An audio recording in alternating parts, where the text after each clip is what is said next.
Okay, but the recording is now up, which means this is your host, Kazar Spell, and welcome to Pathfinder, Wrath of the Righteous. In the last episode, we finally obtained our angel powers, and by the way, in case anyone is curious, I gave chat the ability to cycle through some outfits for Mr. Muffinberry. This is currently his... I wanted to create one to represent the Azadas if I ever went down that path, and I was just like, Azadas are fae, right? What's more fae than a fairy? So, here's Fairy Princess Muffinberry. And he is adorable. Yeah, Mr. Let's see, I have, just to list them off, I have Mr. Muffin be your angle, Mr. Muffin be your devil, Mr. Muffin Scary, and Mr. Muffin Fairy.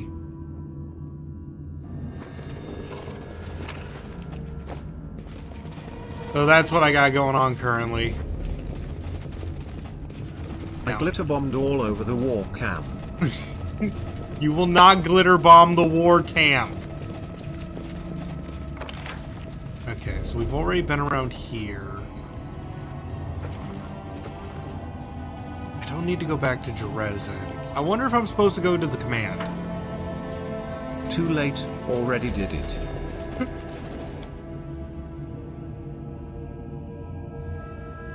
Does this wand have any magical properties?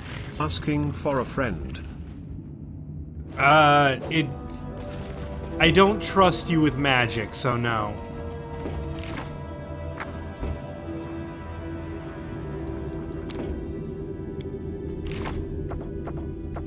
Decide already.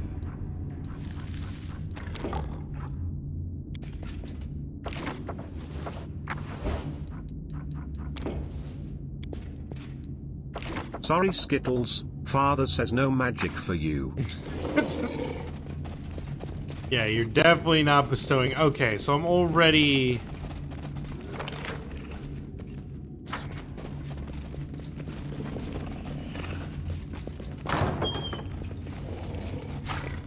It's you! Let's run, sweetie. Let's go. Why are you so slow? They're almost here.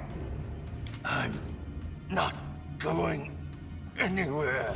The dwarf's cracked voice sounds like rasping, rusty metal. Don't you feel it? He's got that damn rag with him. I can't teleport. He's going to kill us. You know, that's amazing because I'm fairly certain if given a chance, there's still no way in heck I'm able to beat Minago. If he kills us, then so be it.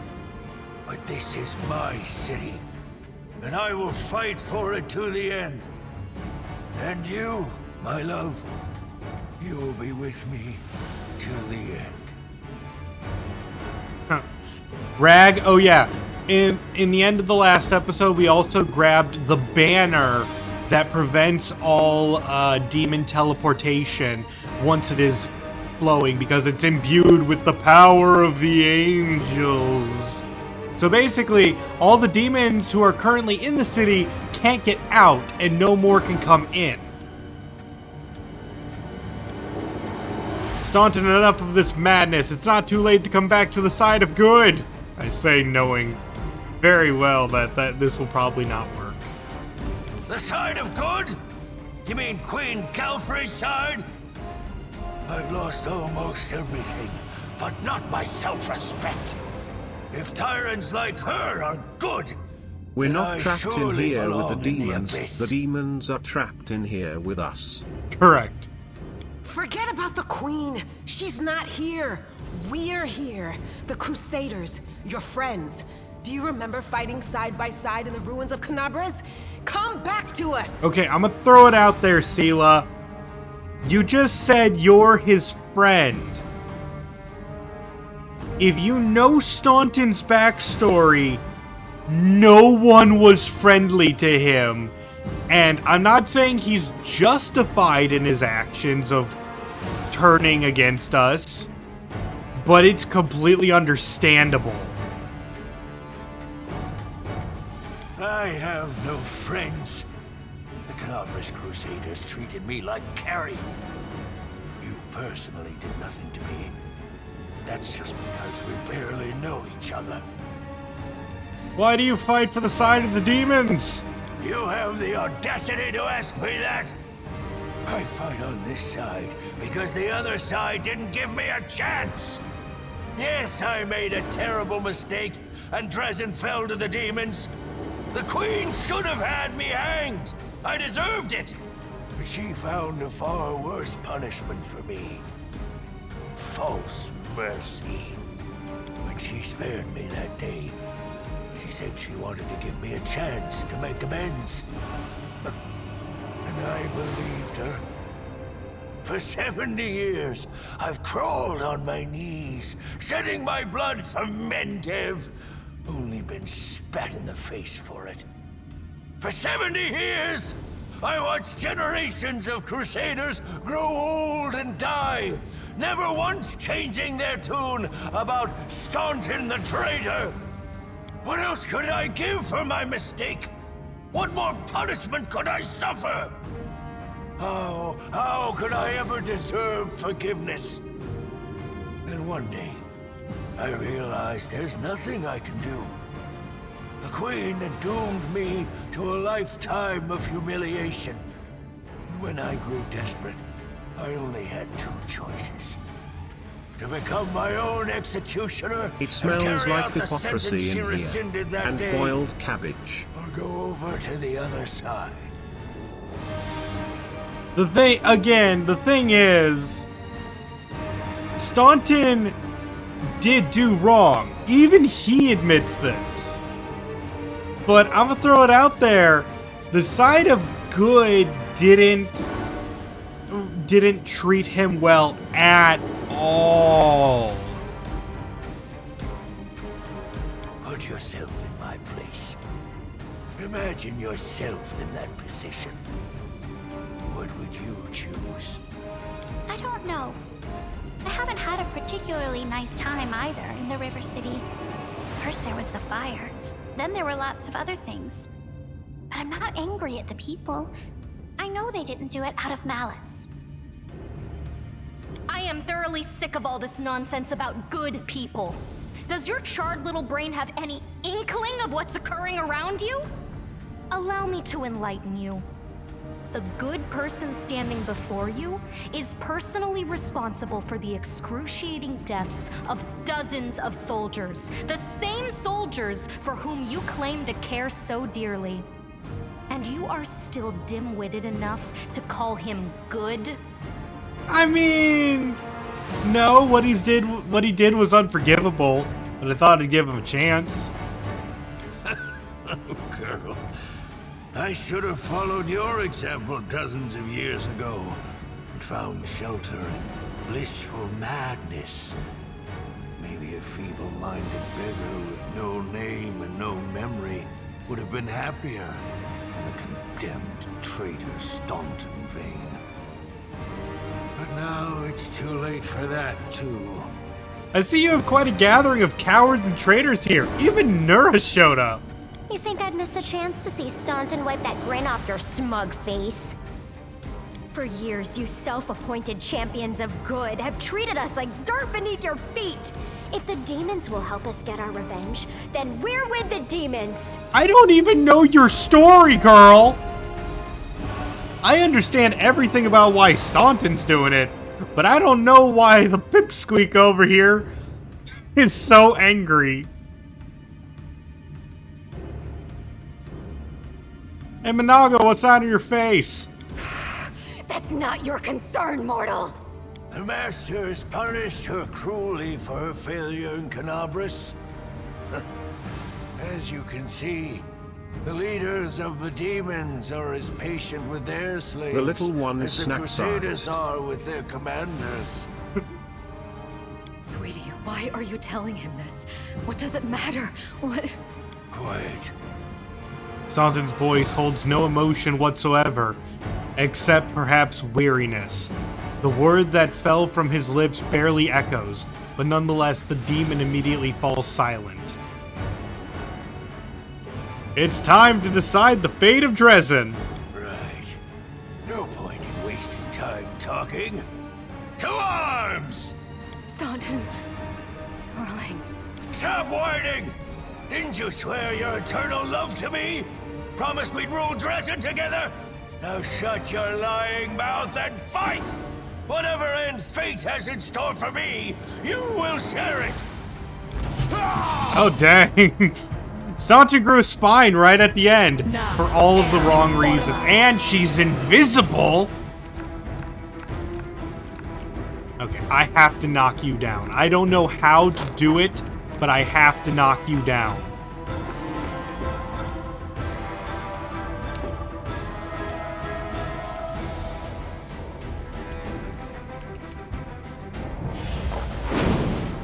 Lizards! Oh girl, that is a red flag if I've ever seen one, and I'm pretty sure I'm colorblind.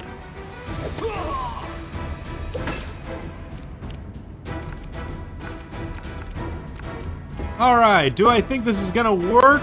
Yes. I hope this knocks one of them down. It knocked none of them down.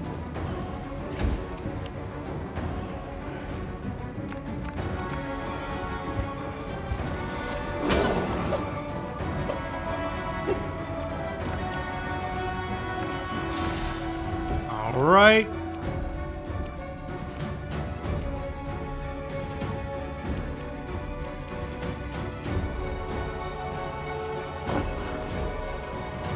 Let's go with some Blood Rage.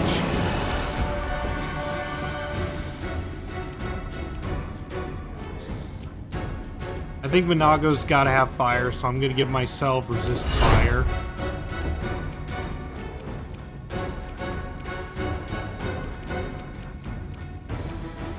And I'm going to give myself haste.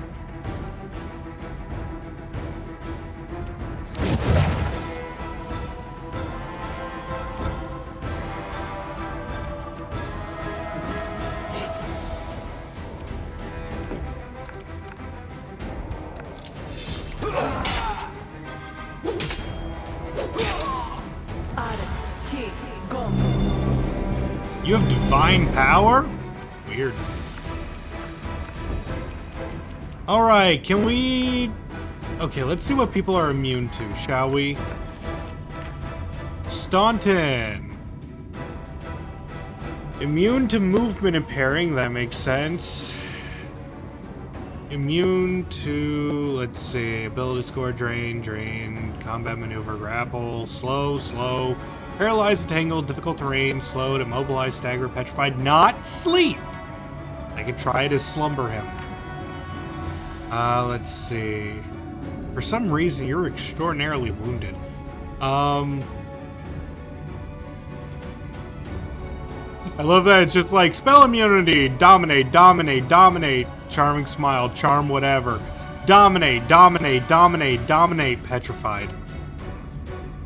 Try a pit, maybe? That could work. I will try that on my next turn. That's still difficult terrain, though, if I recall. Maybe it's not.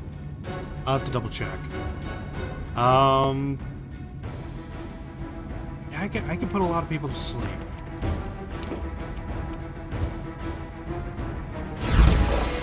Ah, if only it worked. Into the fray!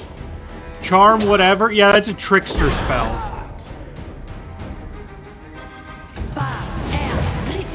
Yeah, go ahead and cast haste on yourself. I'm sure it's gonna do you wonders. Okay, he's been knocked prone. Oh, Staunton's dead. That's all it took? You stubborn ass! You want to die for a heap of rocks? Go ahead. I'm not staying here. Ah, and there we go. With the eternal love. No, my dear.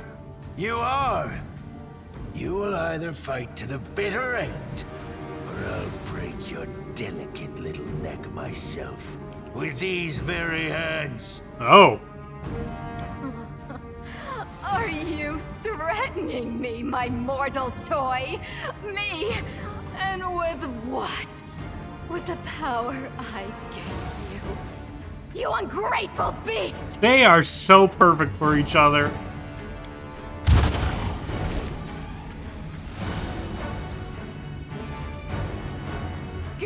what's mine. Take him, he's yours, and Dresden too. I don't care about this fortress or this half-wit. Okay, let's see. Minago stretches out her hand. A crimson spark flies out from Staunton's eyes and plants itself in her palm. Staunton freezes, stunned. He's silently moving his lips, which have turned gray in a flash, like a fish out of water. The demon turns to you. Oh, I grow so tired of you mortals. Your humdrum little passions, your constant squabbling, your incessant accusations and excuses. You treat each other like dirt. Push weaklings like these two into our arms. And then you have the audacity to accuse us. Come on, punish your traitors. Seen this show countless times. I like that evil option. Thank you for your help. But you don't think this is gonna save you, do you? I'm just gonna give the obvious. This is what happens to those who believe in the demon's promises. Amazing, isn't it? Everyone knows all about us, and yet they still trust us. Silly, silly mortals. Take your filthy rag! Take your befouled ruins! You can make soup out of this moron for all I care. I've had enough war. We Lily two were created for tenderness and love. Stay away from me with your swords and shields. Soup. Soup. So this is to be my fate? I've been betrayed by people and demons alike. Now my life really is worth nothing. But that doesn't mean you won't pay for it dearly. Come on, you scumbag! Kill me if you can! I don't Your care fate is anymore! soup. Your fate is soup. I still want to see, like, what happens if I keep doing good. Like, just lay down the weapon, man. Stop. You really do believe Hey, that, don't how you? come the lizards didn't You get really a tax think of that you can opportunity? still change something? Somehow bring a cursed soul back to the light? I wish I could believe like you do, hope like you, but I know too well there is no hope. I've been dead for a long time. As a matter of fact, the torment of the last few years, I might as well have spent them in the abyss. The only thing you can do for me is finish me off. And Nura is just standing there the whole time. Let's get this over with. To arms. Whoa, we teleported. Oh, he's dead. He's dead. Oh, God. It just counted my damage right then and there. And Minago's gone too. Nura, I'm sorry. You're boned.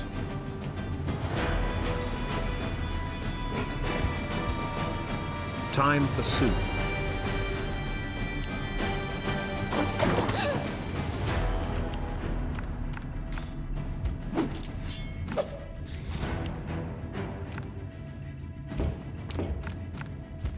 Well, now I've got a hankering. What happened? I blinked and he dies. Well, I killed him last time. To do a hecking heck. To do a hecking heck.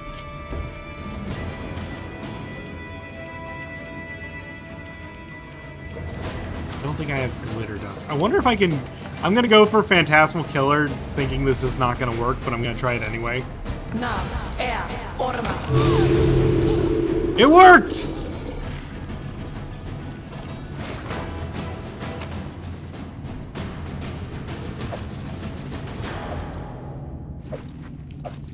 He had a lot of magical gear on him.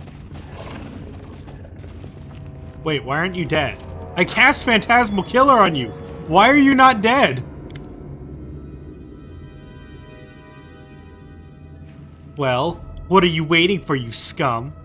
Come on, finish me off. Kill me like you killed Staunton. I did. And be glad you've defeated the villains. Just make sure you don't wonder whose fault it is when he and I were on Demon's side. Thoughts like that could make you lose your appetite. Another tearful performance. Everyone See, this is little guilty. one wouldn't make nearly as good of a soup. Fair enough. Everyone is guilty but me. I've lost count of how many of you innocents I've sent to the chopping block. They should have been executed just for denying the responsibility. Never mind all their other crimes. Why did you betray me, Nura? You want to know the truth? Here's the truth. I hate all of you. If I'd been there the day Arilu Vorlesh opened a rift to the abyss, I would have gladly handed her the ingredients for the ritual. I put the pheromone-soaked cloth in your pocket. I wanted those hell bugs to eat your smug face off. Lady, have you met me? My appetite is limitless and unending. I was the one who set tents on fire that night, and I told the gargoyles who to grab. Every day I was in your army, I did all I could to hurt you. Why? Oh, the things I would gladly do to you, and it would be but 1,000th of what you deserve. What did I do to you? When I was 8, I was auctioned off like livestock. Like livestock! They used to stick to train me to obey. Did the paladins of Mendev help me? Of course not. Even when we passed through a Mendevian city, none of those warriors of good lifted a finger to set me free. Slavers aren't demons after all. Nero looks up at you and stares at you with eyes red with tears. Boy, I command you to sit. The first time I came to the wound, I wasn't seeking adventure. My owner dragged me here on a leash. You think the demons bribed me? I was happy to betray him. Without a shadow of a doubt, expecting nothing in return, I poured a sleeping potion into their soup pot. Yeah, okay, I know. Chat's gonna love the soup. Opened the gate and waited for the demons to come and tear them all to pieces. And me along with them. I didn't care. What did I say? But the demons saw the real me. They made me a cultist. They offered me a chance for revenge.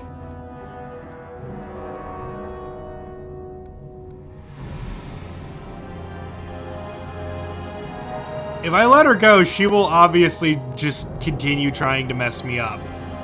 If I ask her to join my side, she's probably going to do what she did before. Where is the soup pot now, little snack? I haven't eat. I'm just... You'll be locked up. No, that gives her a chance. I'm sorry. Oh, I just want to finish her off because I know letting her live is just going to bite me in the butt later. Like Muffinberry when we run out of jerky.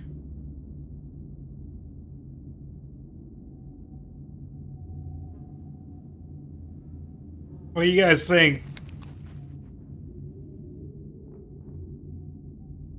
Should we let her go? I am shifting into soup mode. Okay, we're just gonna kill. Everyone deserves death. Today I will get mine. Yours awaits you tomorrow. Finish her. Yeah. Crossbow, potion of invisibility. More magic, magic, magic, magic. We got so much magic. And then there's this.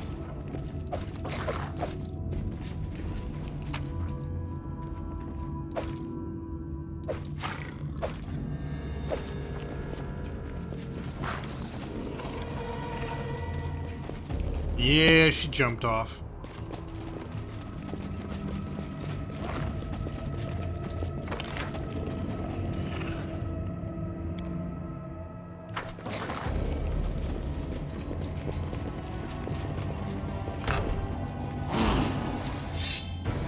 What's up?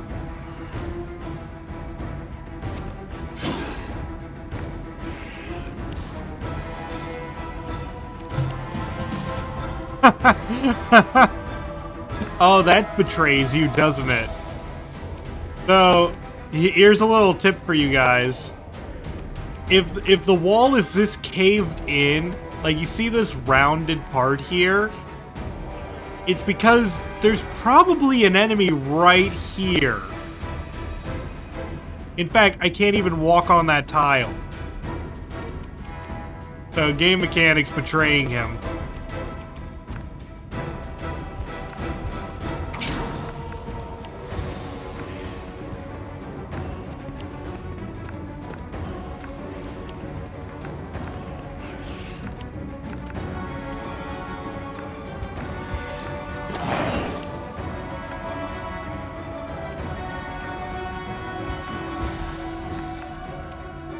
Hello there.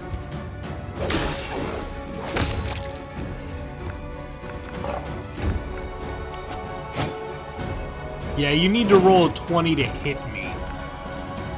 Wiggly boy's on the way.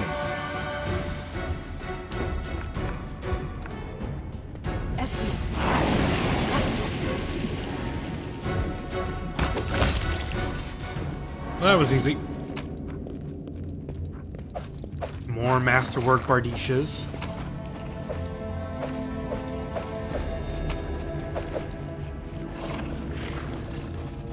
This room looks a little cleaner than the rest of the fortress. It was probably the warden's bedroom. Okay.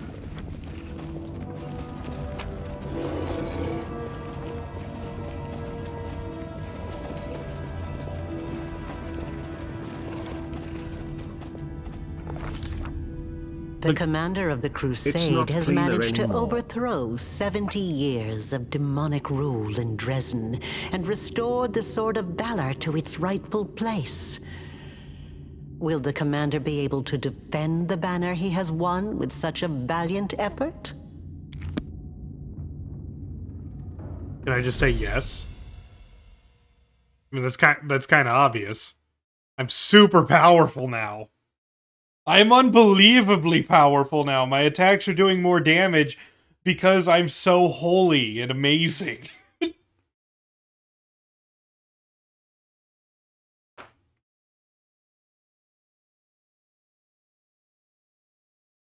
if you saw that, I was doing like over 20 damage every swing right now.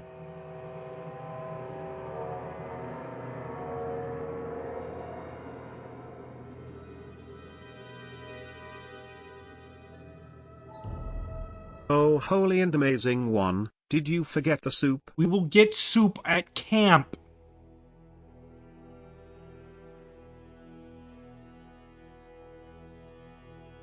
Do you know how hard it is to make soup without a cauldron?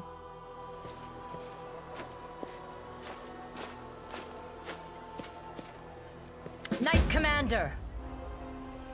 Are we there yet? I know you have not had time to sit in on any council meetings in recent days. You've been so busy restoring order in Dresden that you've barely found time to sleep.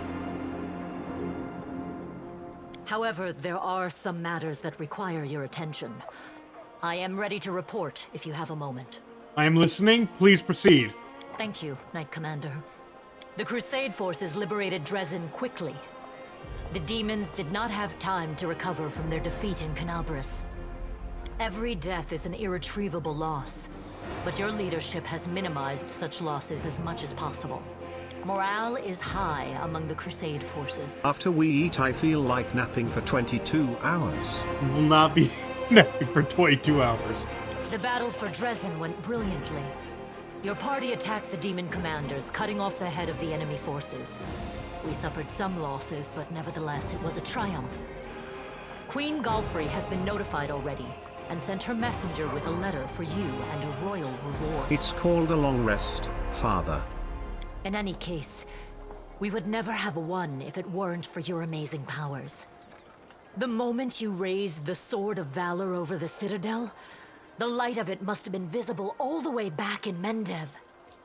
And the banner itself, it changed after coming in contact with you. Anyone else would call it sacrilege. I don't know what to make of it myself. It's surprising and strange. You have changed, Commander. And you have changed all of us as well. Our fighters now have confidence.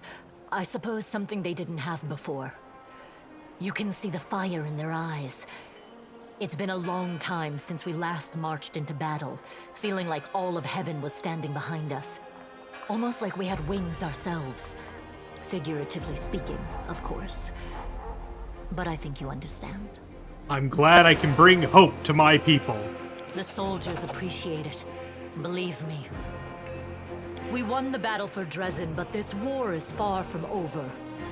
The demons know our true strength, so we must brace ourselves for a merciless counterattack. They will do everything they can to gain control of the city and destroy you personally, and all of us along with you. The only good news is that cultists make up more than half of their forces. I could go for some so they buffalo will have to march wings. the same roads as our fighters. If they were all demons, they could appear here instantaneously and lay siege to the city. Praise Iomade for small mercies. The main demon forces are moving out from the City of Eyes and the Threshold Fortress. Scouts are reporting that for now, we don't stand a chance of tearing through the defense and launching a counterattack. We can only gather our forces, rebuff their attacks, and wait for the right moment. Unfortunately, other hostile groups keep appearing out of nowhere. And on top of all that, Minago is still prowling around somewhere out there. Anevia is trying to find out where that Abyss scum has run off to. Maybe she's already got some leads. Luckily, we are not alone. Mendev is with us. Queen Galfrey has sent us the first reinforcements. They've just entered the city. Besides, news of your victory is spreading through Avestan. I'm sure that crowds of new volunteers will soon be pouring into Dresden, inspired by your feat. And that's very good news, because we're going to need troops. Here is a brief report about the main problems we're currently facing. Erebeth shows you a sheet of paper with a list of 4 items. Demons with special powers, secret path, missing patrol, and dragon! Oh god, I'm scared of that last one. What dragon? As if we didn't have enough problems with demons already. Dragon. Now there's a wild dragon in the vicinity. Luckily, it's not part of the demon army. If the demons had a dragon on their side, it could pose a serious threat. But there's very little food in the World Wound, and the dragon doesn't seem to have a taste for demons and cultists. She keeps attacking small squads of crusaders, picking off those who fall behind, ravaging supply trains. The dragon's been sighted frequently in the sky, but we don't know exactly where her lair is. We have someone to help with this, though. Do you remember the dwarf who bravely attacked the Baylor in front of the Citadel during the siege? He is back in the city, and he doesn't mind hunting this dragon, apparently. Go talk to him in the tavern. We might be able to help each other. What can you tell me about demons with special powers? Remember that Nabasu that attacked our camp? He had powers that no ordinary demon should have. It is not the only demon of its kind. We keep receiving reports about similar monsters. All isolated cases for now. But it's possible that in the future, we will see entire squads, if not armies of them. We must find out where they're coming from. Find the source of their power and destroy it. If we don't, they will crush us before long. Even you can't defeat an entire army of such monsters. Okay, what about the secret path? We can usually spot armies of demons in advance, as their hordes march along the Grey Road from Eyes or Threshold. But sometimes The packs of them demons must appear out have, of nowhere. gasp, class They're levels. managing to avoid our scouts somehow and sneaking into our territory. Correction, find the If we don't source of solve their this power problem, and we eat cannot it. attack. The demons will just appear at our backs, block off the gorges and cut us off from Dresden. Anevia is trying to find out how the demons are getting into our territory, but she hasn't succeeded yet. Talk to her. She will tell you more about what she's doing. There's a patrol missing? Yes, it disappeared without a trace during a mission. We didn't even find any bodies. Maybe someone abducted them, or there's some natural threat in the area. We can't rule out the possibility of desertion, either. The troop was patrolling the southern road out of the city. The last surviving settlements of Sikoris lie in that direction. But after the siege of Dresden, contact with them was lost. Hardly any of the inhabitants survived once the demons invaded the area. That's where I started the search. Is that all for now? There is one more thing. As you know, there is a vast dungeon under Dresden. It's empty now. None of those imprisoned by the demons survived, and we don't have any new prisoners. We found something unusual in one of the cells.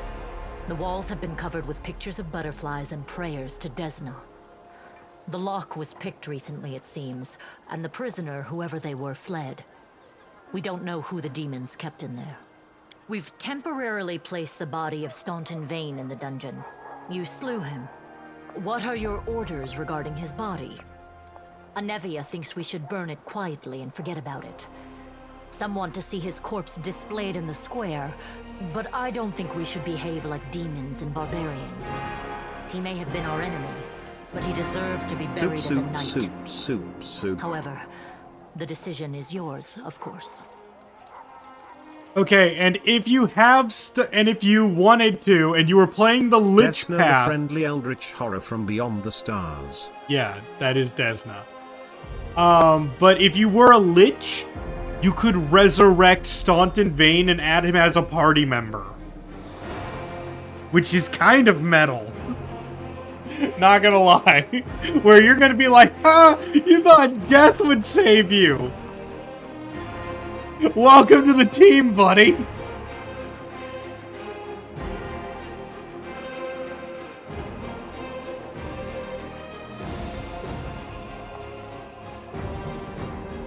That's just bullying at that point? Yeah, it's evil! It even says evil right there! Yes, it's bullying. Let's burn the body. Right you are, Commander. Commander. And by that I mean turn him into soup, but I can't say That that. day during the battle, No. My apologies. That is all, Commander. Thank you for your time.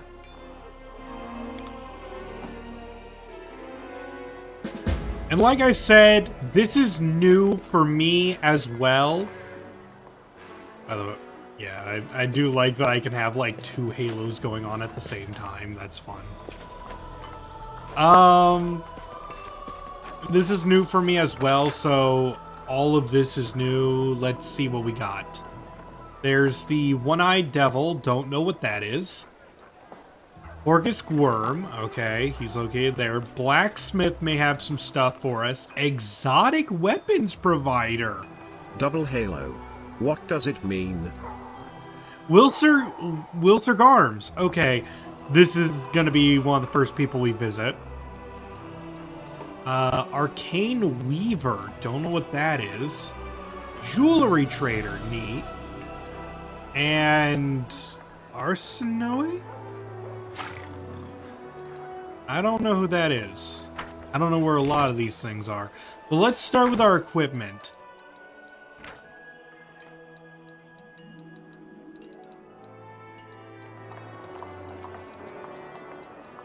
Soul Shear's a glaive.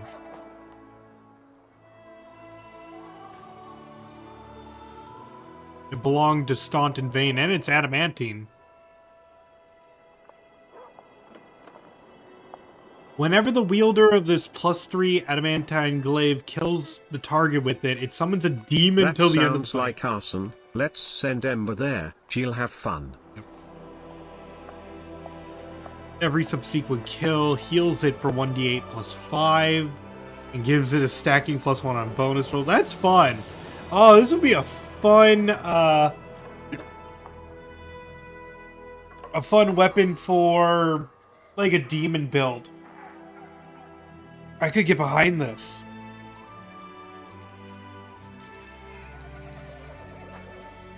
I'm actually gonna go to Wilser Garms right now.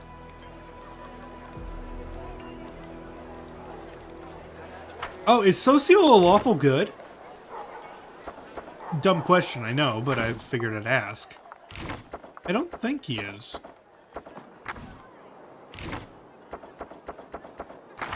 He's neutral good.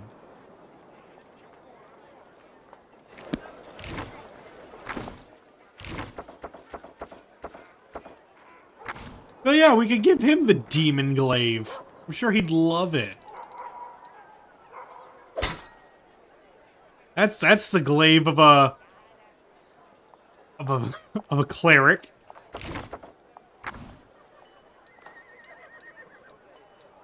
Okay, we got a lot of things otherwise. Here is a Cloak of Resistance +3 for me. Ring of Protection. Okay.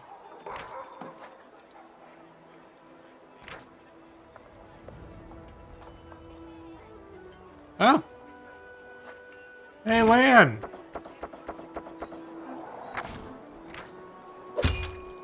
Just +1 attack. There you go.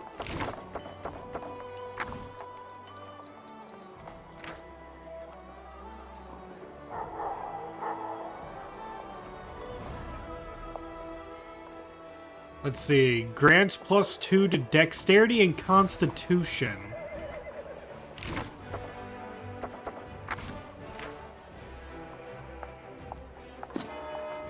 That gives you a little bit more AC and a little bit more health, buddy.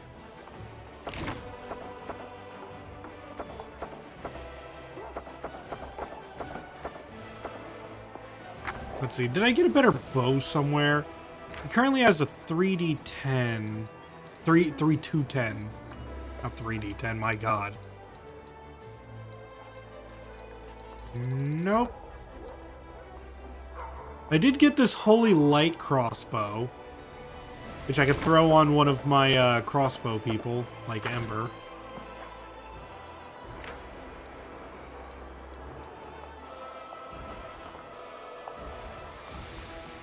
Bypasses damage reduction.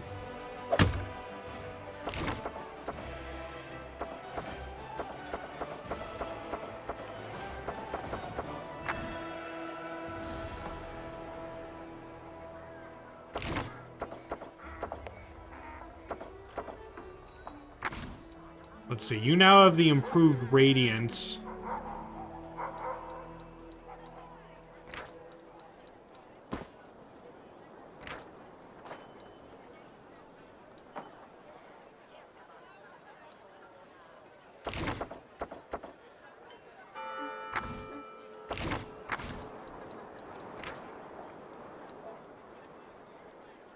Ooh, I got new headbands. Let's see.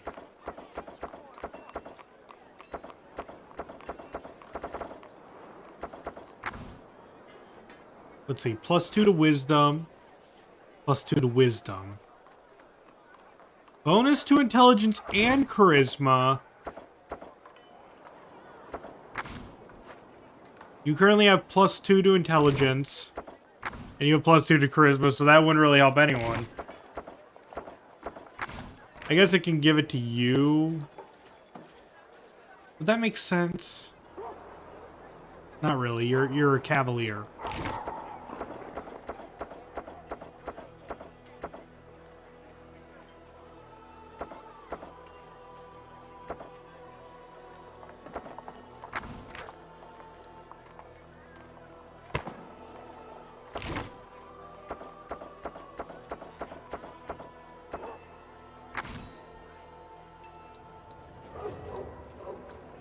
Wisdom could help Lan. Lan already has a Wisdom hat. I just have a second Wisdom hat now.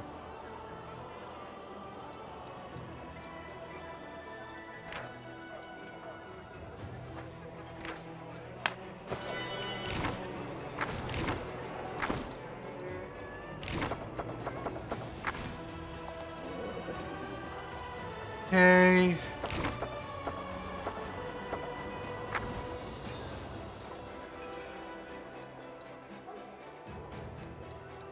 Alright, I got some amulets. This amulet of natural armor +2. Additionally, if the wearer possesses the bardic performance class ability. Why are there no magical pants? Why are there no magical pants? Just good question.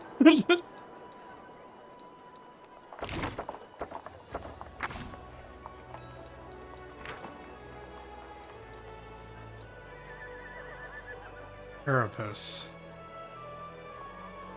Whenever an enemy lands a melee attack on the wearer of this mithril, they have to pass a check. They take damage.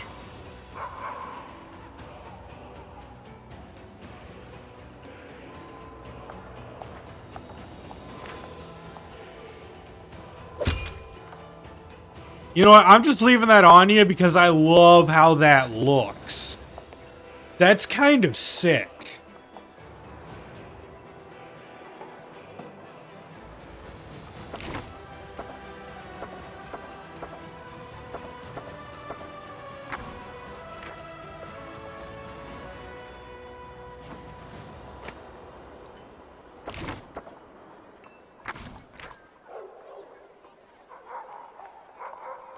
Whenever the wearer uses a hex, the DC of the saving throw against it. Why didn't I put this on you earlier? You use hexes all the time, girl.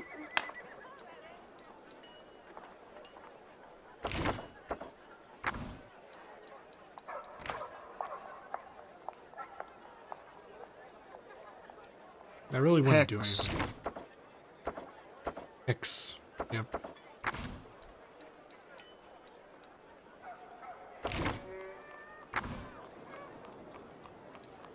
Alright, I think that's good.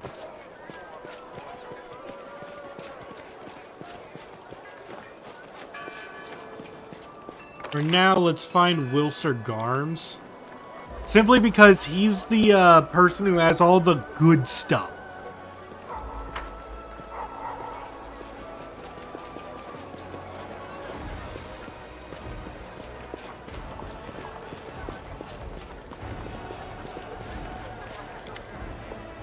The bearded quartermaster gives you a friendly nod. What can I do for you? Show me what you got.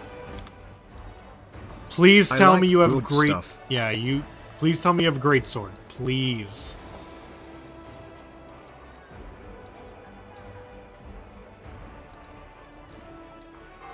Let's sort it by weight.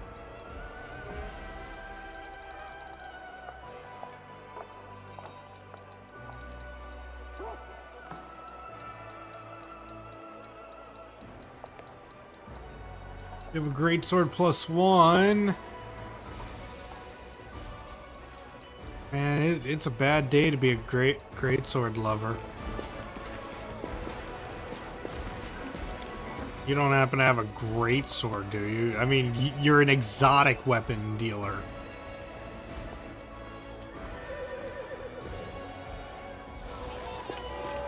Where's the blacksmith?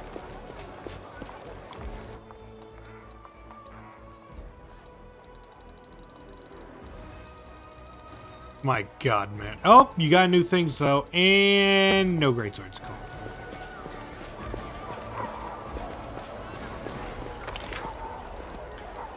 That is disappointing.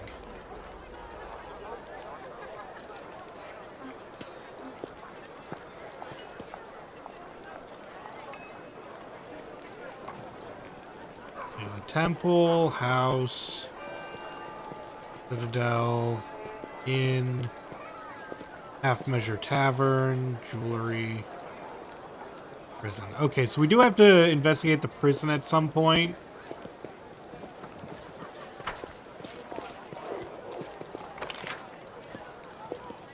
What is the Arcane Weaver? I gotta go see them.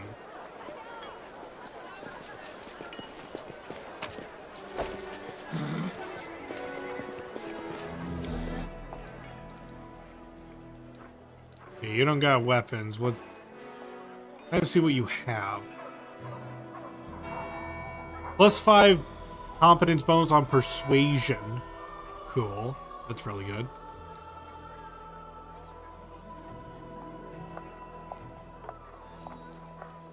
Braces of armor +5.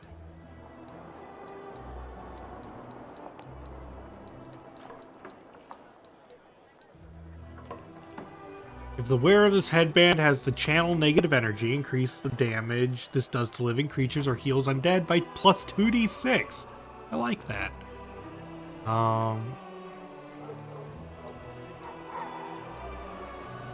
Man. Goggles of Pure Sight. These goggles allow the wearer to take 20 on their next Dispel Magic attempt once per day.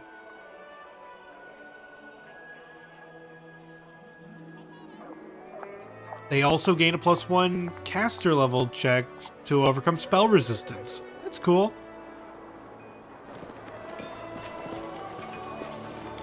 Arcane Weaver, talk to me.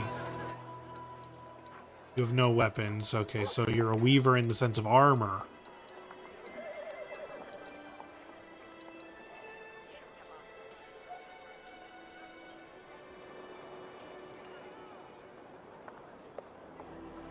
Okay. Athletics checks and fire resistance 30. That's kind of sick.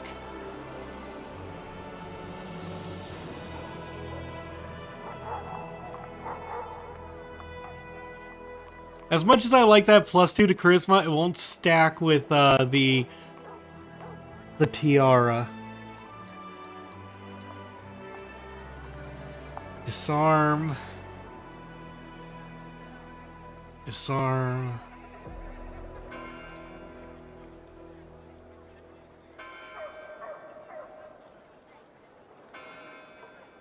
That's actually really good.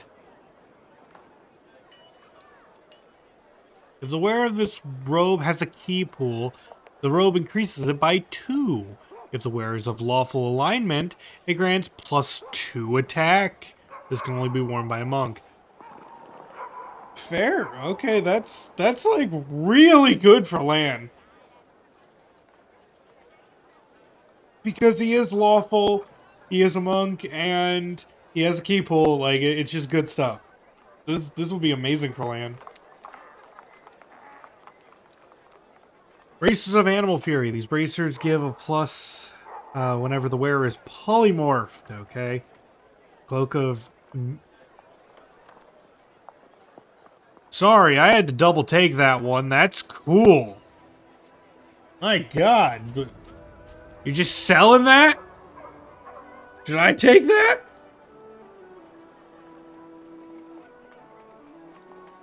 There's a powerful great sword in Winter Sun if you do the quest there in the right way. I don't like that last sentence, in the right way. But yeah, immunity to fire. Where did this man get a Nemean lion pelt? I don't know. But like, fire hurts. Whenever this wearer channels energy to harm undead, the next two rounds they become surrounded with a fire shield that deals fire damage to the attackers for each successful melee attack against the wearer. I don't really like this one. For one thing, you have to channel energy to harm undead. If you get the pelt, we'll be twinsies. Fair. Scrolls, tons of free scrolls. Well, not free, but tons and tons of scrolls. Scrolls. Wand of reduced persons. Scrolls. Scroll of contagion. That's just mean.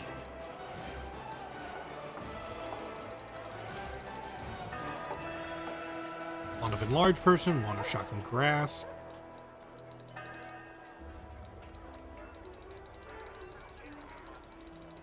Scrolls. Scrolls. Tons and tons of scrolls. Kill my enemies. Scroll past the scrolls. Wand of Stonefist. Wand of Molten Orb. Wand of Chains of Light. Scroll Serenity. I am curious, it's just, there's so many. Oh, that's it.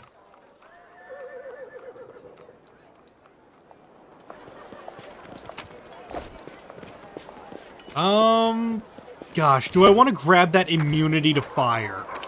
That, like, that... So good.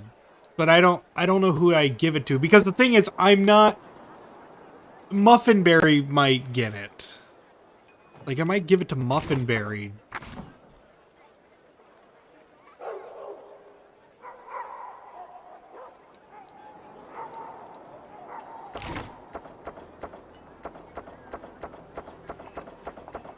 I don't know. It's such a tough choice. Our money is very limited at this moment. In the ruins of Ashbury Hamlet to the east, you can just loot it after the fight there. Okay. I will look for Ashbury Hamlet. A nice warm blanket made out of the skin of a distant cousin. Wait. Alright, so let's go to the prison, because I believe there is something important there.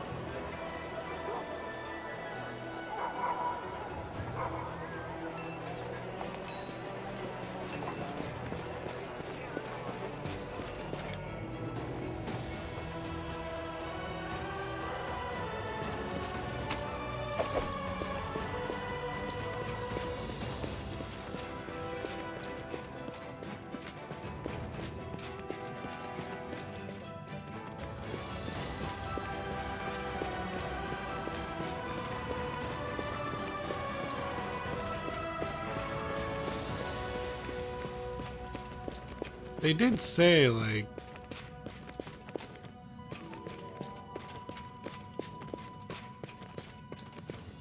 They said there was some in the prison, right?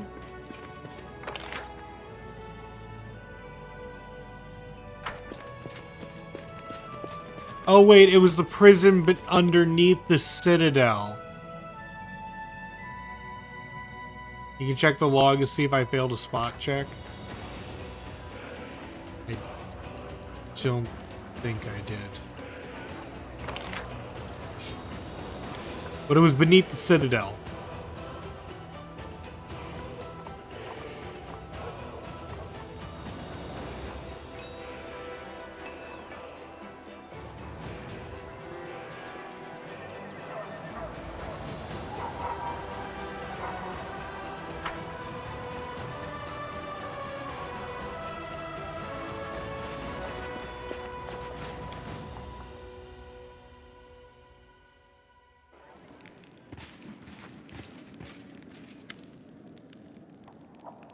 A middle-aged paladin with a genial face salutes you.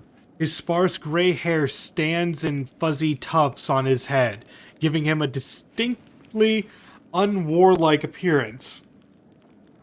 Ever bright crusaders reporting for duty.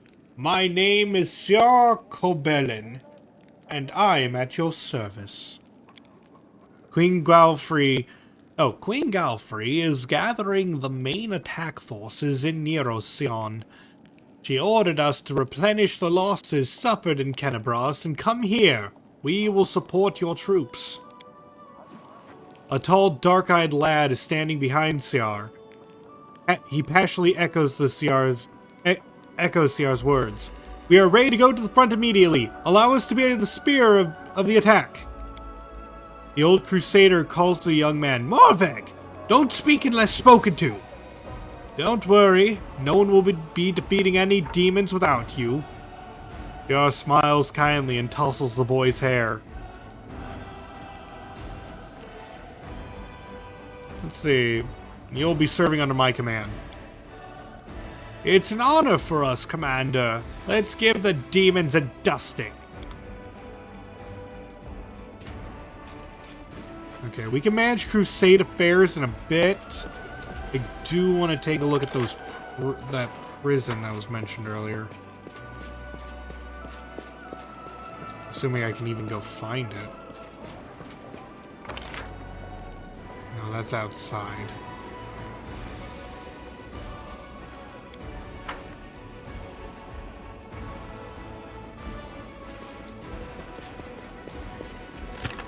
Oh, this is now my room. Cool.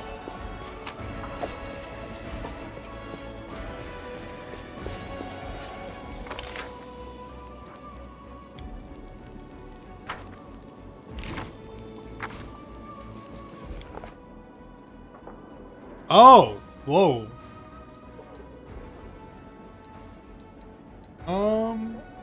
Says there's something going on in the streets in the Half Measure Tavern.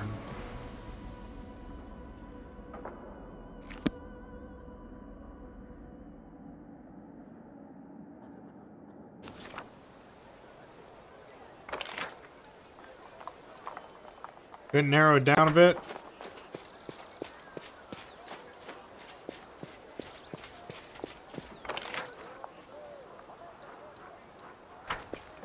Yeah, I'm not walking all the way to the tavern.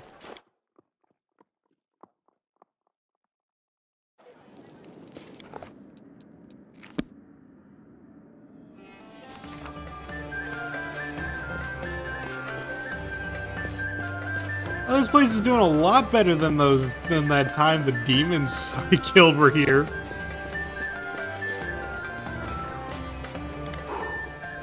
How can I help you? Before you stands a dwarf. He has a stern, rugged features and looks to be well armed. He fills his pipe with tobacco from Garand, lights it, it blows out a cloud of smoke. Finally, he addresses you with a deep, dignified voice. You tried to kill that huge demon at the Battle of Dresden, but you failed. What happened? Yes, that was a failure. It was supposed to be a clean job. An anonymous client, a worthy target, a substantial fee. But the client insisted that I use an enchanted dagger they provided. I was assured that a single hit would be enough to finish the job, but it didn't work as expected. It was a serious blow to my reputation. And my reputation is everything to me. Who are you? The name is Greybor. I'm an assassin for hire. But I suspect you're not here for small talk. Are you in need of my services? Well, dragon? A large adult female? The one that's been snatching people and carrying them off? I've heard about her. That's an impressive target. I can take this job, but only if we do it soon. I'm expecting a new assignment from my regular client, and I'll have to leave as soon as I have the orders. And of course, you should know that this dragon will not come cheaply. 2,500 gold, paid in advance. Well, we don't know where it is, so we have to pay him. Excellent. Let's get down to business. It's no easy thing to take down a dragon when you don't have wings, so you'll need to follow my lead. The best thing would be to catch her by surprise in her lair, but we need to find it first. Of course, since she doesn't leave tracks, that might be tricky, but I think I have a solution. We need to go west of Dresden, to the Grimwood Forest. The dragon's been seen there often. According to the scouts, this is likely because there's still some wild game left in those parts. We'll set up an ambush there. I hope I can rely on your honesty. I understand that on our way to the dragon, there may be other fights or places we need to visit for various reasons. That's to be expected. However, should I see that you are deliberately delaying the contract, or that you're dragging me off to assault some demon citadel instead of going after the dragon, we will have to revise the terms of our agreement.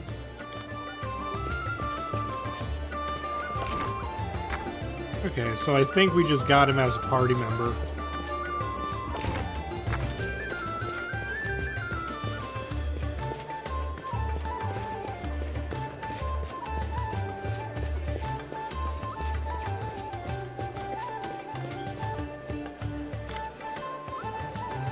I, the tavern keeper. The Knight Commander at my establishment. What an honor! My name is Fai Kaito. I'm the owner of the Half Measure.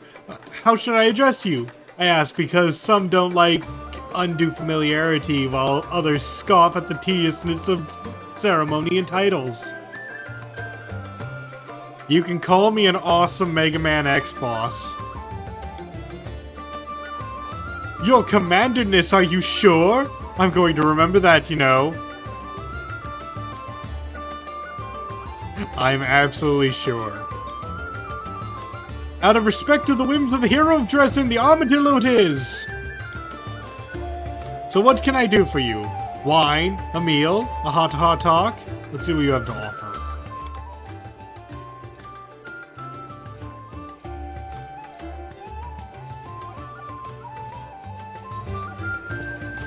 didn't have anything to interest me.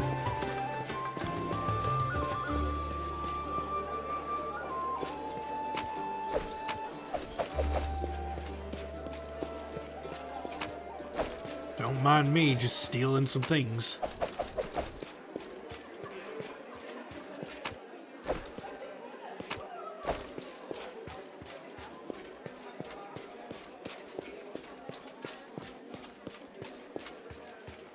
I like Muffinberry's walk cycle here.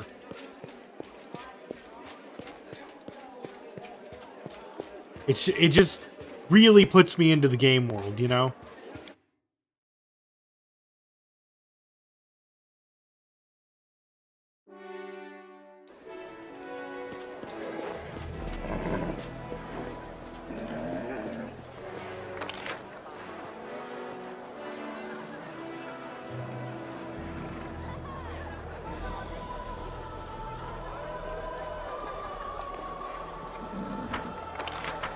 Let's see. Journal. What we got?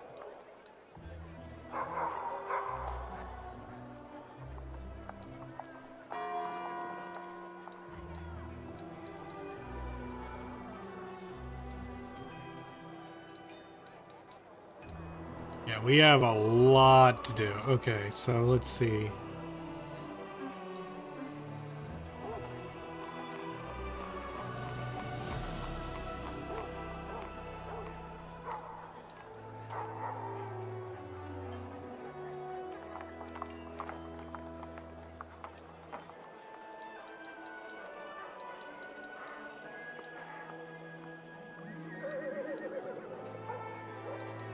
There's so much to do, I don't even know where to begin.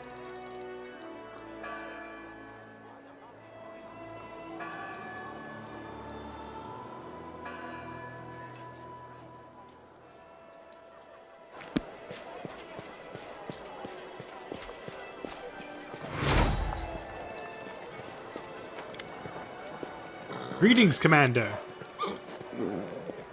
My hunt demanded that I travel with your army. Naturally, I wouldn't burden your forces with the need to care for an outsider. I provide myself with all the necessities. I met other elves that look just like Kaelessa. A gloomy shadow crosses his face. He remains silent for a while, then says reluctantly, "A few years ago, a sect of demon worshippers was uncovered in Kyonin. They were followers of Discari, who had been brought together by his priestess, Anamora. Naturally, as soon as the truth was revealed, a hunt for these evil zealots were called." Let's see, they were all marked with the same brand of darkness as their leader, the wicked Kaelessa. The sect was soon destroyed, but some of the cultists managed to escape. I pursued them in order to eradicate the evil, root and branch. It is a great shame that the children of a noble nation have besmirched themselves with this taint, and I would be grateful if this confession were kept between us. Found Kaelessa spying on my camp, and you should be on the lookout for her accomplices. Her demonic masters must have sent her to plot against you, and since she's already made her way into the camp, she will strike soon. I hope you weren't as merciful with her this time. She left alive and unharmed. Then she has deceived you once more. Okay.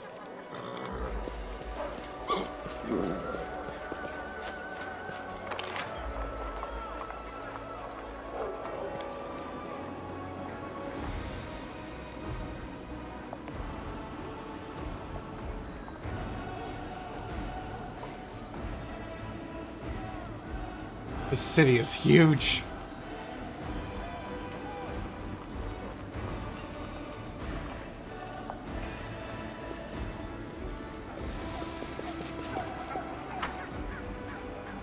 You're sort of committed to the dragon hunt? I know. So let's get rid of Regal and add Lan.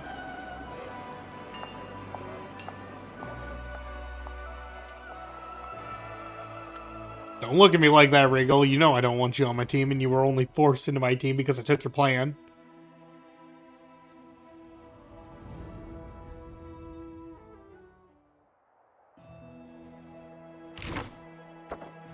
Alright, let's level up our Zen Archer.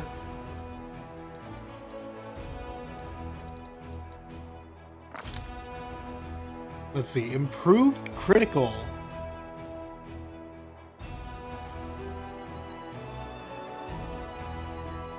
The threat range of my, yeah. Let's do it for longbow.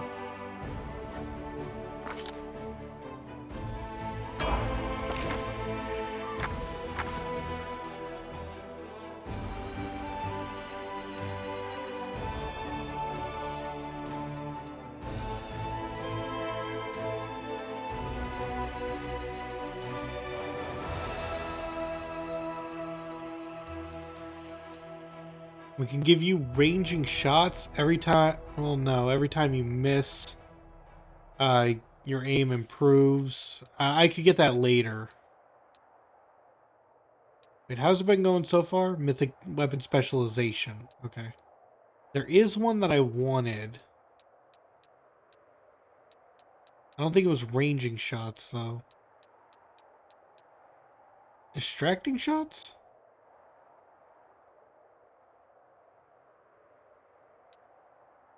Cleaving shot, here it is. Every time you deal critical damage with your ranged weapon or reduce it, they basically explode and hurt everyone nearby.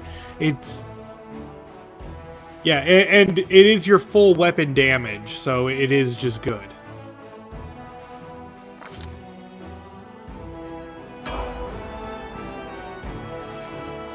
Okay, and chat's okay. More tutorial. Now that you have captured Dresden, new options for the Crusade have become available to you. You can now construct buildings in forts and Dresden, issue decrees, and capture and investigate new regions. Both mercenary and trainable units will appear at the commander's headquarters in Dresden. The demon armies will try to take Dresden from you. Destroy them, or else after 7 days of siege, Dresden will be completely blockaded by enemy forces and you will no longer be able to command the Crusade. To access the Crusade management menu on the global map, hold R trigger and select Crusade. Developing each of the Crusade stats opens up new options that empower your armies and economy. Military focuses on drilling and training units.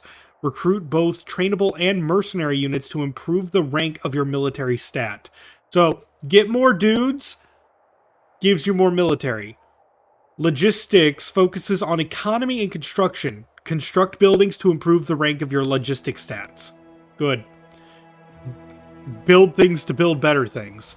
Diplomacy focuses on establishing contacts with mercenaries in foreign nations. Enhance the significance of the Crusade by earning resources of all types to improve the rank of your diplomacy stat. Earn cash to get diplomacy. Like, earn all the resources to get diplomacy. Your military campaign will require 3 types of resources: finance, material, and energy points. Finance are used for all of the Crusade's various needs, but first and foremost, they are needed to recruit units. Material points are primarily for building construction. Energy points are used for the recruitment of mythic units and the completion of certain decrees. You gain new resource points each day, prevailing over demon armies in battles, and constructing certain buildings increase the income of resources. You can also purchase the required resources with gold. So let's look at the Crusade. On the Crusade management screen, you can make decisions regarding current events, which are displayed at the bottom screen on the left. Issues decreed, which can be displayed by selecting decrees to be filtered, subset of available decrees. Okay, construct buildings and in forts and in Dresden to access the construction screen. Switch to cities to select Dresden or fort. Okay. So right now, cursed children. Demons have been stealing children in Kenabras and possessing their bodies so they can get close enough to Crusaders to deliver a dagger strike. The officers are now asking how they should proceed. And vagrants. A crowd of the destitute and sick and feeble-minded have arrived in Dresden. They are asking to be admitted. Their lives are rough, they have no place where they belong, and they wish to die as heroes.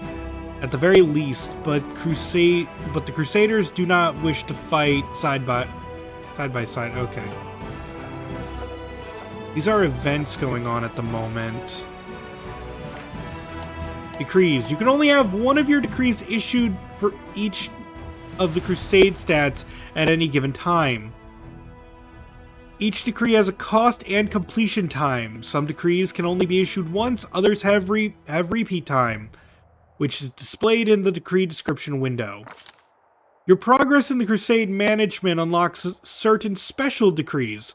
A stat rank up decree becomes available upon meeting specific rank up requirements, and a relic upgrade decree, which turns a relic into a powerful artifact your party to use, becomes available when you obtain a suitable relic.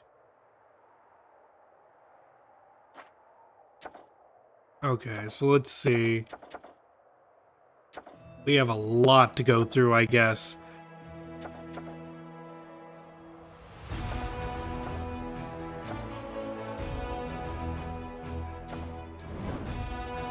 And this is a big map.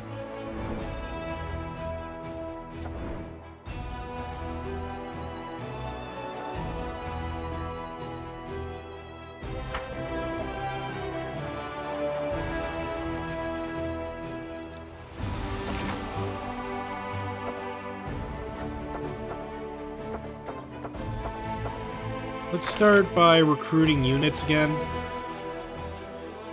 Unit types. Now you need your own infrastructure to hire trainable units. To recruit infantry units, build the main barracks. To recruit range units, build the main shooting range. To recruit cavalry, build the main stables. You'll still have access to mercenary units. These arrive in Dresden every week. The base stats of mercenary units are better than those of trainable units, but mercenaries require more resources and can only be recruited as a group in its entirety.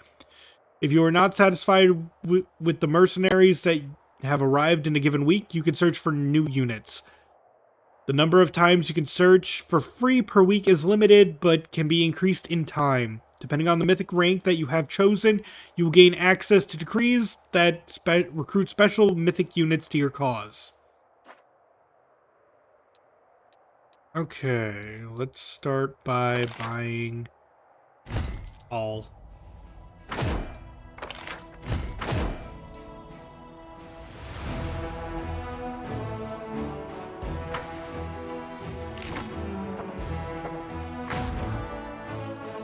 Okay, so what do we have here?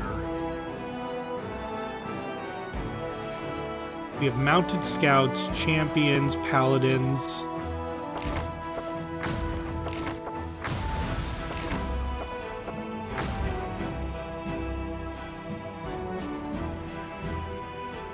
I'm going to switch to Muffinberry's Might and start heading this way.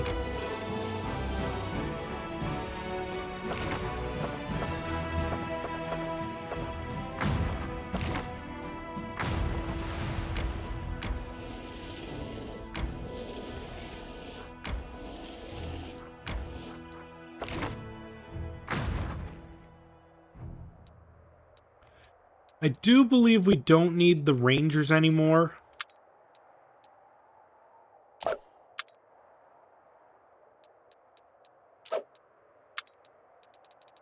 We can start grabbing the mounted scouts.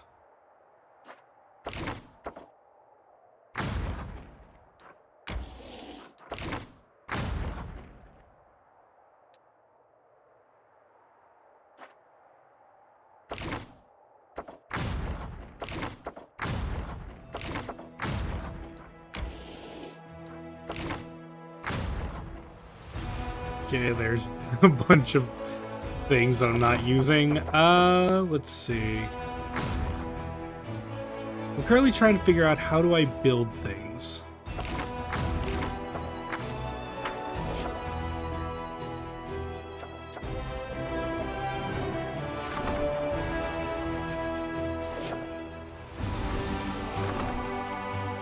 Nothing is built yet. Thank you, game, for telling me that.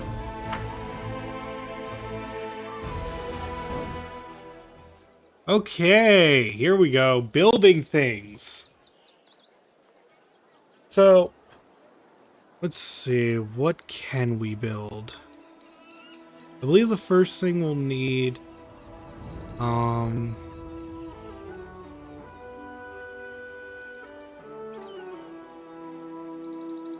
I do have quite a bit of this as well.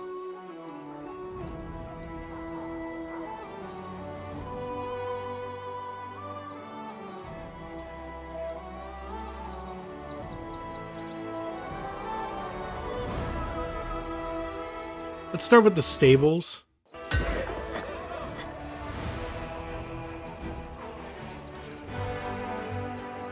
An alchemist laboratory.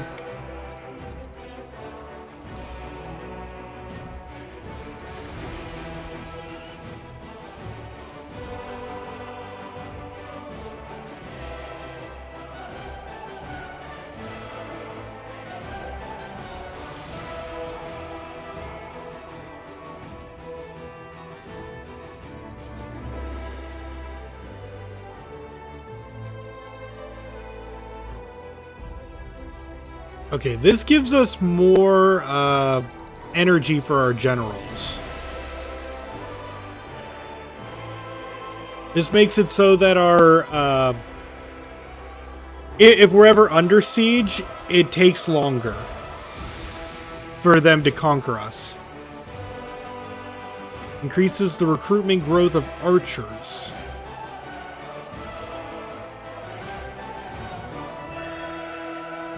Increases growth of the main barracks. Okay, ordinary infantry. This increases the size of our infirmary.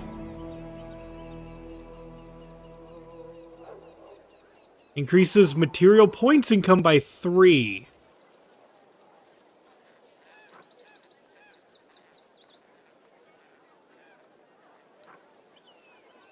Can only build 1 in each fort.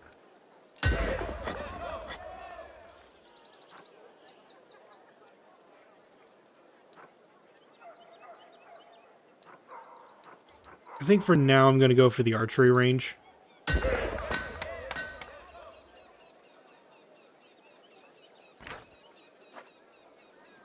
That's all I can build for now.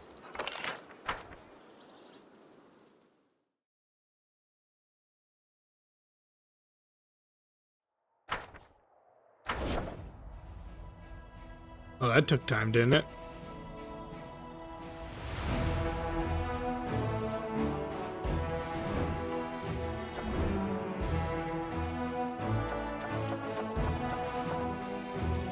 Let's see. By upgrading an outpost to a bastion, the commander will be able to expand its territory. Oh gosh, we gotta do one thing at a time. Let's start by forming a diplomatic council. But I mean, I know I'm getting overwhelmed. I'm getting overwhelmed right now. I don't know what I'm doing. The crusade depends on the support of the foreign councils. The diplomatic council will see to it that no political problems interfere. Okay.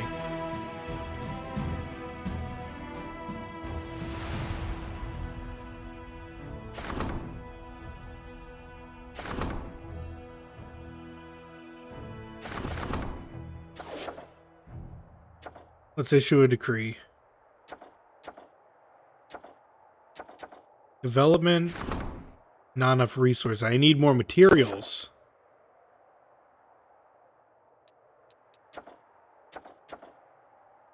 Skilled craftsman can do some work on the relic. Oh, really? Another decree is being enacted for the stat. Alright, so I can't do that.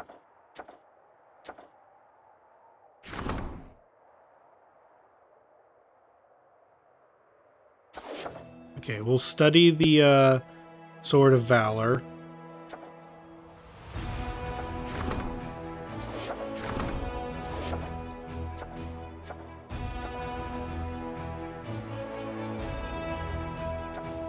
And demons have been stealing children. We should... Let's see.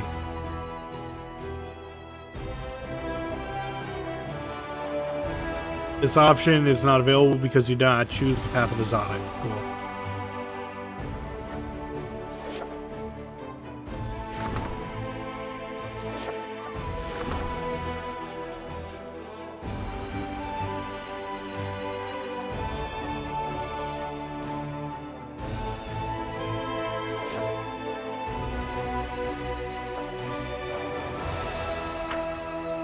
Alright, let's go to that eventually. For now, I'm going to switch to you. Actually, I'm going to keep you there for right now, simply because I don't know what's going to happen. But we are going to the ruins of Ashbury Hamlet.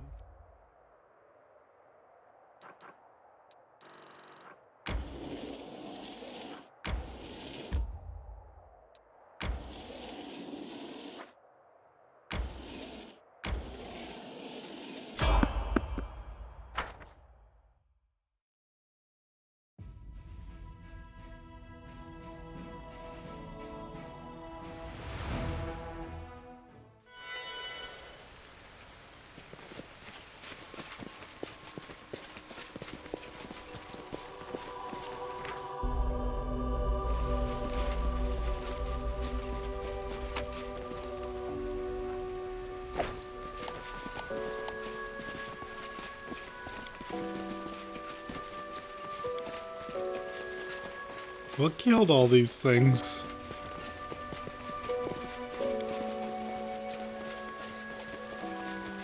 Oh, you? A prayer to Iomade flies from the lips of the kneeling old man. He speaks softly and steadily without raising his head or otherwise acknowledging your presence. After finishing his prayer, he looks up to you with clear eyes. What can I do for you, stranger? It looks like some of the demons tried to escape, but for some reason they didn't teleport. You have a good eye. Yes, it's true. I received a special gift from my goddess.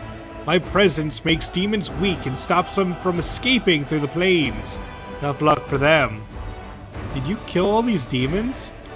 Yes, these and many others. That's what I do. You're a strong one, brother. I mean, grandfather. Oh, I don't know what to call you, good sir. Something resembling a smile appears on the stern face of the old man. Call me what you like, girl. No epithet will insult this gray head of mine. I am Kaza. I am Knight Commander of the 5th Crusade. Well, my name is Berenguer, and I am the commander of my own crusade. Why do you need to fight all alone? You can join my crusaders. I fought under banners of the official crusade, and found myself neither righteousness nor dignity there. Forgive me, but this path is mine alone. Alright. May Iomade keep you safe, and forgive me if I was less than friendly.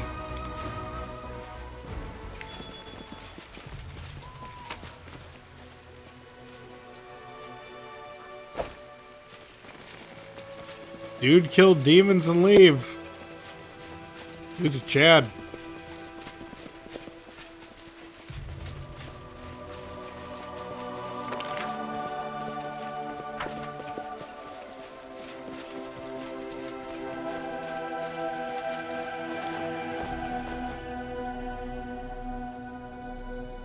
He was just like, I'm here, kill demons, I'm gone. I'm okay with that.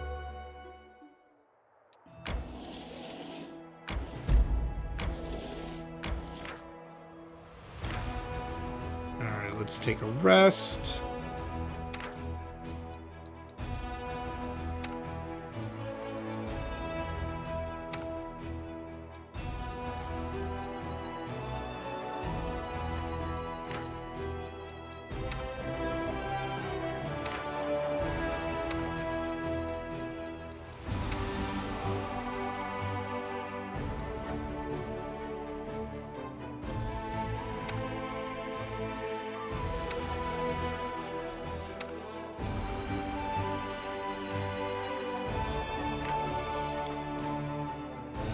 I'm continuing my efforts to identify and record Paladin curse words. Hey, Paladin girl, I covered your armor with soot. You're like a little kid. I can't get upset with you, let alone swear at you. Come over here. Help me clean this armor.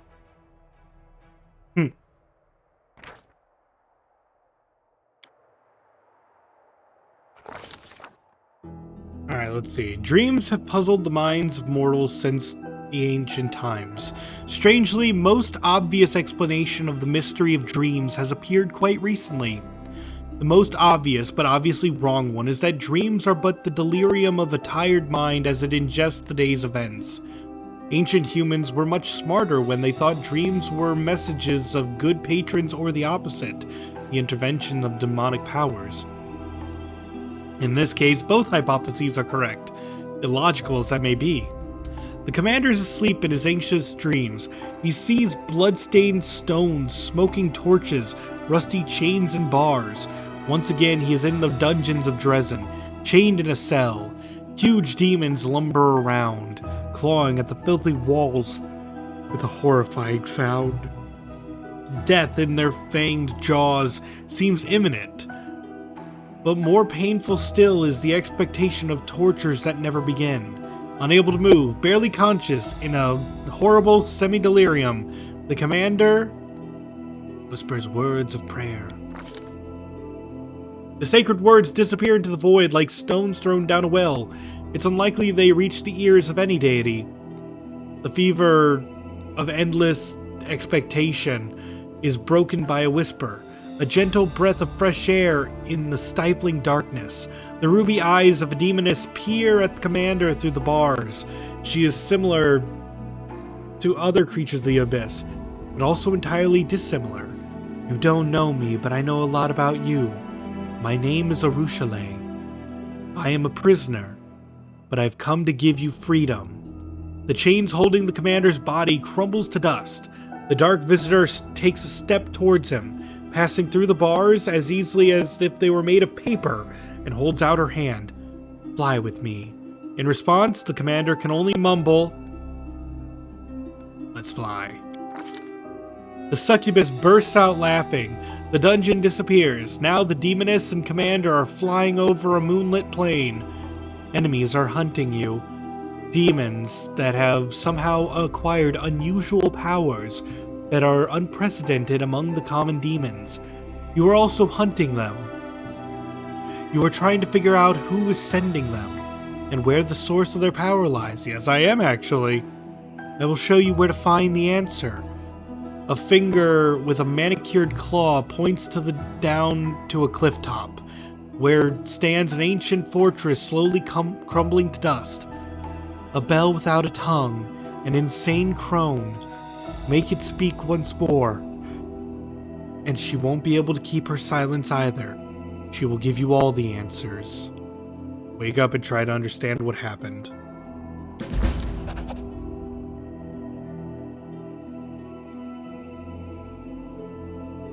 The images fade away. The commander opens his eyes and whispers a word. Unknown. Alien. Brought by the passing dream. Green Gates is the name of the fortress. If the demoness is to be believed, what a curious notion. There's a deranged crone hiding there who knows the demons with this unheard of ability are coming from. It will be intriguing to learn who this crone is, what she knows, and whether this dream is but a trick to lure the commander into another trap. We cannot find out without visiting the place from the dream.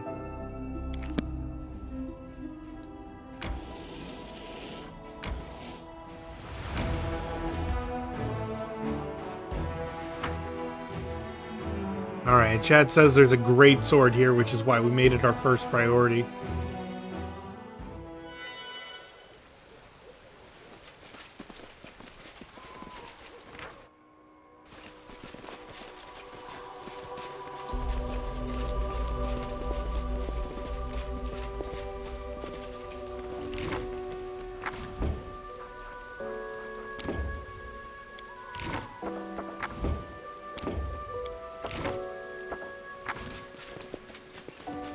Muffin berry, please.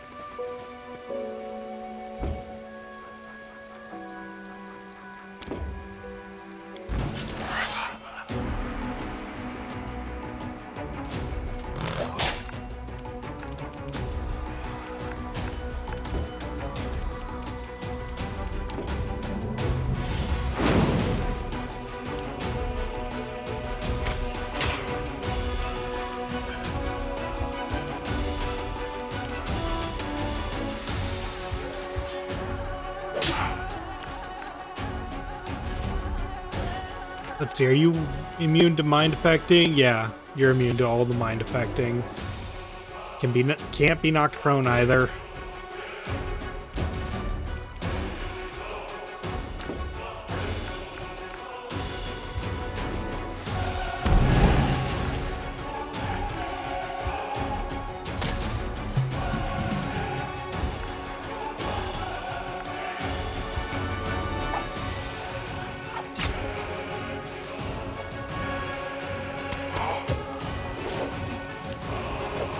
Alright, monitor lizards, kill the ghosts. Somehow. Oh! Oh, that's really bad!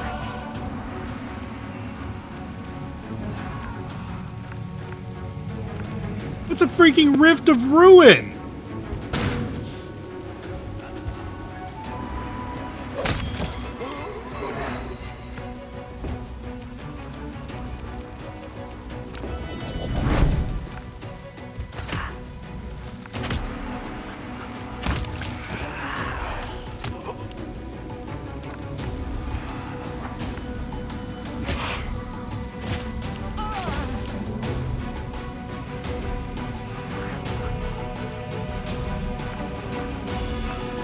I don't even know where she is. She's probably in the hole.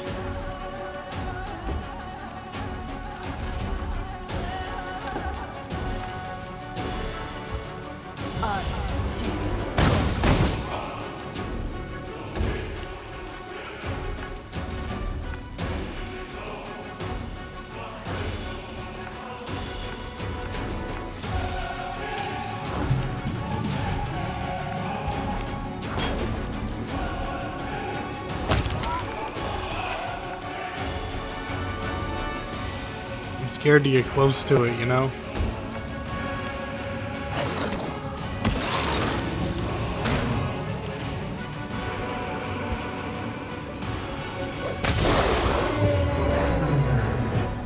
Is anyone dead from that? Hello, are you playing on PC with a controller or a console? I am playing on PC with a controller. Because I am a scrub like that. Well, welcome to the chat, by the way.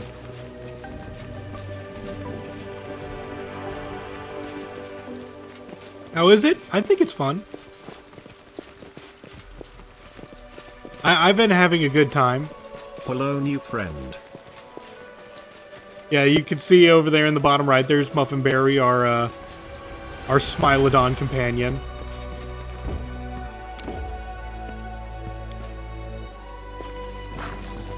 Oh, how is it with a controller? I've only played it with a controller, and I've been having a good time. It is a little bit jank at times, I'm not gonna lie. And here's the here's the greatsword I came for. It has been a little weird, but I wouldn't say it's bad, if that makes sense. It is completely serviceable with controller. So let's take a look at this new greatsword.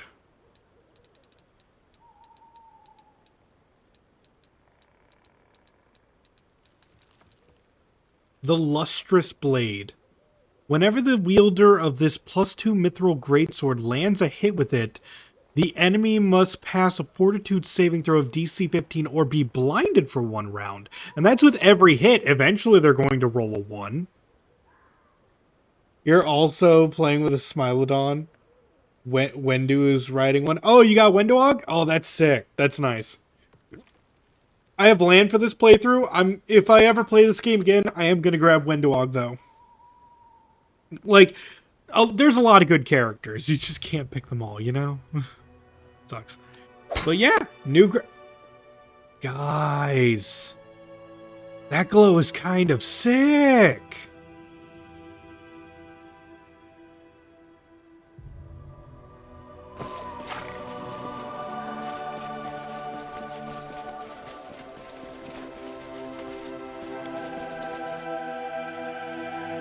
Alright, so we got what we came for.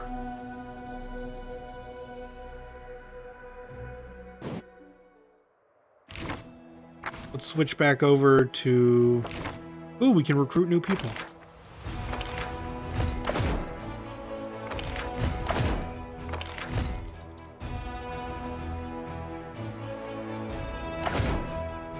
What?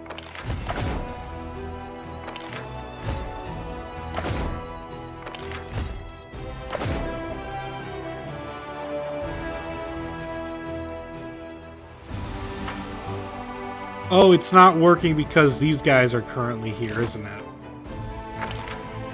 That's awkward.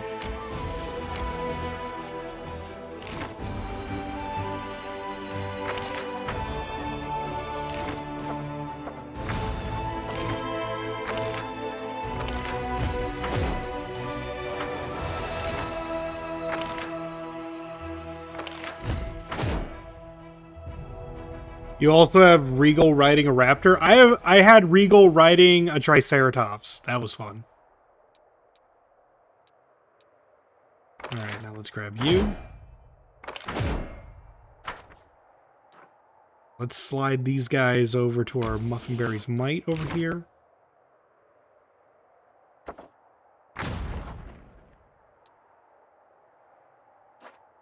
Boom. Big numbers.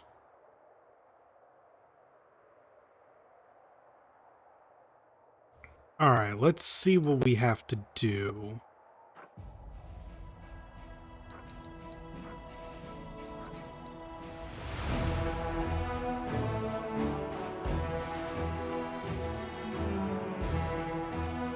Like, we're supposed to be going to Grimwood, but we need Greybore for that.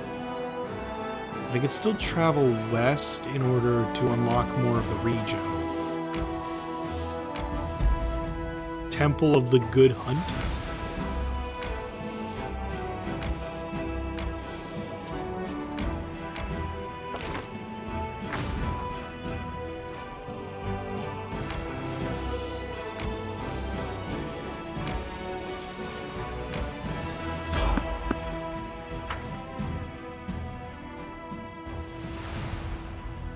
Seems we found ourselves some enemies.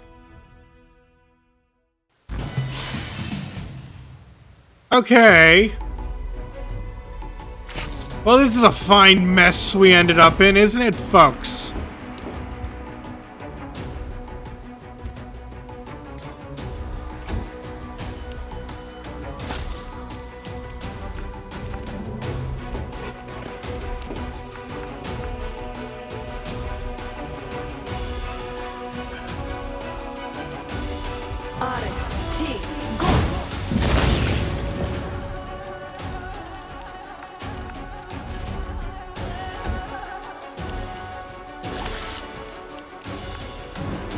I'll cut you wide open!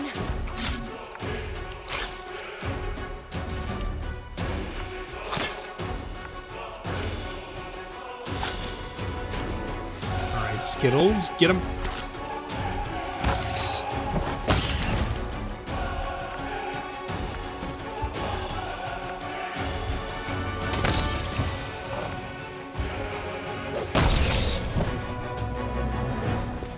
Alright, that was weird.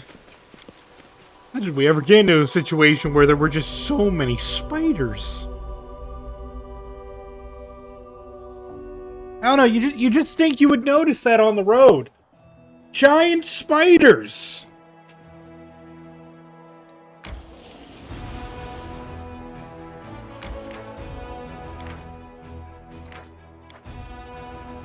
You know, I hope this war at least teaches you how to talk to get along with your comrades in arms. I think we've got a decent party here, and you could find yourself some friends. I'm not here to make friends. I'm here to kill.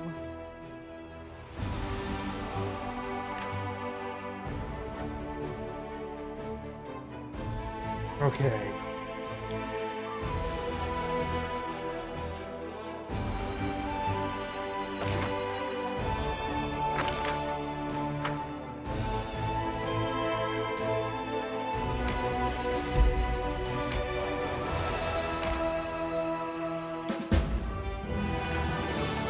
New morale banners. After capturing Dresden, the Crusaders raised the 3 morale banners on the city walls. the banner of victory, the banner of conquest, banner of defense. So don't get my places taken over. I must defeat demon armies. I must capture more forts. Banners still affect the daily change of Crusade morale. A red banner decreases it, and yellows and greens increase. So I just have to keep everything good. You know, no big deal.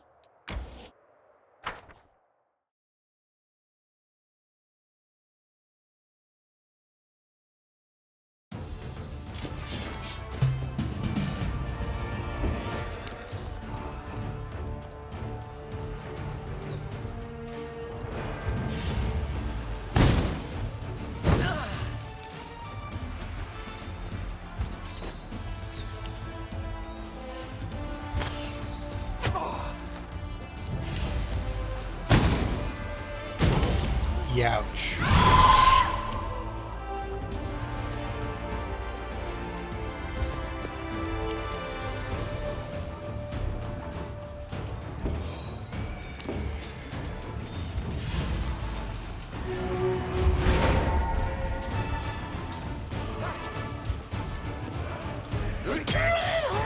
Well, that happened.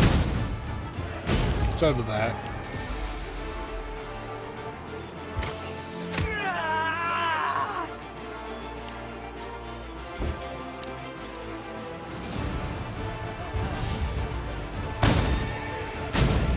So much for the cavalry, yeah.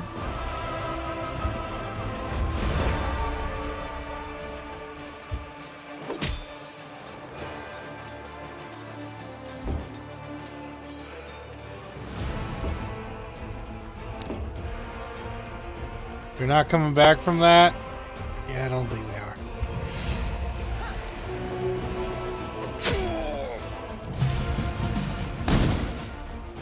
Ow.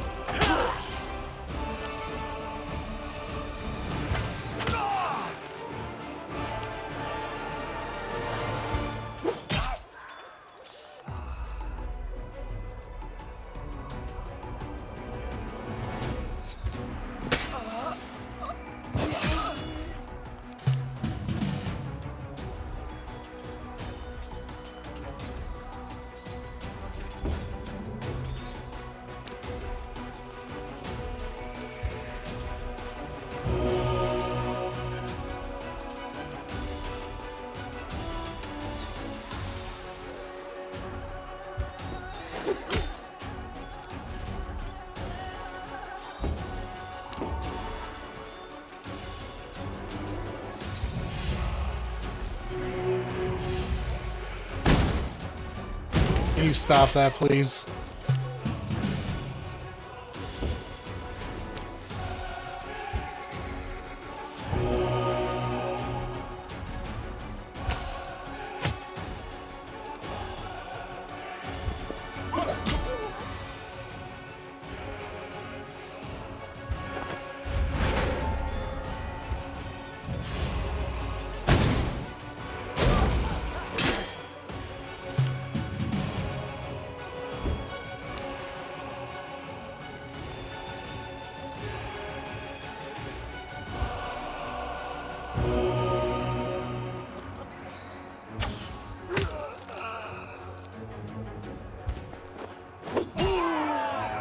Alright, we lost dudes. How many? All of them.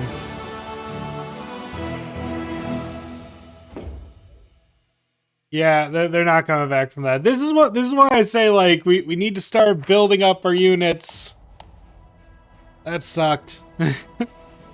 Global map is split up into a number of regions. To capture a region, you must free all the forts in that region.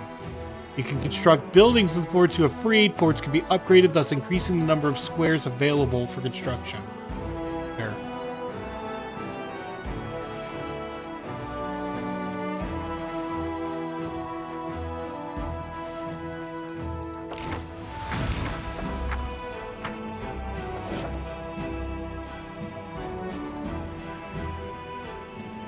That one is very much harder than the level of the encounter. Yeah, because that dude kept shooting the boom blast at me. It was mean.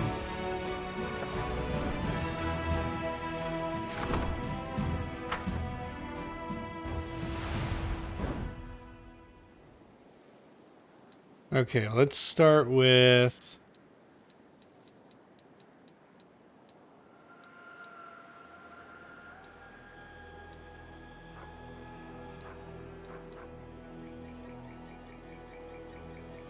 Let's have another stable. Let's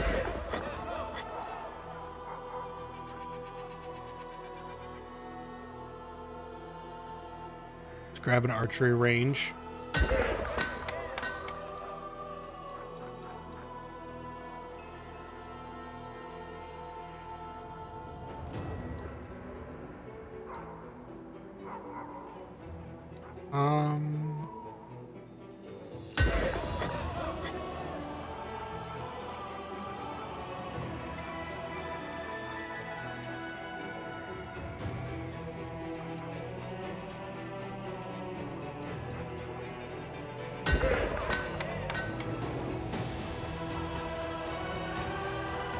Alright, that sucked.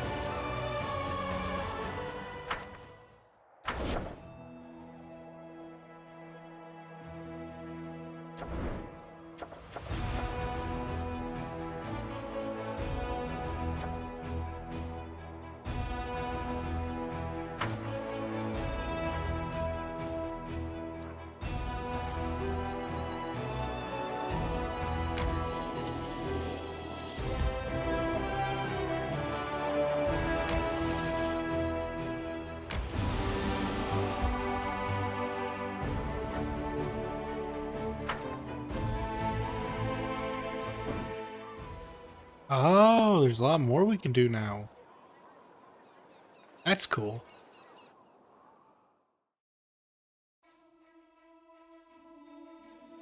But I'm actually going to enter the place. Did not mean to go there.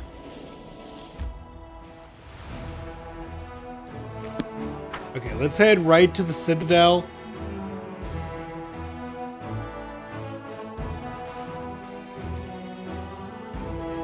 Because I need to have my units rest. Then I guess it's time to have add Greybord to the... Okay, hello. Commander, Anevia agreed to with a slight nod. I have some information for you. Though what I found out is mostly innocent, it might be a cause for concern. Tell me. Soldiers have been gathering in the graveyard to play cards. We usually turn a blind eye to such things, though it's against regulations. We let them enjoy themselves as long as they don't cause too much trouble, and that's usually the case. But recently, my people have noticed social among them, and the gambling seems to be having an unhealthy effect on him. As you know, I usually keep my nose out of other people's private affairs. With all these spies and cultists, I have too much on my plate as it is. But this time, it's about someone you trust with your life, so maybe you should do something about it. This isn't an official report, just a tip-off from a friend. Thank you for the info.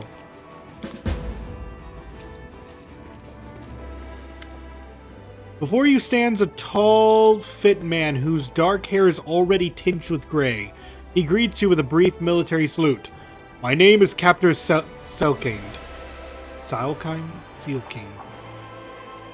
Sealkind. I command the vanguard of a mercenary group called the Blackstone Company. We've come from Andorra to assist you. Get on with your duties. Yes, sir. Glad to be under your command. Captain Selkind salutes you again and smiles and adds in a softer voice, It will be an honor to serve with you, Commander. If you have any questions, let me know. If you need to talk, I'd be happy to lend an ear.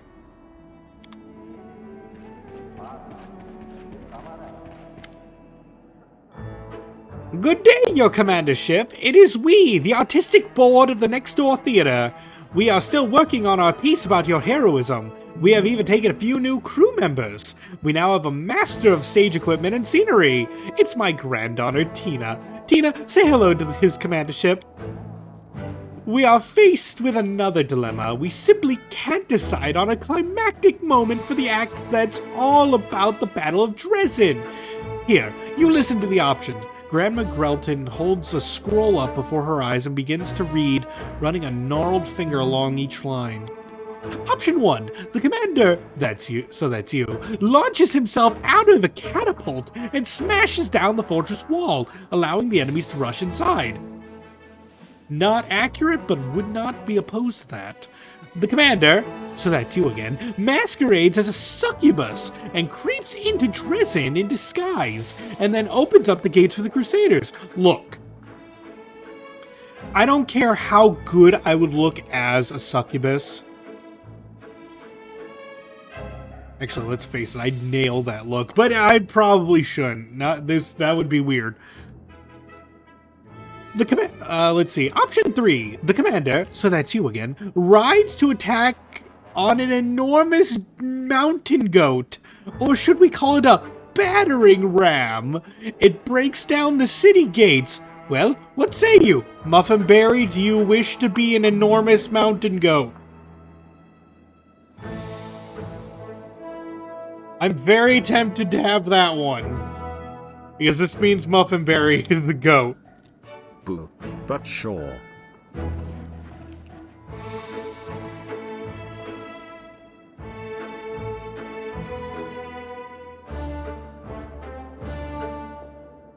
Let's see.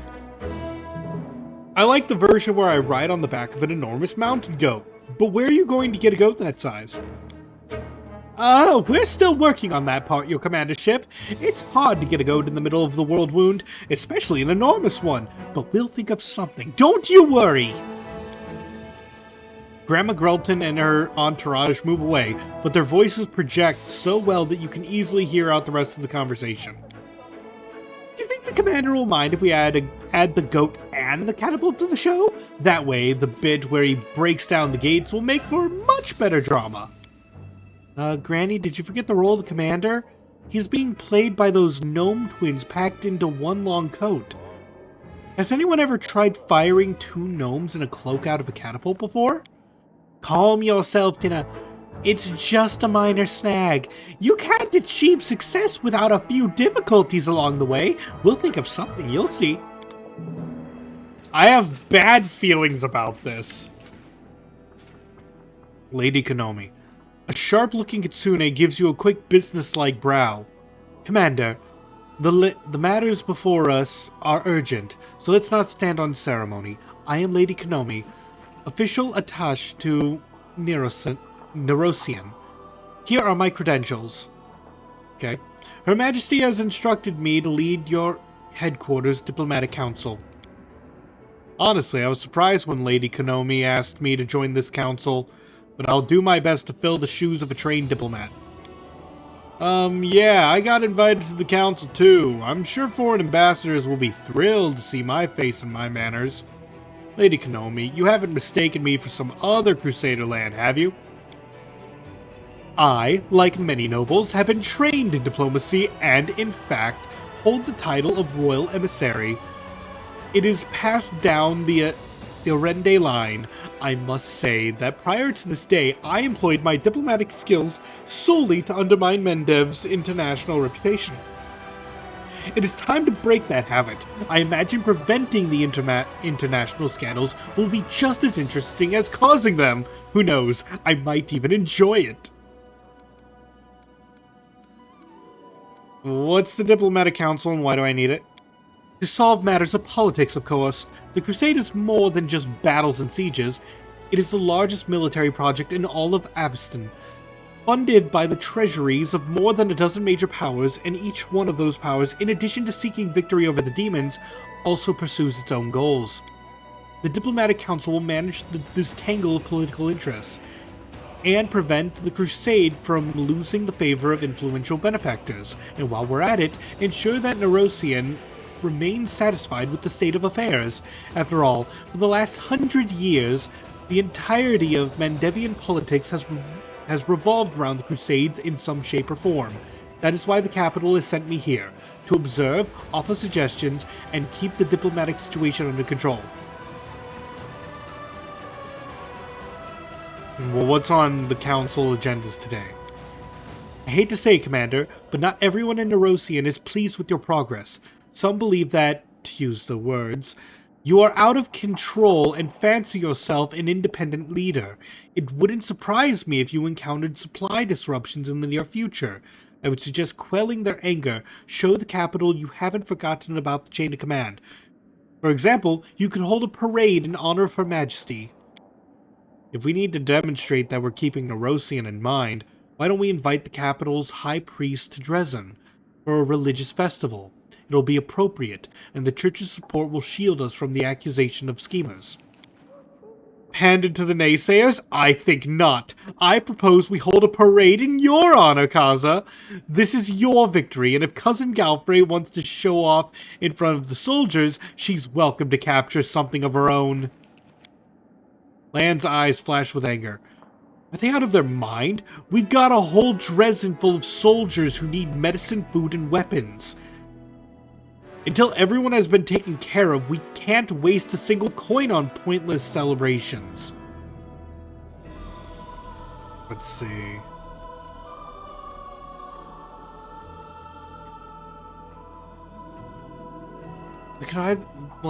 I'm very much agreeing with Lan, but also thinking keeping something small to, for social would be a bright idea also. Honestly, I think, throwing a parade in my honor is probably the worst idea. Very tempting, though. But the worst idea.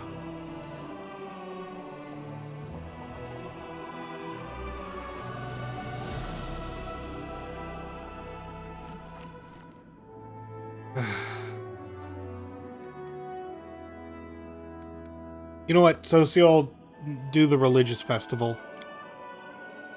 A moment, Commander. I understand that you're used to being the highest authority in all matters, but political decisions are an exception. I am a professional in this field. You are not, by ignoring orders of my By ignoring my recommendations, you are not only deliberately seeking conflict with the capital, but disregarding the common sense as well. I urge you to reconsider.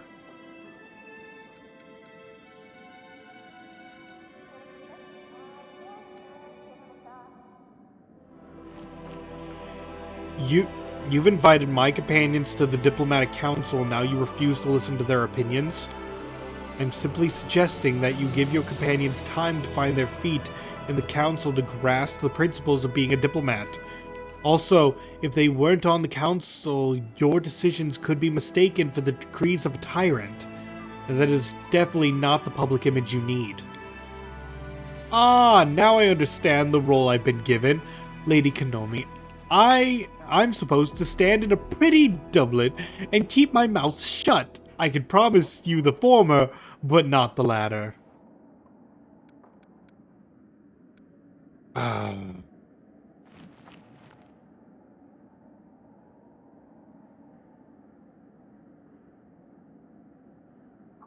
You know what? Fine.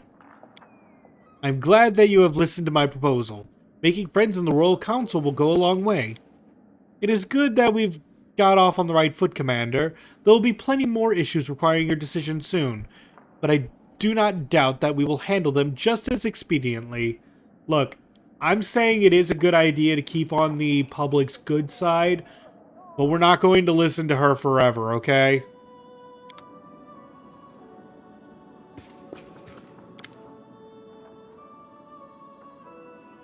Let's see. Regal stands beside with his hands behind his back.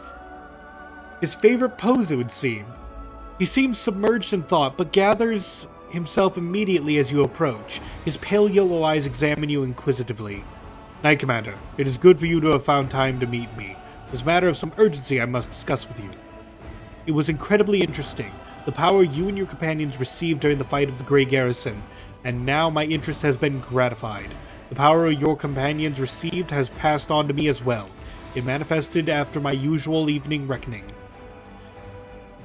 I believe I now present a true threat to the creatures and initiates of chaos.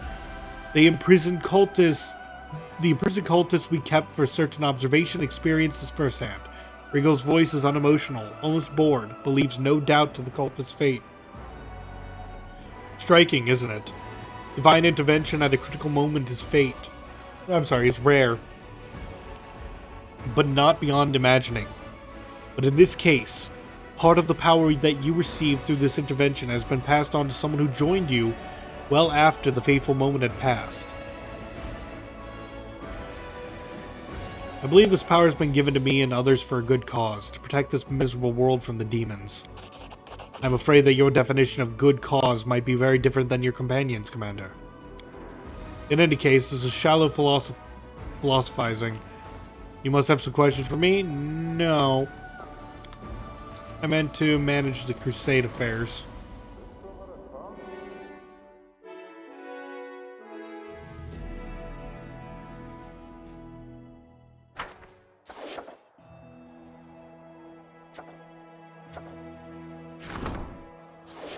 Okay, we did that.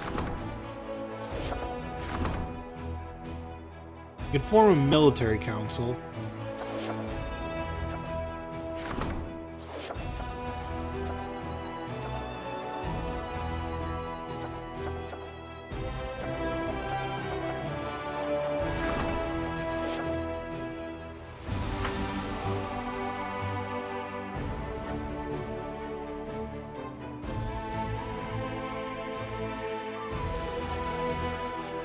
I get the feeling Regal is very excited to be on the military council. Even though he won't show his excitement, he probably is.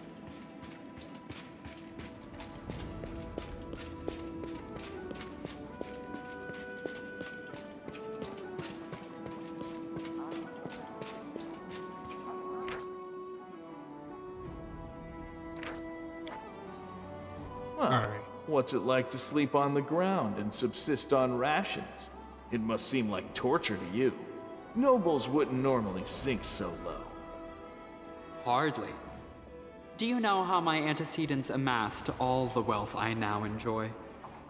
They slept on the ground and subsisted on rations until they got what they wanted.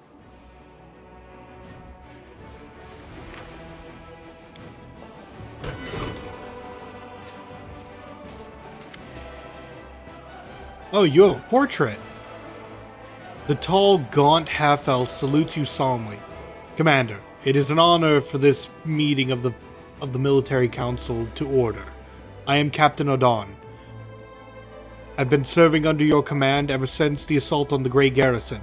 I will do my best to be as much use to you as possible in this role. The foundation of the military is cold calculation and discipline. These are the principles I will seek to impart to the Crusaders. If we are to win this war, we must forget about mercy, for our enemies, for our troops, and for ourselves. Well, Commander, your sister Sela is no renowned general, but she spent half her life tussling with evil, and it looks like I'll be stepping up on behalf of all of Iomede's faithful here. I hope my advice will prove useful. The first issue on the military council's agenda is reorganization of the troops. Our infantry has been bled dry. The forces Her Majesty granted us were enough to take Dresden, but we need more troops to hold it. Furthermore, the army was assembled in great haste after the assault on Canabres and was never adequately equipped. Unfortunately, we don't have much time for redeployment. Our scouts report that a powerful Balor, Horomzada, is already preparing a retaliatory strike on Dresden, but we could rely on freshly conscripted Mendevian soldiers.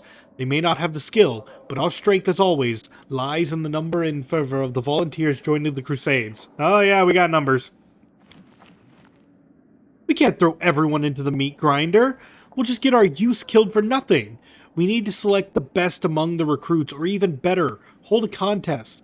The bravest and most capable will join the Crusaders. The death count is always high among the infantry. Its purpose is to serve as the shield. It would be wise to invest our resources in hiring and training heavy footmen with shields to ensure maximum protection, even if it limits their mobility and makes them less threatening to the enemy.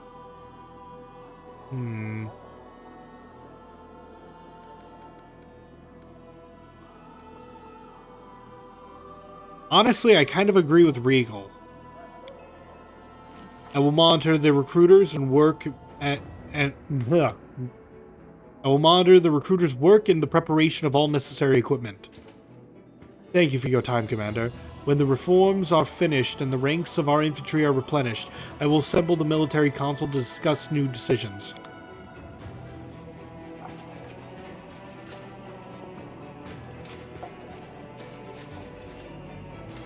Okay.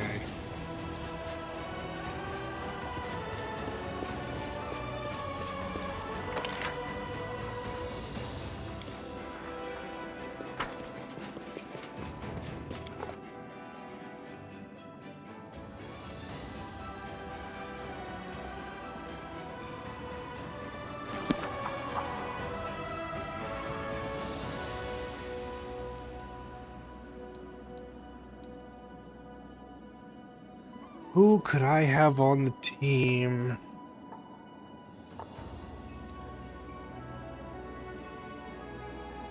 I think I'll remove Ember for right now and add Greybore.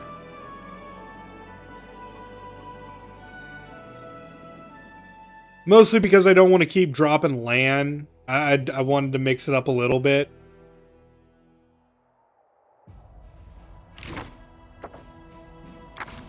So let's see. I don't even know what your class is, dude. Don't ask me to give you a mythic rank yet. Well, it's your class.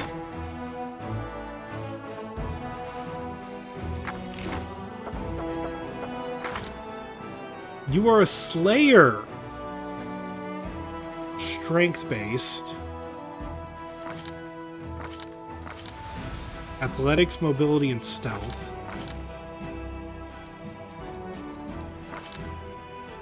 You dual wield.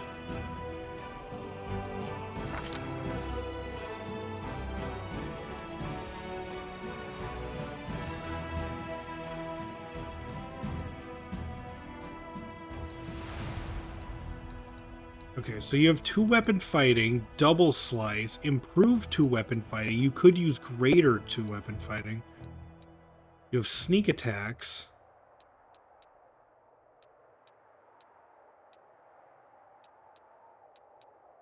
Albeit not many sneak attacks.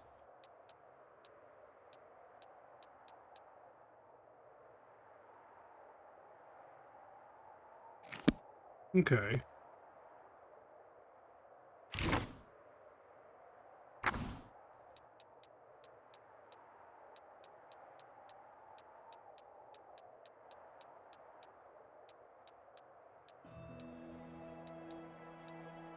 Alright, let's see what we can do with you then.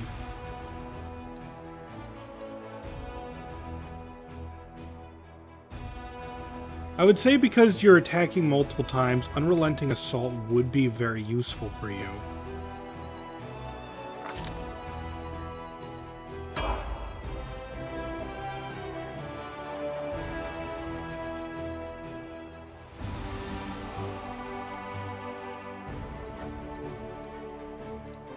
Let's see.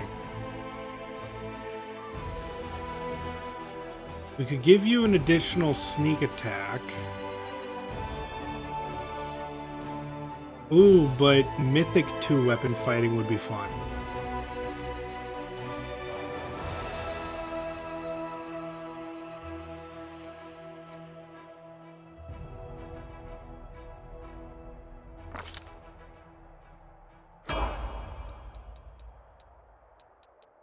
And then...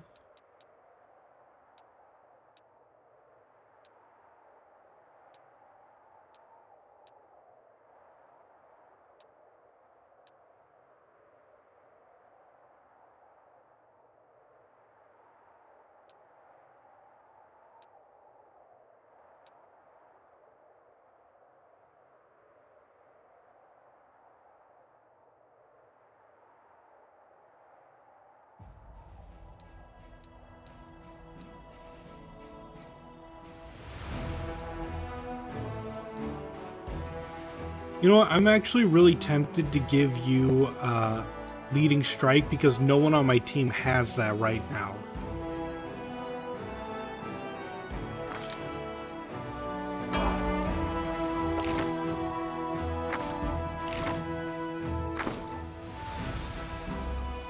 And why don't we give you...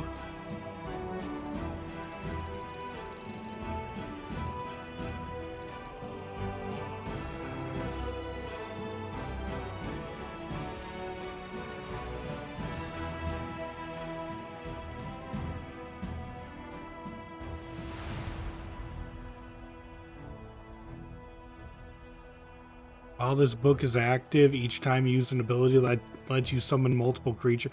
When did I get this and why is it not on Camellia?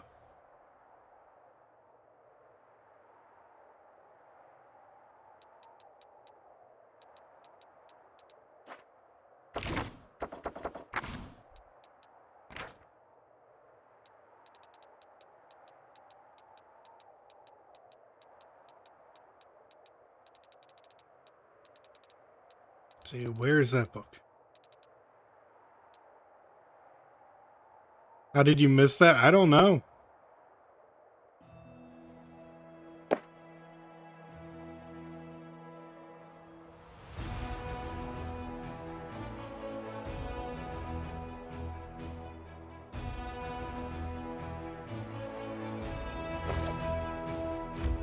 Okay, we're going to quickly enter the Citadel again. Because I need to rip an item off of Regal.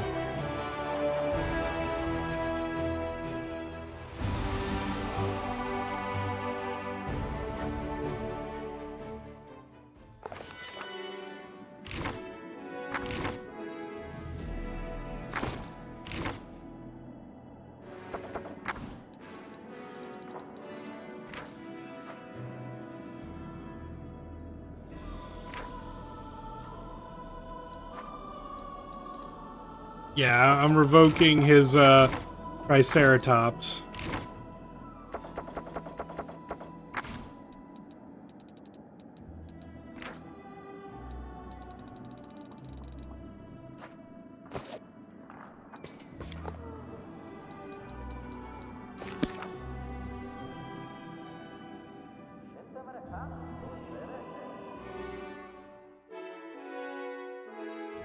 Because he, like, the big reason is that even though I'm sure he's fine without the Triceratops, while you are mounted, all of your attacks count as flanking. So he would gain sneak attack whenever he's on the Triceratops. No ifs, and or buts. It's weird and kind of dumb, but we love it.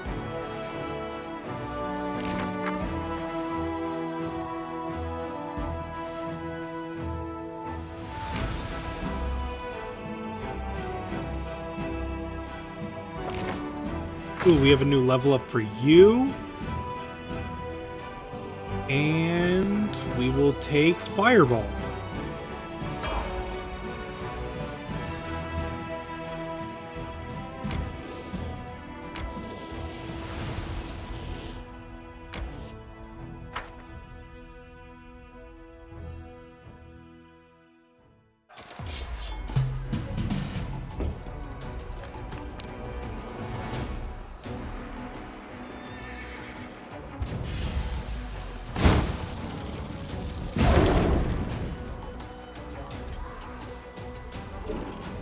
Wait, when did I get my mounted scouts back?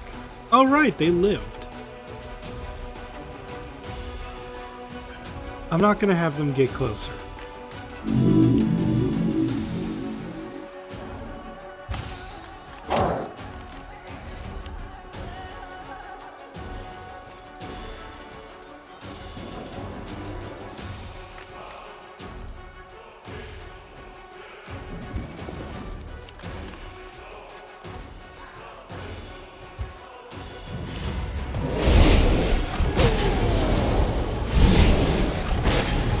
So I did not expect that.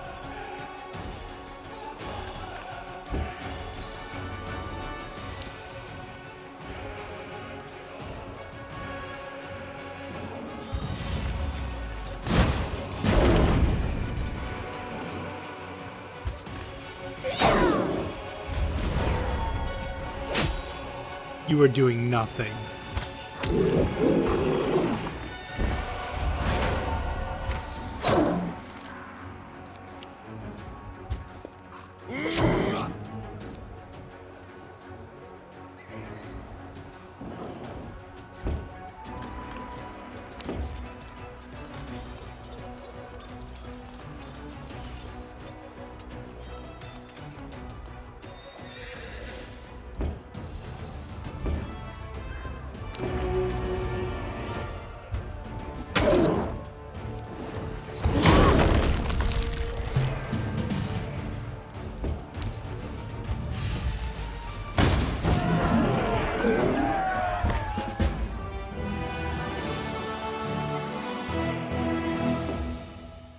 right.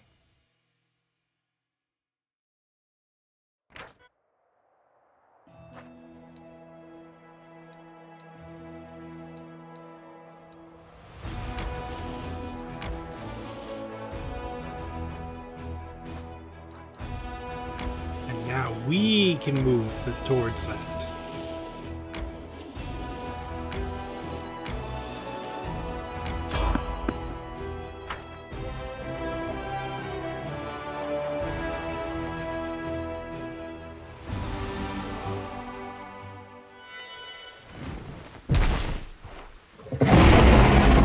Dang it. No time for debates.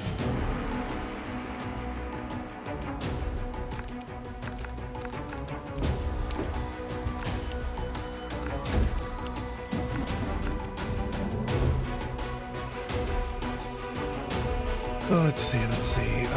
Usable items.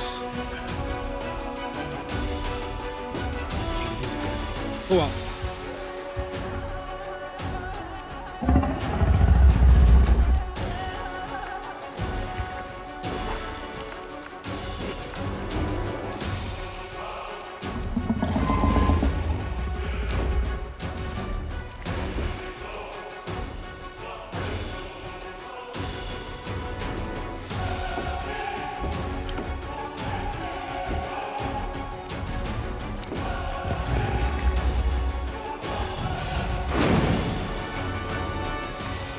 Six lizards!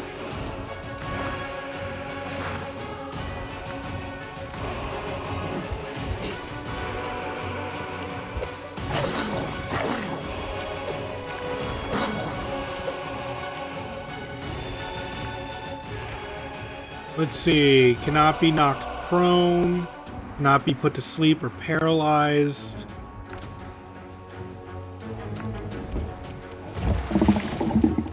Does not say Phantasmal Killer won't work against you.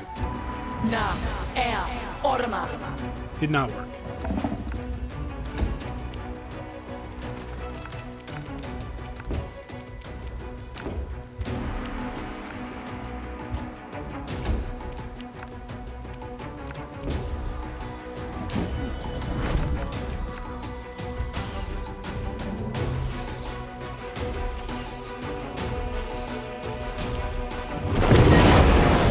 Is irrational. Well, that hurt a lot.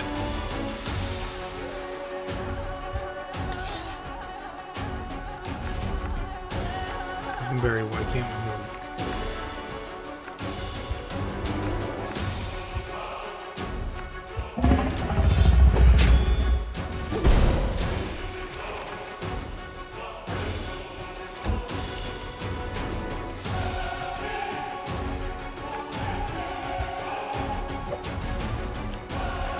What do you mean concealment?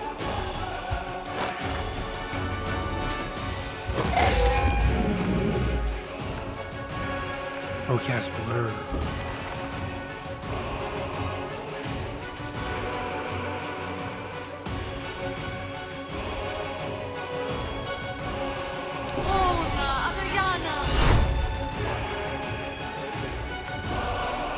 The spirits demand your blood.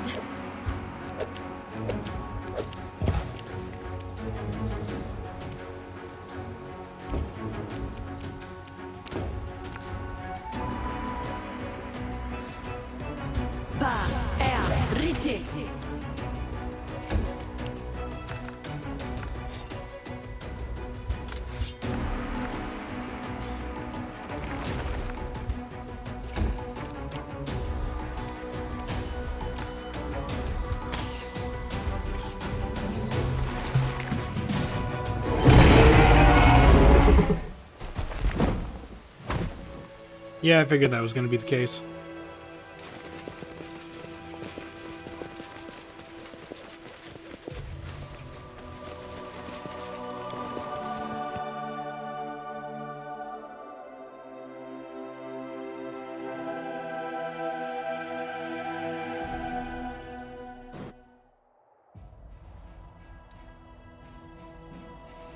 Time for heals, deploy Triceratops. Oh, fair enough.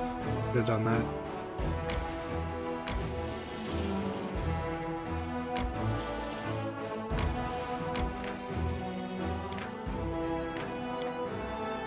I just knew that we were going to be resting soon.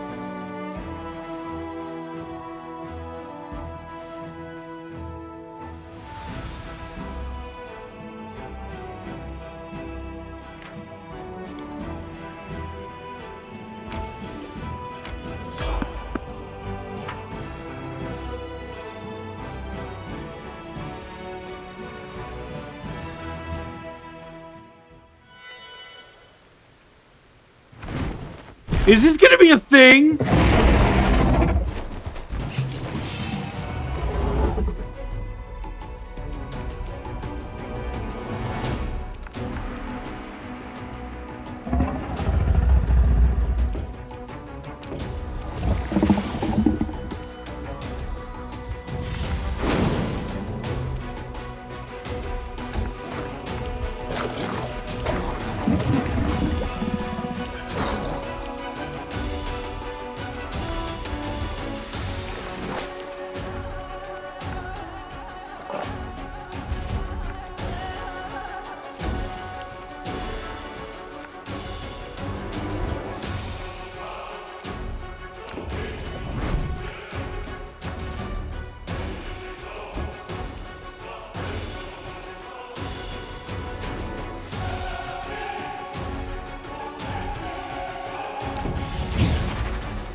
You've crossed the wrong mongrel.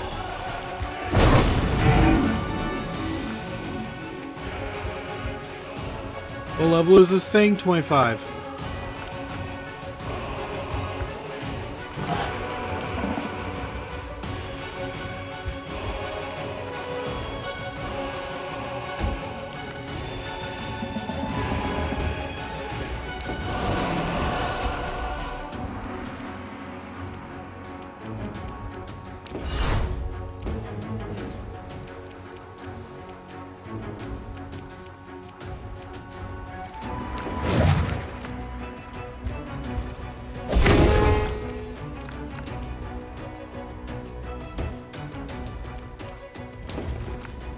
Na, Orma.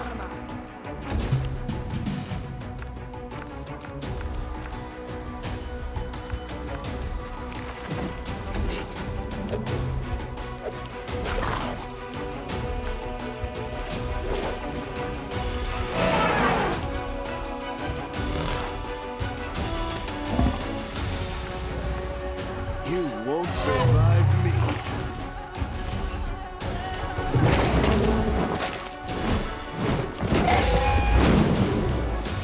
I don't know who it just beat up, but a lot of people are dead.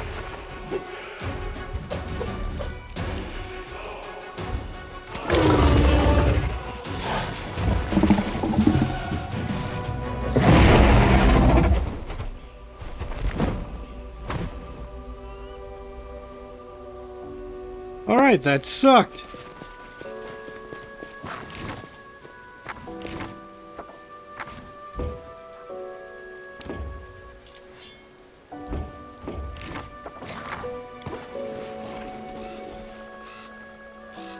Kaza, I bring forth brilliant news. We are free. There is no more NT warrior. It is over.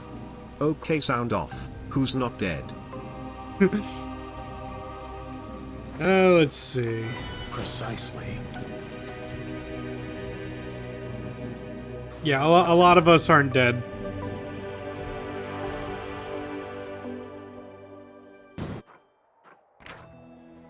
Enemy army reached you and now attacks. Cool.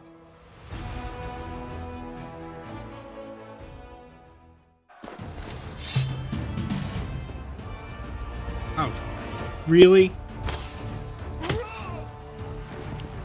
These are my units.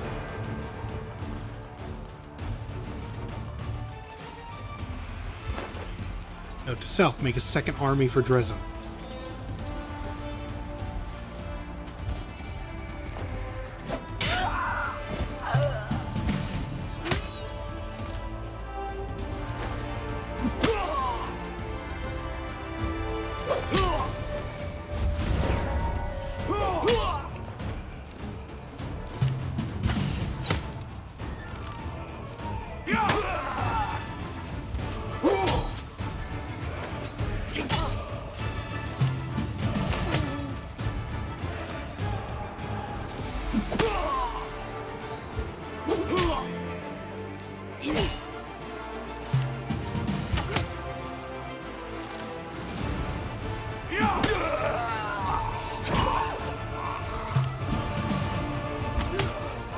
Luckily, it was people I didn't care about.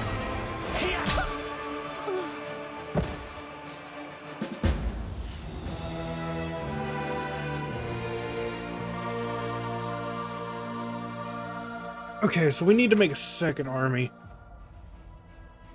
The fort Keeper's Canyon is besieged by an enemy. You should probably recruit a second general for... Yeah, I know. We'll get to it. Thank you, but we'll get to it. I didn't even think to have a second general. I didn't think to have a second army until this point.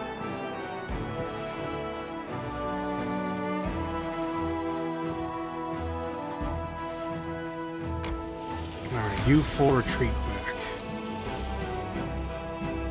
Let's see, there's Gloomy Gorge. Which one is under attack? Here.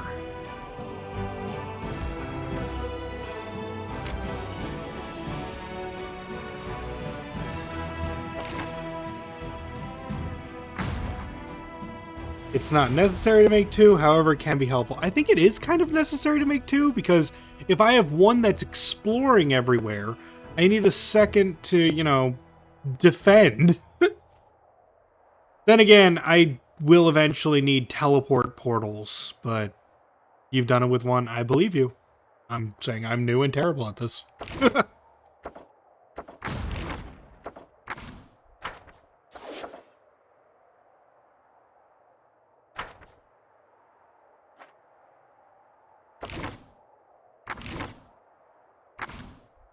Alright. We are going to rest. And that's gonna hurt us really bad. Do you claim not to take any pleasure in plunging your blade into your victim's flesh? I take pleasure in depositing the client's fee in my... Corruption and Nightmare, yep. You can't venture out too far.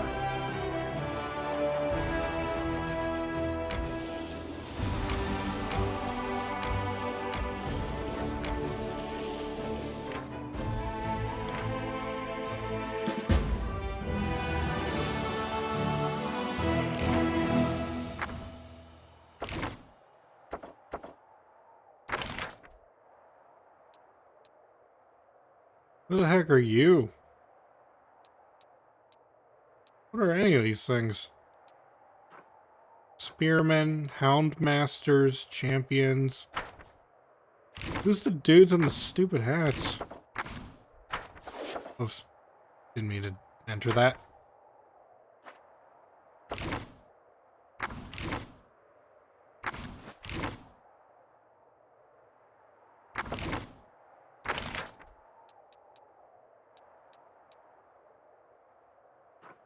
Marksman. Oh, you got marksman. Okay. That's cool.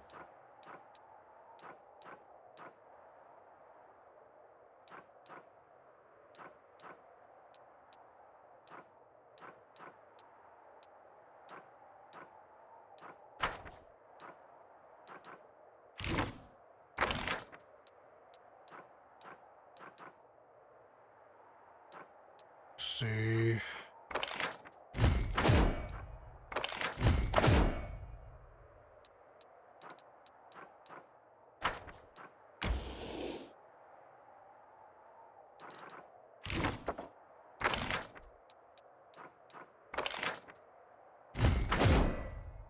Are marksmen better than archers? Yeah, they are. But they're also, more expensive, and we can't really get a whole bunch of them right now.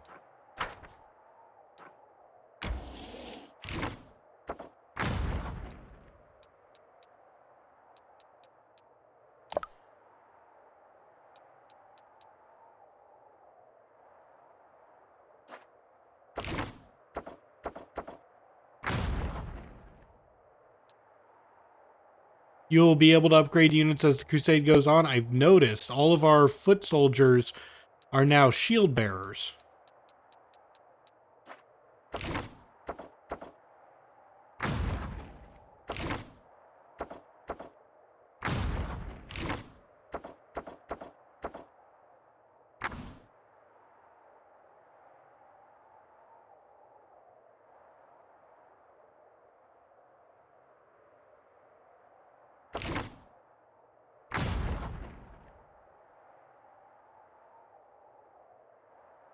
Is the shield bearer thing because of the military council? It is. I believe it is.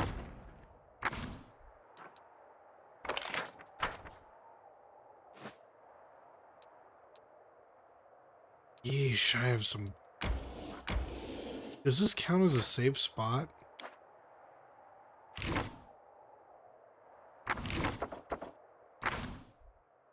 It's not.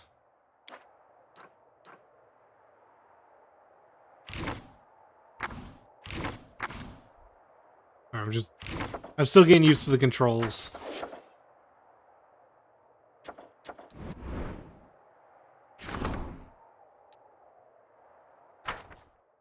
It's not a safe spot till you build a sanctuary. Okay.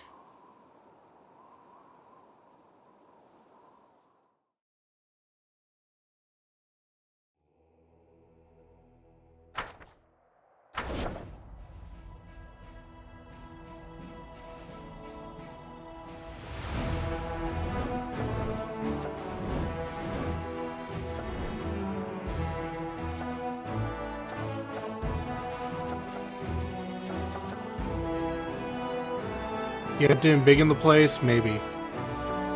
Yes, okay. It's not letting me embiggen this place.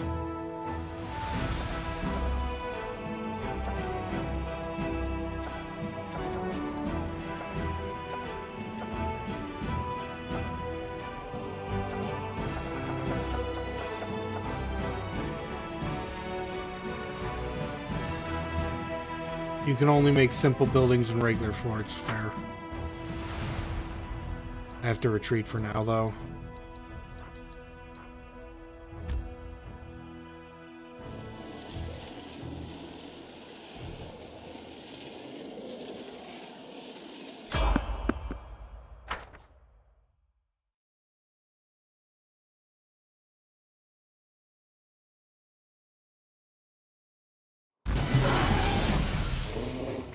I don't even know what you are, but you terrify me!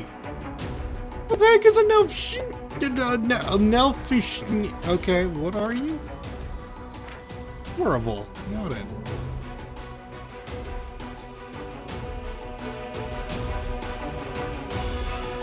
Make a teleport circle in Dresden as soon as you can. I was looking for that, didn't see it. Looks like an owlbear. It's clearly a pig. It's a flying pig.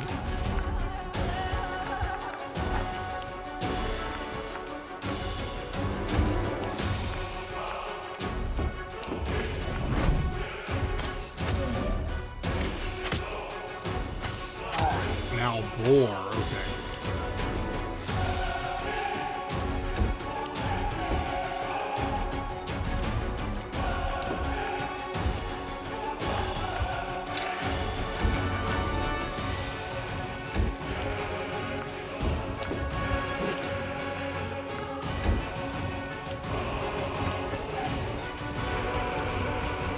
Not outside Dresden. Dresden itself is also a fort.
Come on, Wiggly boys, get into position.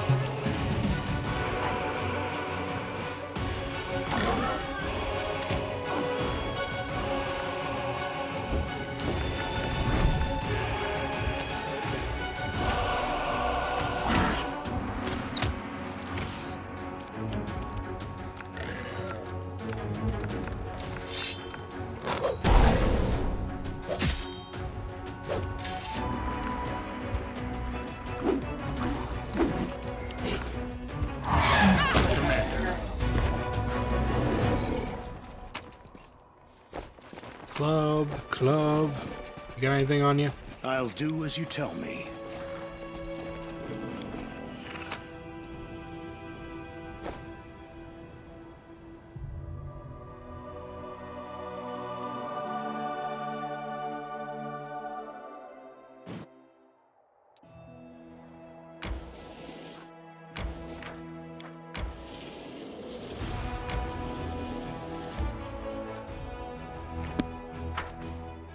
Enjoy Hand to Bed. Thank you for stopping by. Hope to see you again sometime, buddy. Thanks for the tips.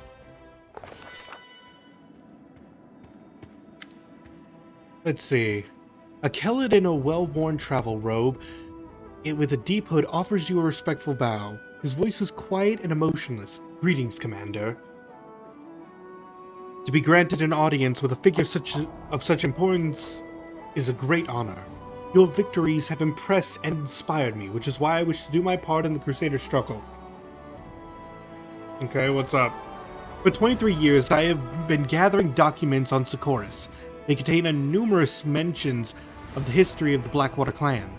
The clan was beset by demons as its members had dedicated themselves to creating a powerful weapon against the world wound. The clan needed more time, but no support came from their neighbors, so the Blackwaters were destroyed. But the fate of the clan is not important right now. What is important is that, thanks to certain ancient maps, I have been able to pinpoint the location of their settlement. If you go there, you'll be able to verify my findings. And if you happen to find a weapon that will help you fight the demons, it will bring me satisfaction and pride. My life will have purpose. Thank you. It pleases me to be of use to you. Alright, you don't have to say that. And man slides in! Ah, Commander, how is our crusade doing? So what brings you to me? Oh, it's just a trifling thing. I wish to make a donation to the crusade's cause. It seemed a smart decision to me, because that's what's good for the crusade is now tightly intertwined with what's good for yours truly. Let's see, Wand of Pox Pustules and a Wand of Ray of Sickening. Ugh. I did have to give revenue from my estates a good shake-up and send a few couriers scurrying about, but in the end I managed to acquire a couple decent items. All in all, here's my donation. How he just slid forward without moving his limbs. Yes, Muffinberry, you did that too earlier. All in all, here's my donation. You must try them out for yourself. I offer you these gifts from the bottom of my heart. Thank you. Excellent! I was happy to contribute. Good day to you, Commander. Commander, I have alarming news. Sir Seer seems to be ill. He has stepped back almost completely from commanding his people. His Everblight Crusaders are a large and experienced force. Our strategy relies heavily on them. Please talk to him. I will talk to him. Thank you, Commander. You see a Kelid, around 50 years old, dressed in a doublet that looks older than its owner. Once it may have been expensive, but now it's worn and patched. A scabbardless sword hangs on his belt, covered in a thick layer of rust, and it looks more like a club. His flushed, swollen face, spongy nose, and dark circles beneath his eyes suggest that he is a heavy drinker. When he opens his mouth to speak, your suspicion is concerned by the stench of stale alcohol on his breath. So you're the commander, huh? It's a cozy little place you got yourself here. All these walls, polished furniture, solid, commendable. Why, I think I'll give you a medal for this. And you are? The man groans as he strains up, affecting a proud, noble bearing insofar as his decrepitude allows. You will be pleased to know that I am Tharbardine Quintissimus Hierophantel, rightful heir to the throne of Iz and all of Socorus. Everybody knows that no king has ever ruled over all Socorus, and there is no throne in Iz. Eyes, sorry. Now, what do you know? Have you been to Eyes? Have you seen it with your own eyes? You haven't? And if you haven't, maybe there was one. My pops used to tell me all about the throne in the palace. It was gold all over. Encrusted with all manner of rusty things like diamonds and fire ants and rubies and buboes. Couldn't take your eyes off it, and that's the kind of throne it was. It's mine. Mine by right. Can you prove this? Of course, we aren't just some swindlers. We all have evidence. He takes a rusty sword from his belt and shows you the hilt, which features a nearly worn-off golden crest. The grinning animal it depicts most closely resembles a shabby possum. Here, the royal Smilodon is the ancient symbol of the rulers of Socorus. I've also got a wart on my chest in the shape of a crown. Of course I'm the heir to the throne. And for those of you who don't believe me, well, they could get lost, that's what I say. Let him go to... Smilodon. Yeah, I Smilodon. Let them go to Pelora's Fall, where all the kings of Socorus are buried. There, if anything, I would be the heir to the throne. Yeah, the entire family tree has been written in stone. Go and read them. Where's that? Are you tone deaf or what? You should drink a pile of pine needle infusion. It'll do wonders for yours and your eyes, too. I'm telling you, all the dead Sicorian kings are in the ground there, in mausoleums. Tombarials. Never heard that word. And whatchamacallit, obelisks, that's right. It's all written here. About my ancestors, about me too. Just go look, everything will make sense. By every law in the land, I'm king. What do you think you're entitled to? We are simple people. We don't need much. I mean, no, that's not what I meant. We aren't simple people. Not simple at all. We need a great deal. A king's palace, a throne, lands. But all that can wait until you take back Eyes and make all the demons leave. As for now, I wouldn't mind having a king's residence here in Dresden. Place to sleep, some hot food, that'd be a start. I am so curious what that trickster path would do. I think I'd believe him for craps and giggles. Anyway, throw the imposter out of here. Hey, how could you? Some commander you are.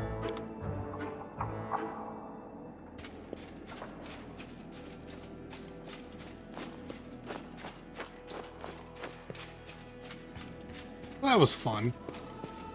Alright, let's open up the decrees.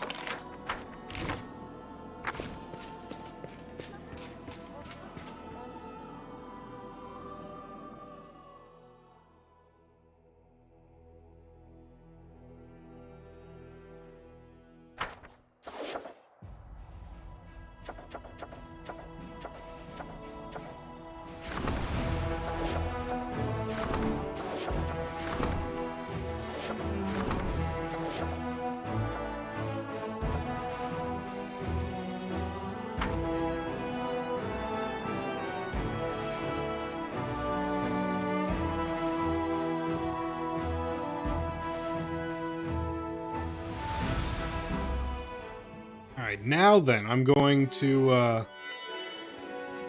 sleep, because I am corrupted and fatigued.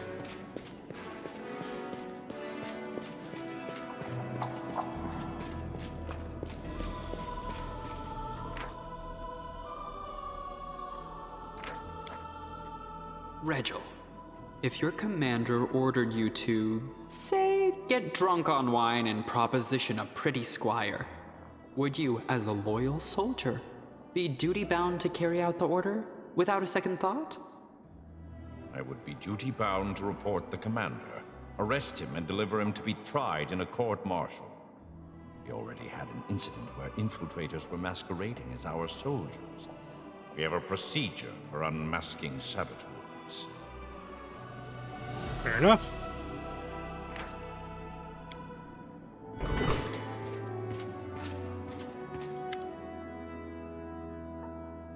Commander, upon hearing word of your victory in the Battle of Dresden, many leaders of Avestan have considered taking a more active supporting role in the crusade. Fighting demons in the name of saving the world is a prestigious endeavor, especially when the war is going well. The one whose help is accepted first will increase their standing in the political arena, which is why the powers are now competing for the right to conclude an alliance with Mendev before their rivals do. Nerosian has already chosen which of them is to be favored, Aesgar. We've been building an alliance with that nation for a long time, and now the capital is expecting you to address the steward of Aesgar with an official offer to support you.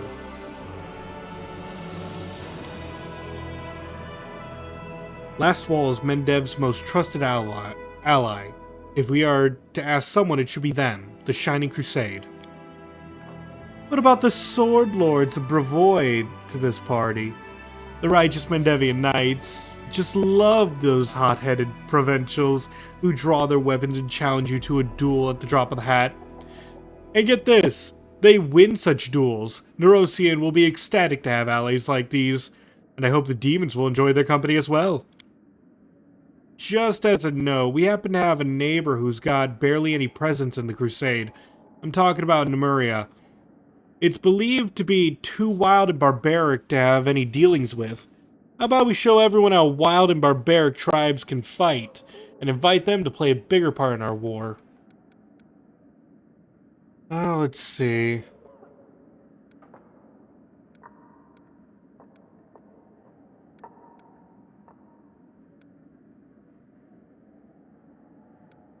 We could have barbarian.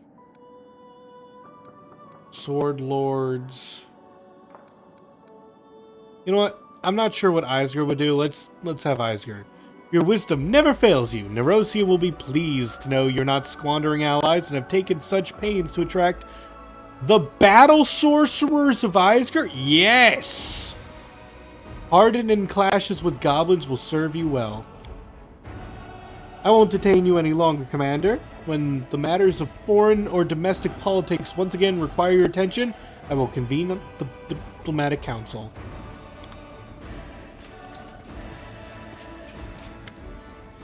Hail, Commander! Before you, an aged yet fit, sturdy Garundi stands at attention. His dark skin has an earthy tone to it, and crystals sparkle forth from where his hair and eyebrows should be, clearly identifying him as an Oread.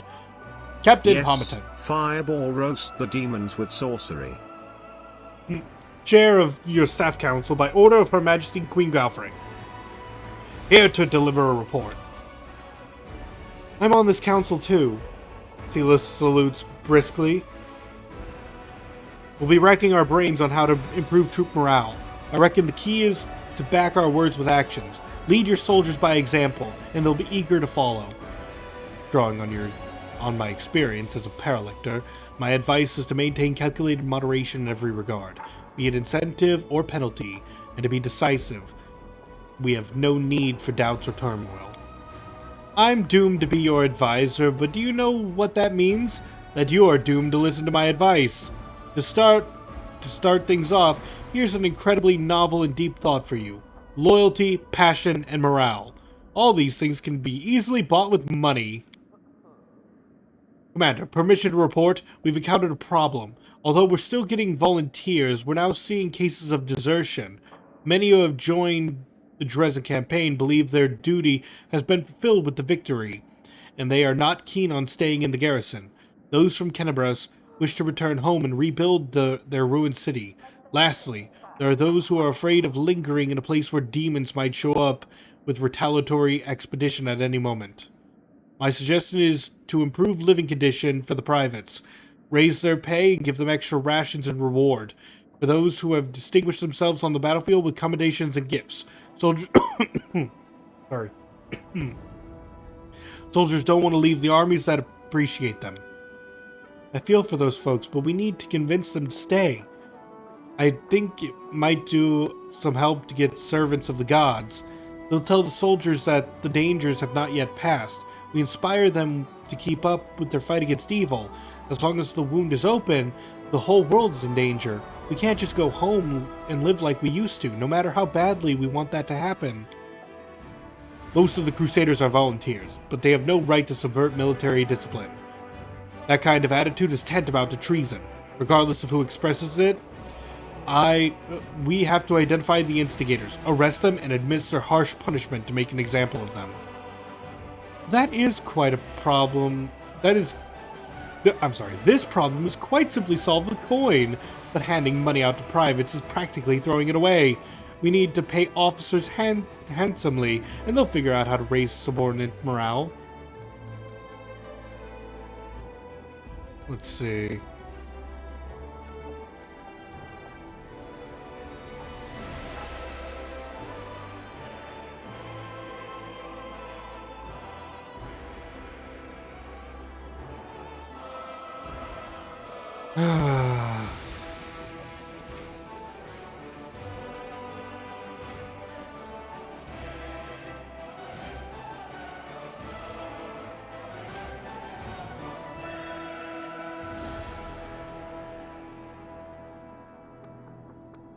You know what? Sure.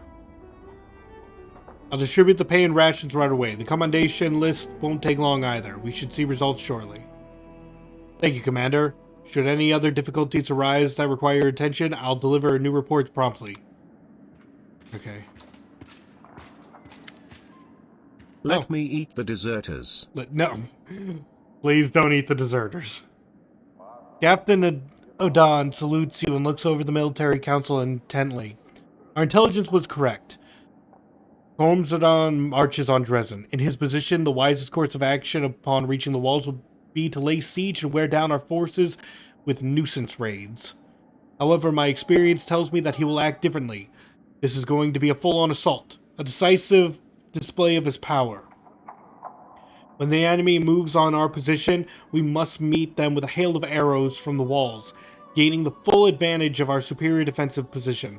To prepare our army for this battle, I propose to pass a reform and increase presence of ranged troops in our ranks. I believe the light-armed slingers are... the light-armed slingers, a great number of whom can be trained quickly, will be adequate for our purposes. Once the demons get to them, every one of those slingers will be slaughtered. I say we only recruit experienced, seasoned rangers who have traveled far and wide. I know how to defend themselves in any situation. So here's the choices we're getting so far. So we could either have rangers, slingers. Captain Odin is correct to assume that our ranged troops can manage with light armaments. However, the troops themselves must be exemplary quality to complete the task at hand. I suggest we pick the most adept archers we have and have them undergo rigorous training until they become true marksmen. Okay, so I can either... our infantry will be covered by rangers. I prefer to strengthen it with snipers. Peasants with slings.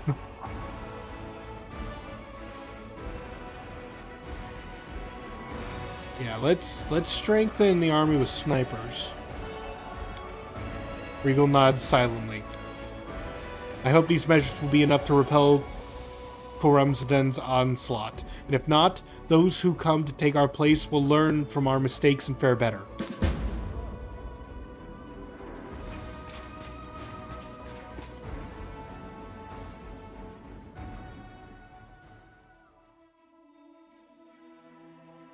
So yeah, this upgraded our archers to be,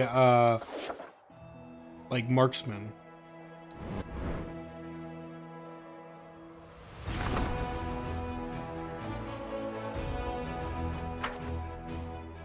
Yeah, our archers will be better now.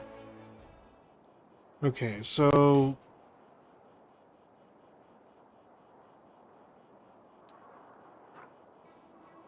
Apothecary provides 10% bonus to HP for all trainable units in adjoining buildings. Okay.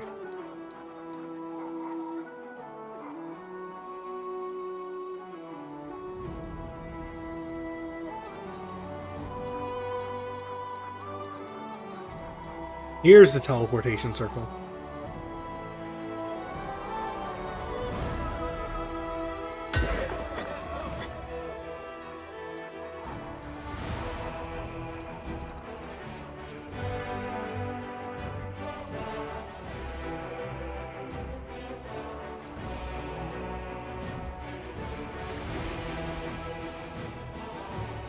Let's see.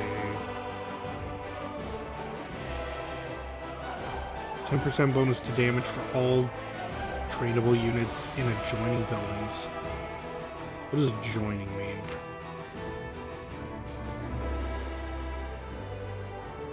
Share aside, diagonal does not count.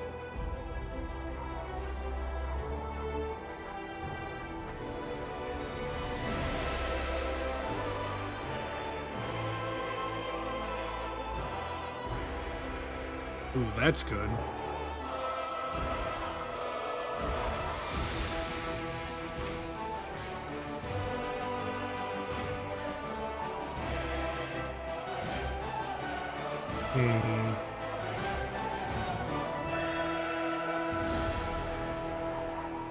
To progress, you need to build stables first. Also, there is a workshop. Yeah, you're right. I should get the workshop. I got it first.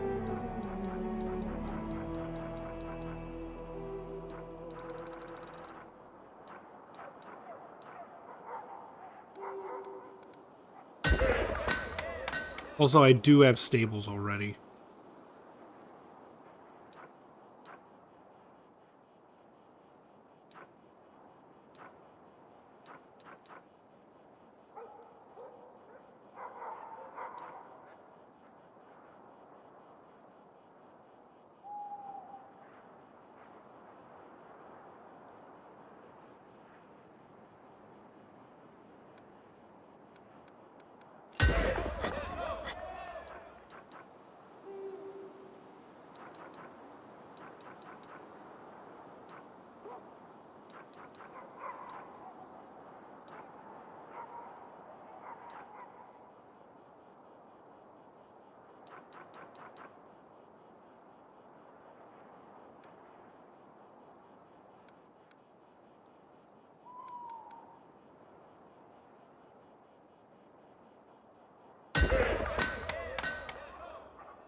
Wait 3 days for the workshop. Oh, right.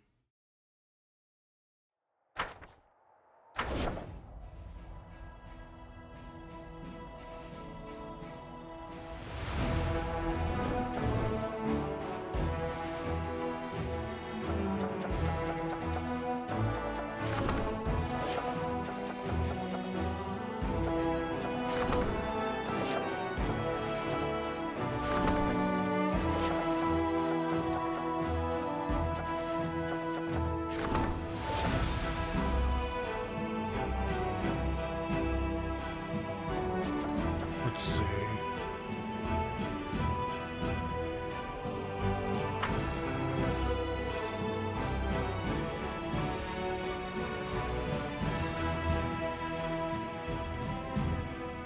The problem I'm having now is that I can't exactly go out too far now, can I? I have to build teleport circles in other areas.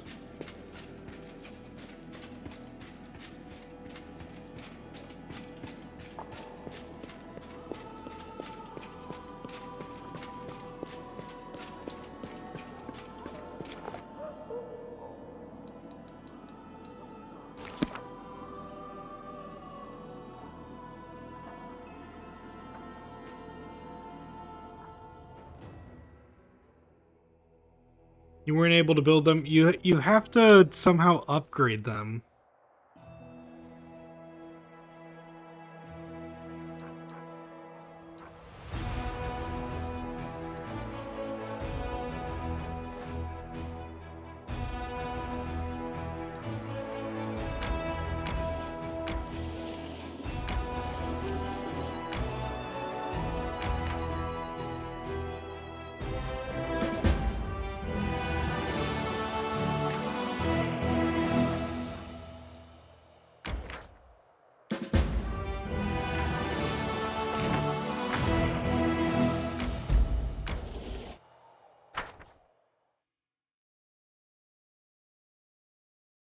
You need sanctuaries on other floors to get your party that far out. True.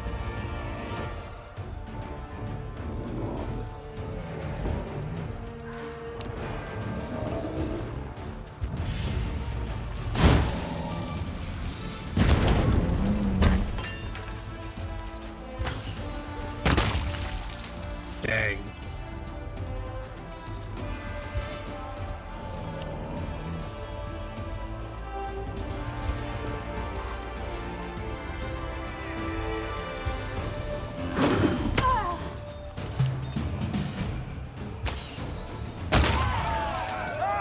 But I like these new marksmen.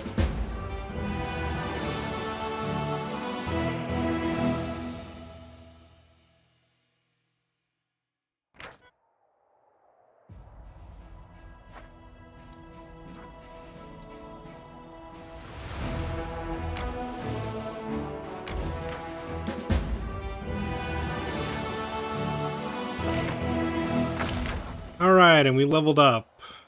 Let's see. Increases the maximum size of the army by... Wait, wrong.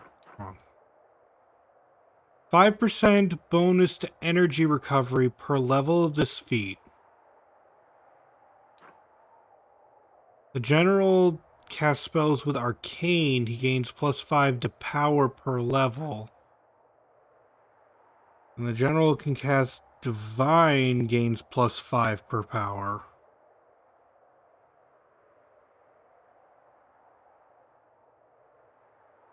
We'll go with Divine.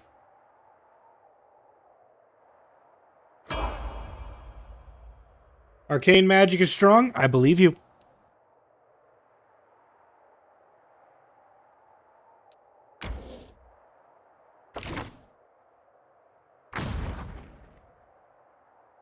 Arcane is Fireball and Scorching Ray, and I know.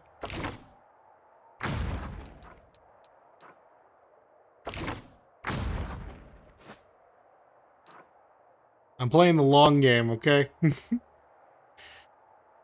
Don't worry too much.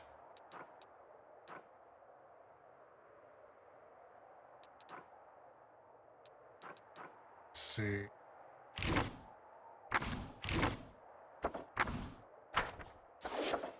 Channel energy is divine. And, like, it improves, 1, the power of our healing, and 2, it improves some skills we'll get later.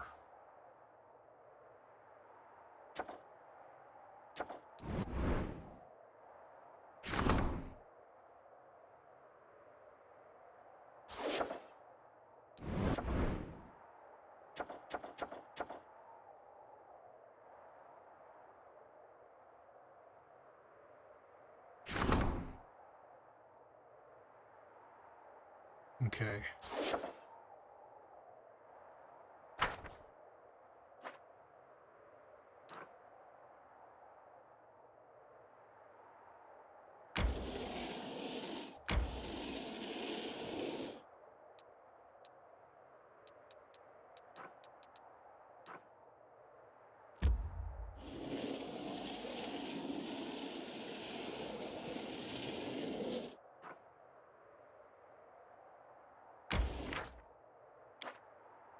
I'm going to save, and then I'm going to tell them to continue and see if I can sleep closer to Grimwood.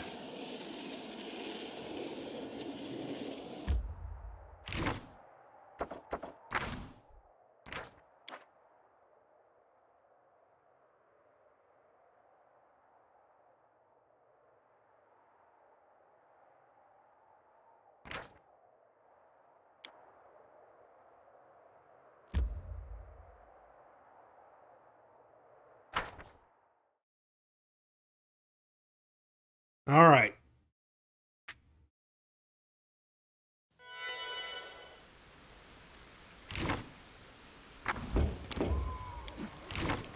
No reason to pause.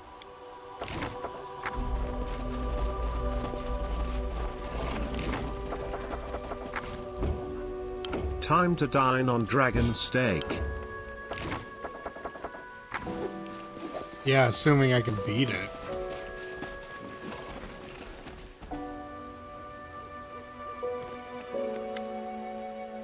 Braybor meticulously scans the surrounding area and appears pleased with the results. The talon-like hooks of several collapsible spikes protrude from his pack. The dwarf produces a small, tightly wrapped bundle from his pocket, and its pungent smell fills your nostrils. Come over here. This is where we will set up an ambush for the dragon. Let's light as many fires as we can so she thinks a whole caravan is staying here overnight. You can be sure she won't resist such easy prey. What is that stench? It's frog's eye, some herb from Magdamar, used as seasoning by the Varisians. I'm not sure they can even eat anything without it. The heat of the fire will cause the smell to rise up into the air, where the wind will carry it far and wide. The dragon will surely catch our scent and take interest. Dragons have a heightened sense of smell, and their sense of taste is even more discerning. The beast won't be able to resist the chance to try some new kind of meat. Let's get started. This is going to be a fine ambush.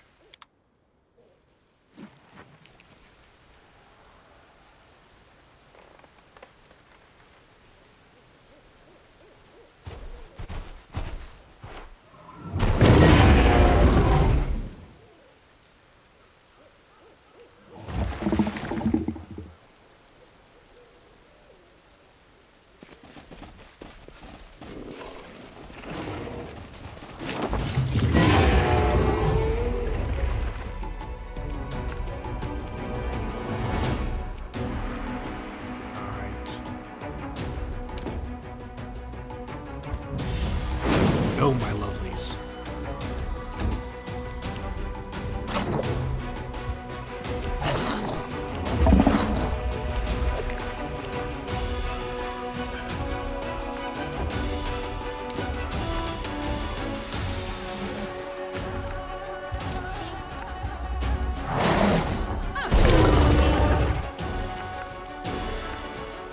That was nice.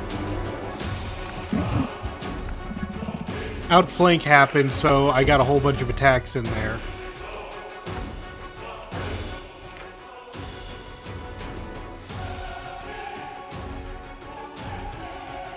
Okay, it's immune to death. It's also immune to poison. Immune to fire, just straight up. I can still cast haste.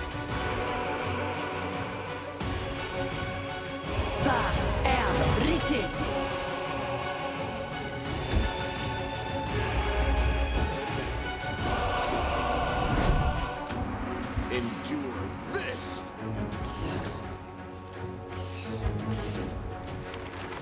Alright, that's not good. Blood Rage. Resist fire.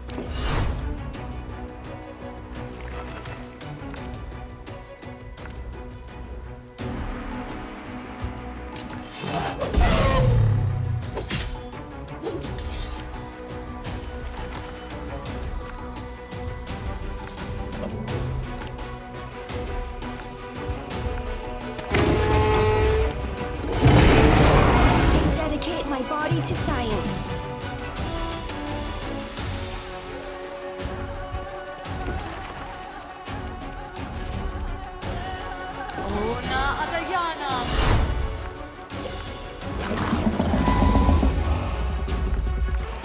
The Inheritor, guide my blade! Really? This was supposed to be an ambush!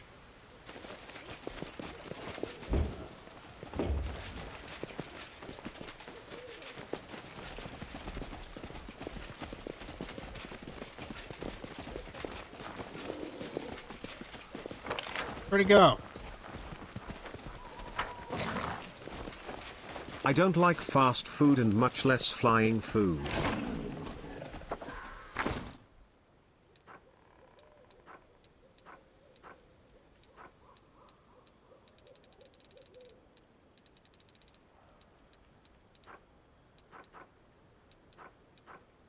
Alright, let's see.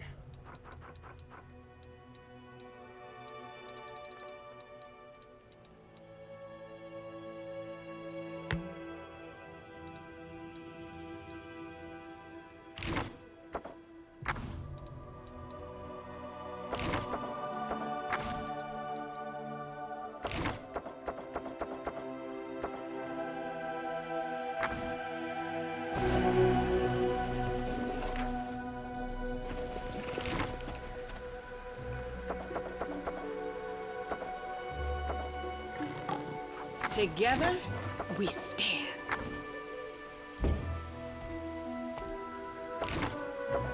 Huh? Oh, yes, what?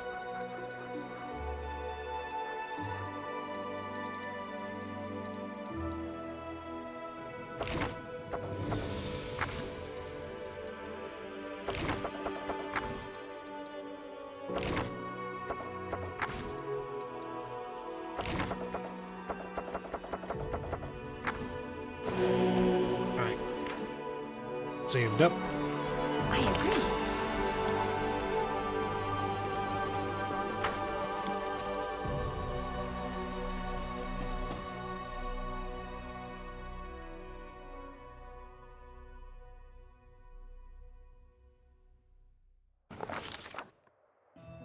The ground is covered in fresh dragon blood and deep claw marks. The winged silhouette soars up high into the night sky and heads east, doubtless toward her lair.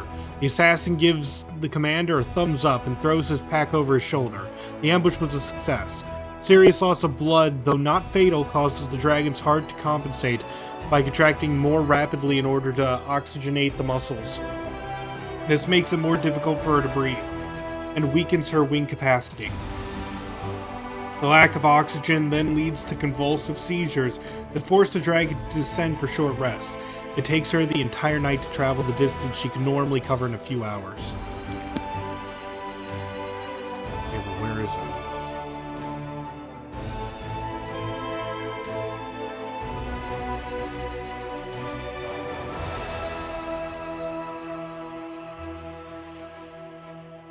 It's a distance.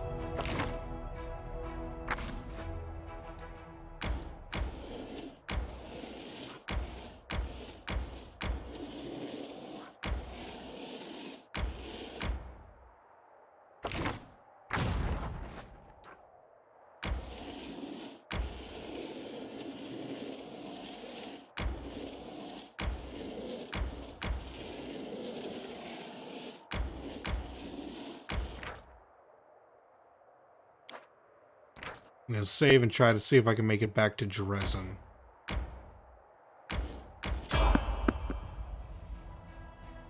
Traveling merchant, you say? I mean, I might as well take a look at their wares.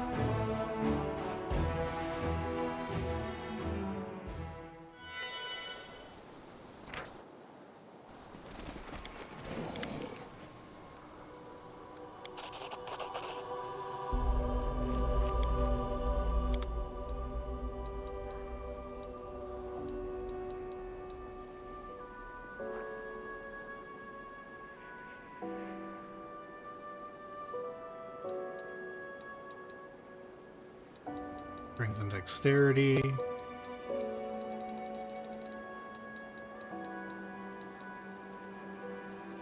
Corrosive shortbow.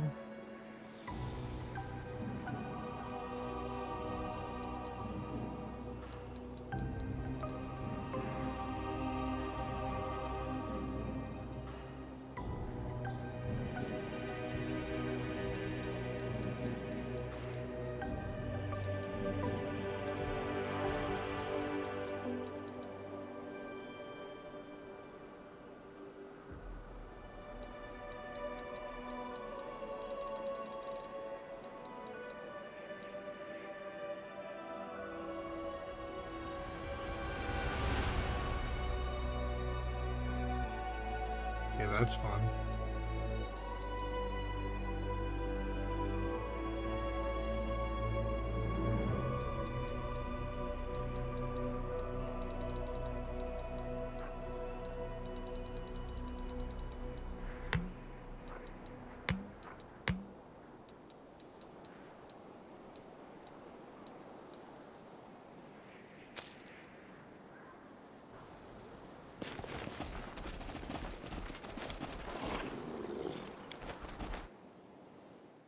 You bought the Pyromaniac ring for Ember from the priest in the Hunt Temple?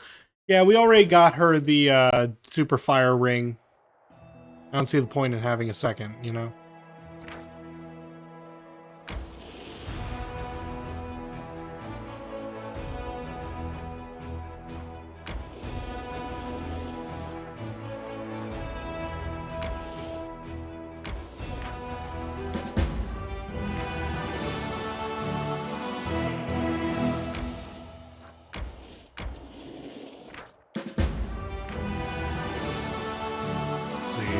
With every new battle, the army gains invaluable experience, and their lives depend on it. Okay.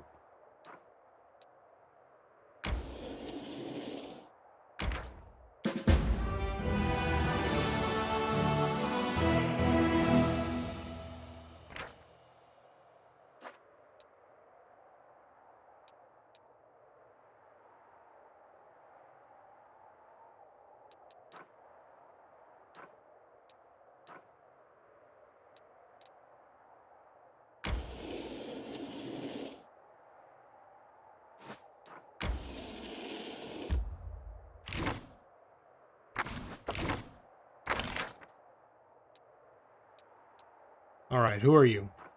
Bandits. Rangers, Houndmasters.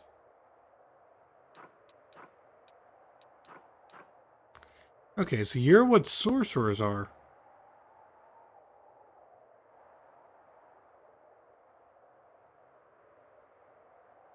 Oh, so there's another pyromaniac ring. Okay.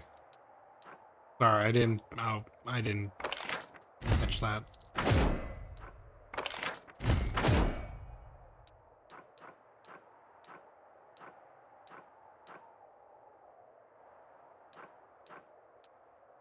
You know, we're gonna make this the start of our new army.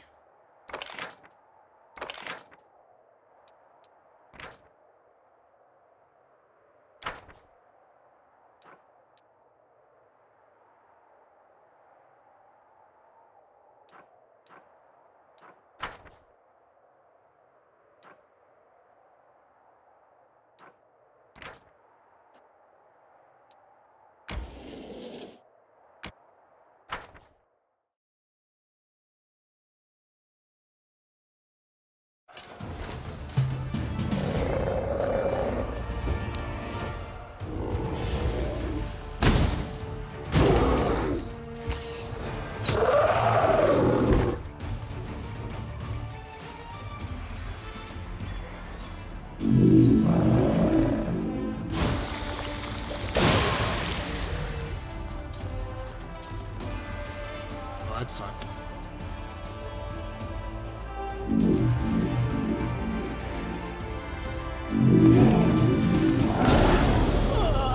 All my units were stunned, so I couldn't do anything.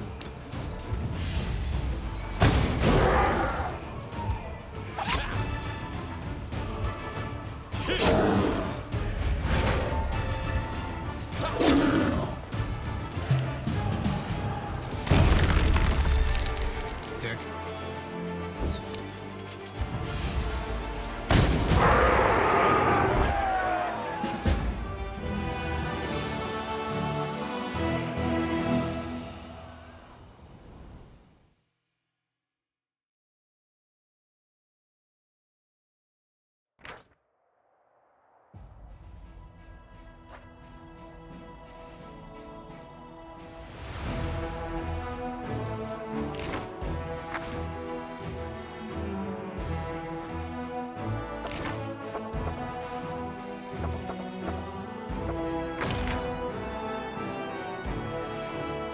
Alright, so for the first one... No, these are good.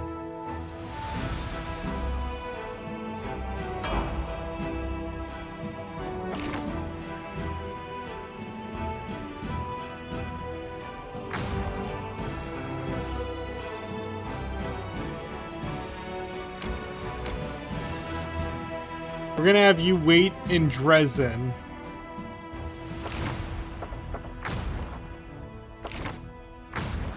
As we replenish.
Alright, let's take a look at some of the things here. Du Bois Defenders. I was thinking about Du Bois Boys. Then again, that kind of sexist, but at the same time, I don't know.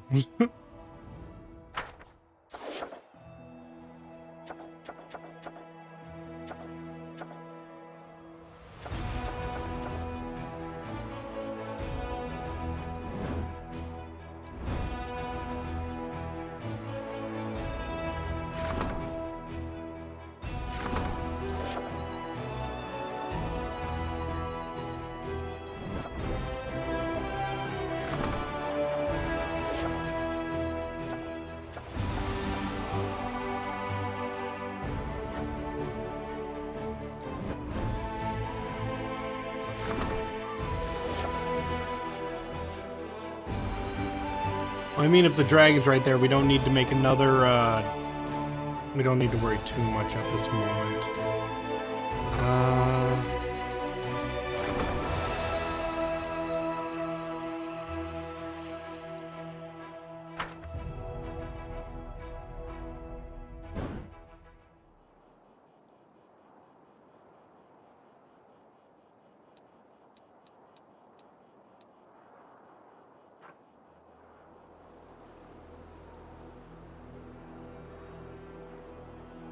This will reduce the cost of those.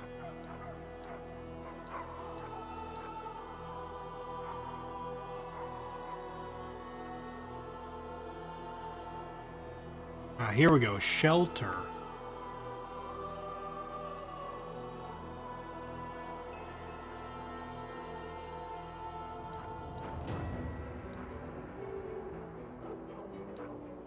Shelter's not needed. I know, I was just reading. Just reading.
that's handled. Let's get... let's see. Did I have my character sleep? Because we're about to go fight a dragon. I would really feel dumb if we didn't sleep first.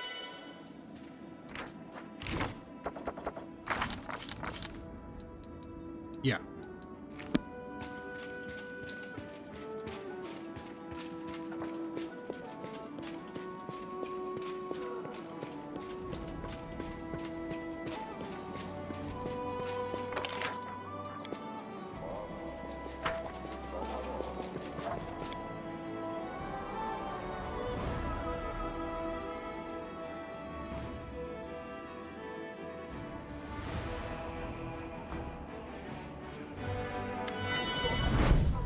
Oh.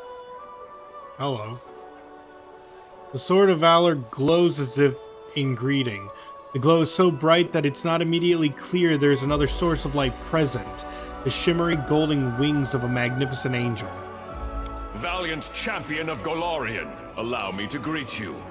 My name is the Hand of the Inheritor, and I am the Herald of Iomedae, the Lightbringer. Sup? I am only giving you the credit you deserve, valiant champion. We have much to discuss, champion. You must have many questions for me, and I for you. First of all, I wish to say that I have come here to do what I can to help you. But also because I too need your help. But what I need most of all is an answer to a question that has been troubling me. What did you want to ask? I sense astonishing power in you, akin to my own. But not just that. Many of Heaven's warriors fought the monsters of the World Wound, and among them there was one I especially cherished. My young comrade and friend, Lariel. He and his sister Targona crafted holy weapons, and exchanged them as a sign of loyalty and camaraderie. Lariel and Targona both disappeared in those dark years when we lost Dresden and the Sword of Valor. Even I failed to find any trace of my friends. But you carry an echo inside you, the memory of Lariel's sword. How did this come to be? Let's see.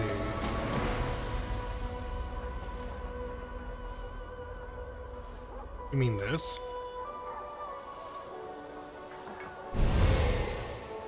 Yes. I recognize this power as mortals recognize the voice of a dear friend. It's so sad to know I will never again see the one to whom this sword once belonged. But to see its light still shining in worthy hands gives me hope. I received the sword in the caves beneath Kenabros, at a vision in which Lariel was betrayed. He died protecting his mortal companion. Yes, that sounds like him. He loved mortals, and understood them better than many of us celestial warriors did. Or at least, he thought he understood them. But you say the vision visited you in the caves beneath Kenabros? I see now. The suffering of the first Crusaders, whose children were maimed by the demon's strange villainy, was a matter very close to Lariel's heart. For most of us, our only concern was defeating the demons. But Lariel wanted to protect mortals above all else. I think he went into those caves in search of the people who came to be known as mongrels. But demons often use our virtues to hurt and torment. They turned a rescue mission into a deadly trap. They will pay for this sin and others. Forgive me for my outburst, and thank you for your story. At least now I know what fate my dear friend suffered.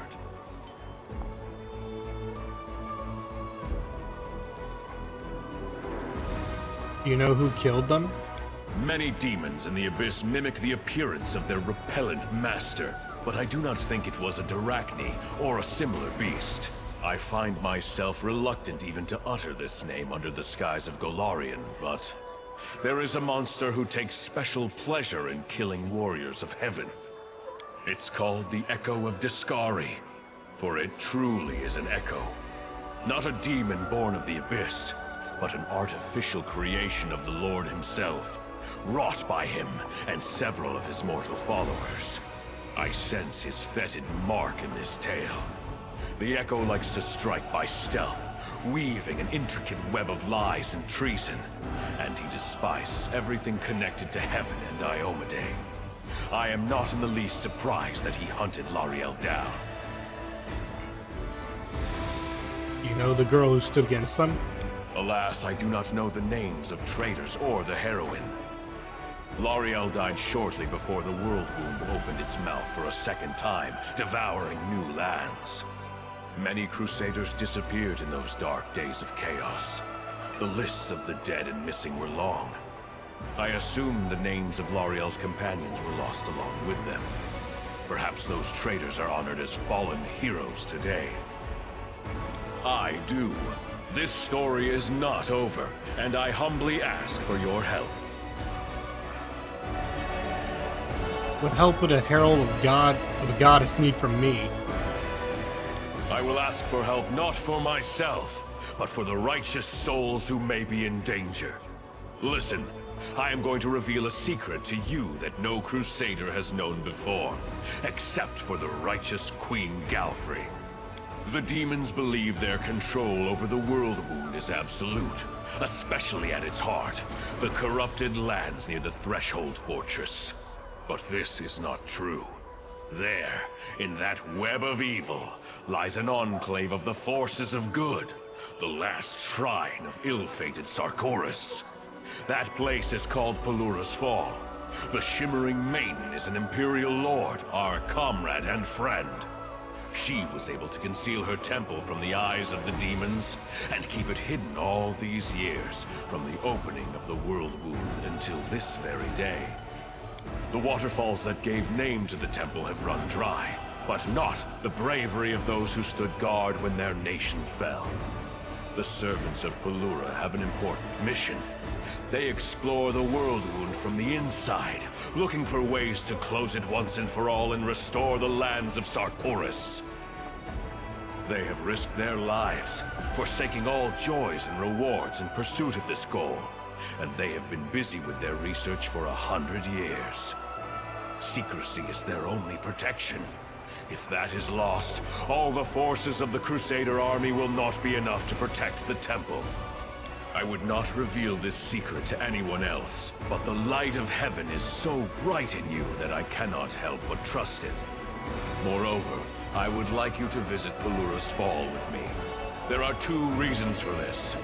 First, I am worried about the fate of our valiant allies, and I want you to meet them, champion. Second, I would like you to show them the light of Lariel's sword. As I mentioned, this sword was created by his sister Targona. She went missing at the same time as her celestial brother. We found no evidence of her death nor any other trace of her.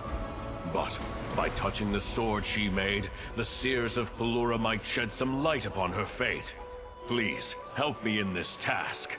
My heart yearns to find my lost comrades, or to punish those responsible for their deaths.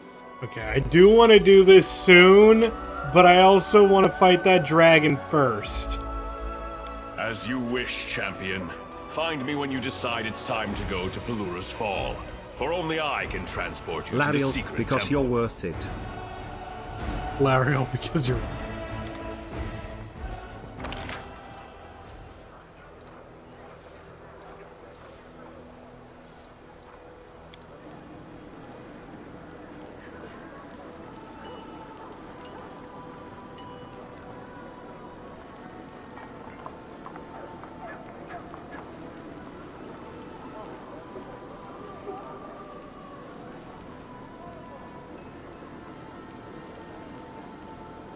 And here we go.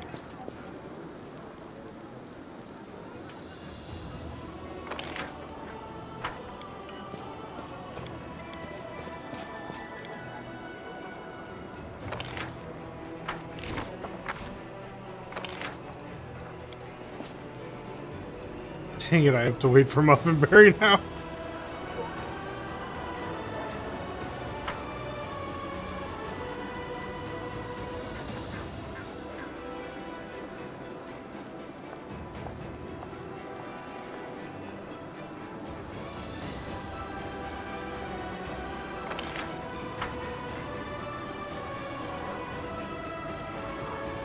Did I wasn't unbind done him? eating yet. No, I didn't unbind him. He just got stuck.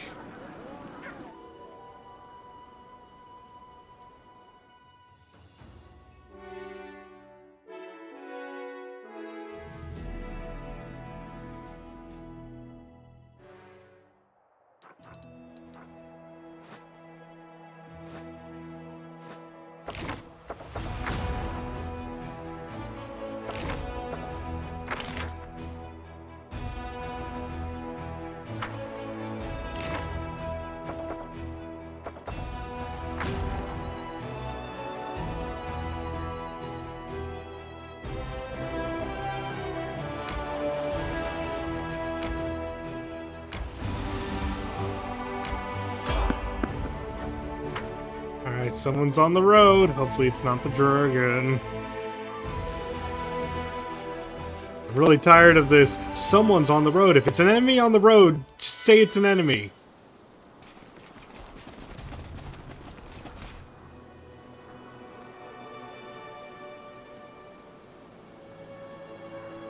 Yeah, I'm gonna guess it's enemies.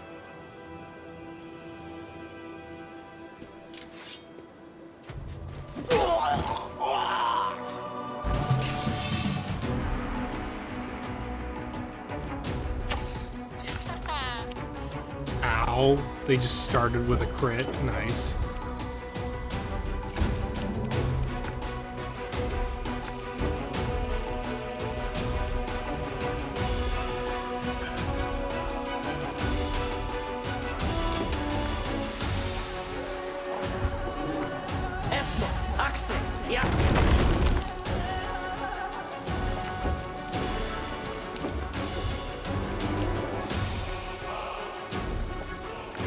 Isn't that Woljiv's quest? I don't know. Do you know? I love that it's just like, guys, we are now in new stuff for me. I don't know where we are or what we're doing. It's your time to cease to exist.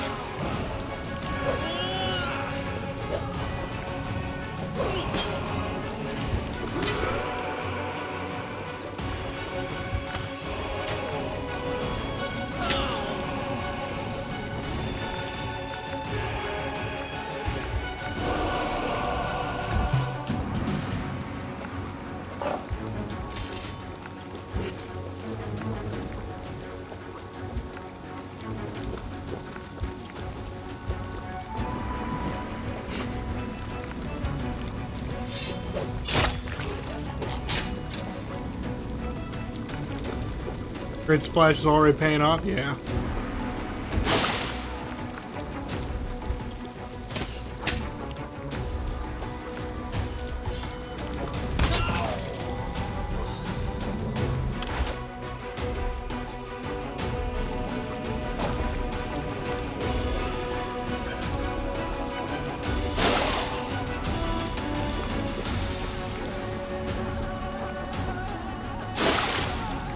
I'm just letting the acid kind of do its work.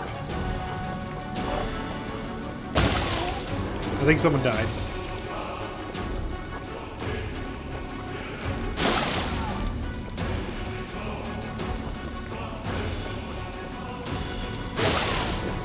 This is fun.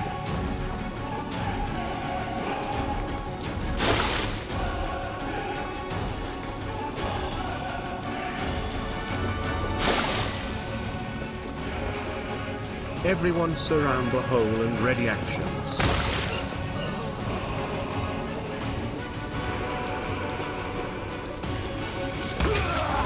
Yum pre-digested food.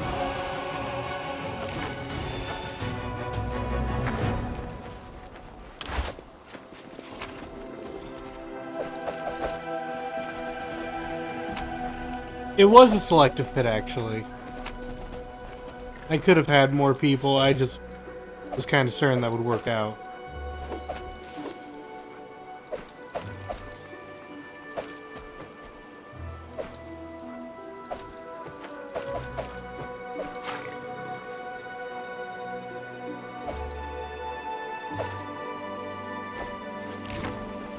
Ooh, that was a composite longbow.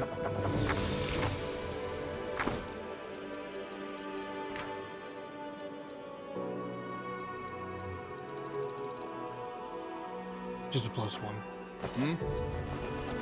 I'm curious.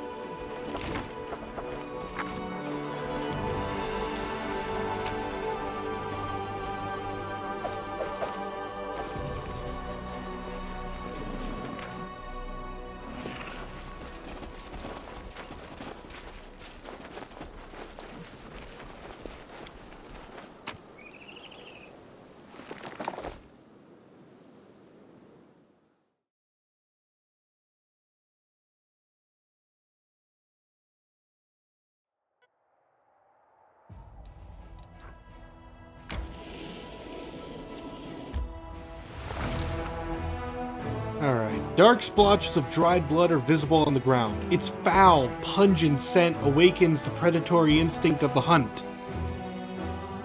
Everything nearby is splattered in blood, as if a battle took place here, or someone slaughtered a herd of goats. Yet this blood belongs to neither human nor goat. Its sulfurous odor indicates that this is the blood of a rare fire-breathing dragon. Injured and exhausted, the fleeing dragon stopped here to rest. I now have the munchies. Okay, we succeeded.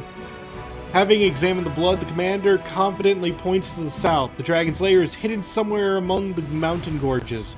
The dwarf who has been watching him nods in approval. He seems impressed by the commander's tracking skills. Artisan's Tower has been revealed.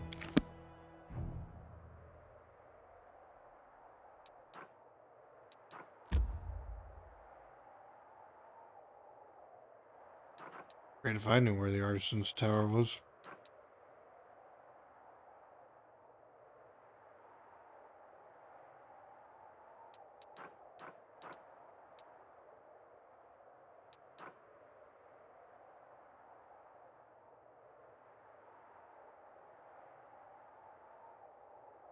Just southwest.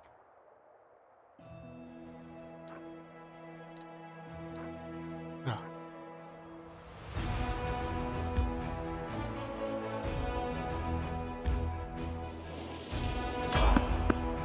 Can people stop encountering me on the road?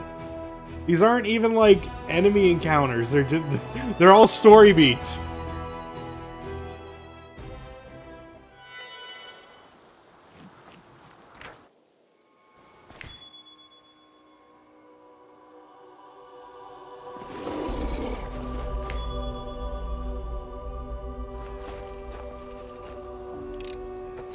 I hope you appreciate this. The spirits guide me.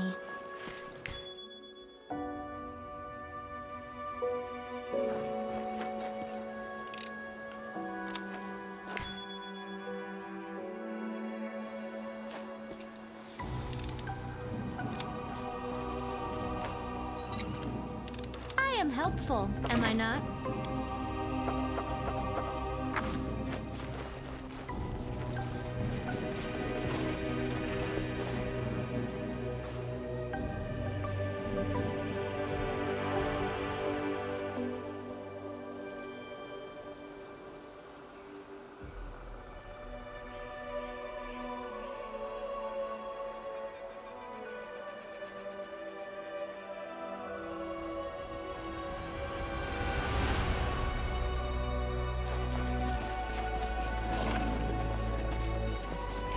No, you wanna die? Why am I not doing anything?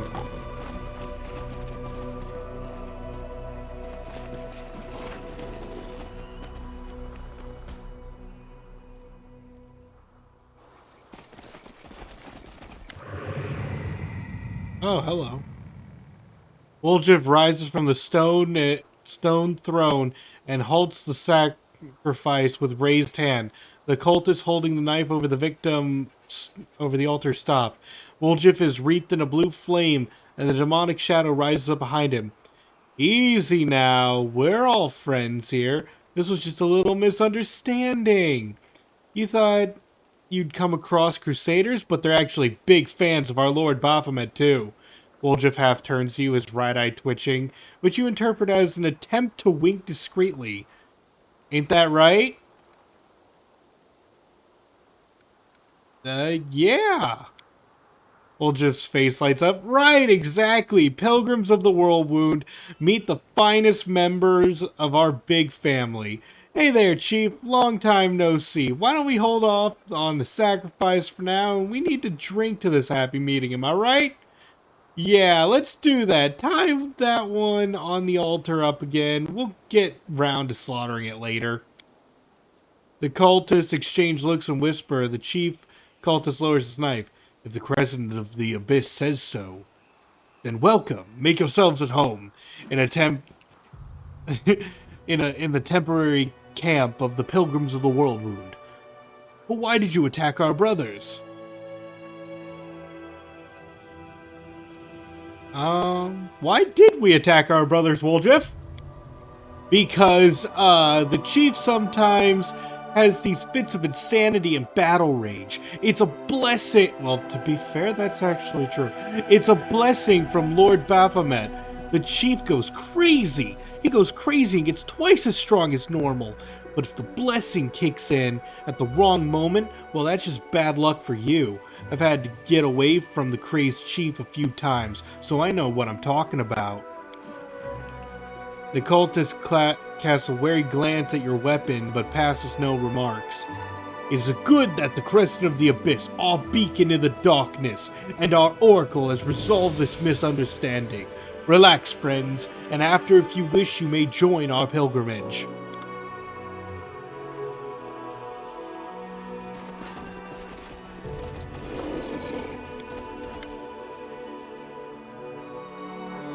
Did Woljif order that you'd be sacrificed? Woljif? Oh no. In my better days, I wouldn't have let a tiefling like him set foot in my house. I would have guessed at the wonders of generosity he was capable of. But fate has led us here, and I'm glad to have him as a companion.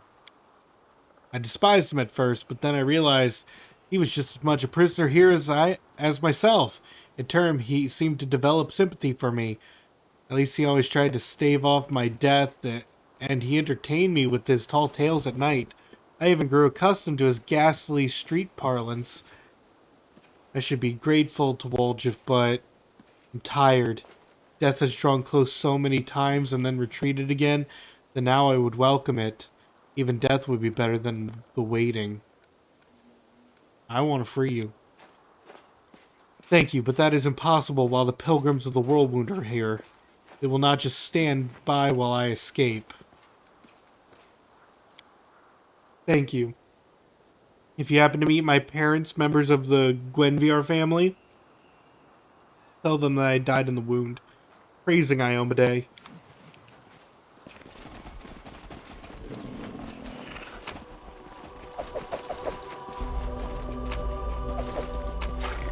Don't mind me just stealing your stuff.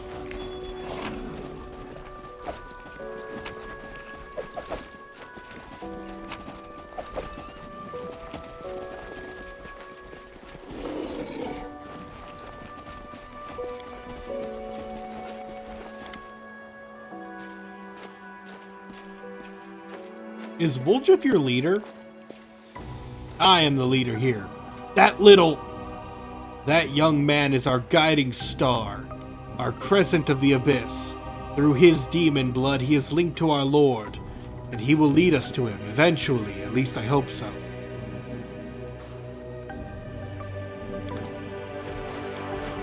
Where is Woljif? Woljif is waiting for you next to the altar, wearily wiping the sweat from his brow. Whew, thought I was done for. Could feel it in my tail that they were gonna kill me.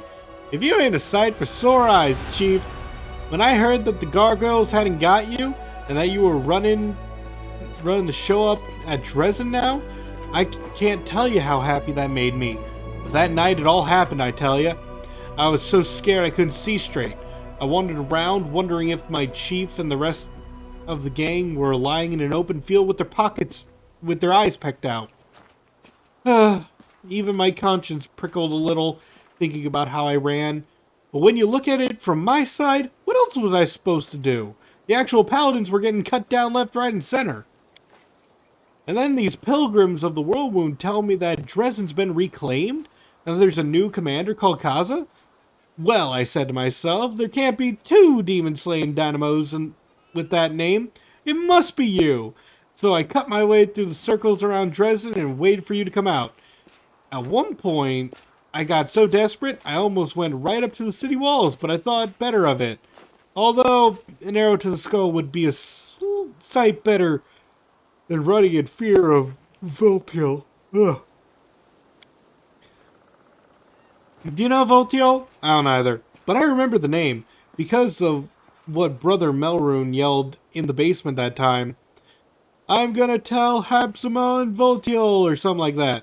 Anyway, my shadow told me that Voltiel is that demon I should be scared. Wait, and I should be scared of him because he's after the moon of the abyss. But the shadow's a whole other story. But if you want to know why I haven't come to Dresden, I need your help. It's a matter of life or death, Chief. What's going on? Okay, I'll shut up. I mean, I won't shut up.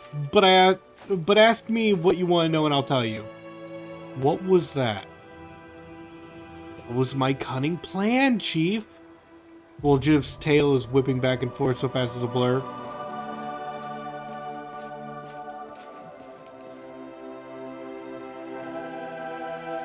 Okay, pretending to be the cultist of Baphomet, good thinking, but why did you ask me to do it?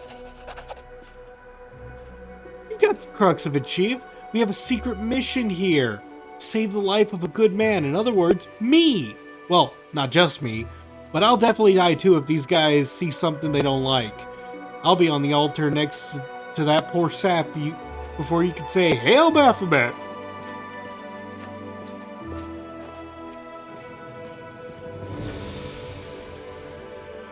Alright, let's see. What do you want? In a nutshell, Chief, I've got a bit of a situation here. One wrong move and I'm a goner. The demon Voltiel is in the vicinity somewhere. A good man has suffered. The cultists are animals. I just want to get out of this and make Voltiel back off. But without you, I've got no chance. Help me. I won't forget it as long as I live.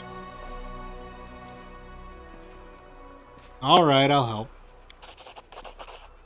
I always knew you were the special sword, Chief. Let's go break his horns off. We need to go patch a scrubland by a bend in the river. It's not far, I'll show you. Nothing interesting around the place at all, but that's where I was when my shadow came out and started pushing me back the other way. It said Voltiel will find me easily there, that he'd swoop in and tear me from limb. So as soon as I popped up, I wasn't long turning away from that place, I'll tell ya. There's just one other thing. We need to round up my lackeys and send them off on an errand. While they're gone, we can free the prisoner. No point in leaving here bored stiff, right?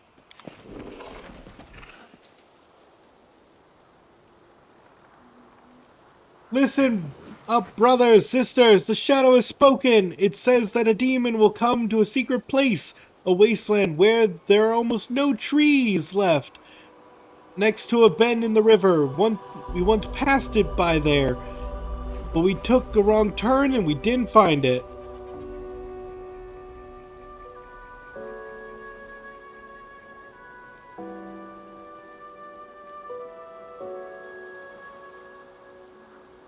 Glorious day, before we set off, I say we make the sacrifice. No! I say we hold off on the sacrificing. Time's wasted and demons are busy, you know? Leave the things and go. I must meditate before such an event, and when I'm all meditated out, I'll come and summon the demon to you.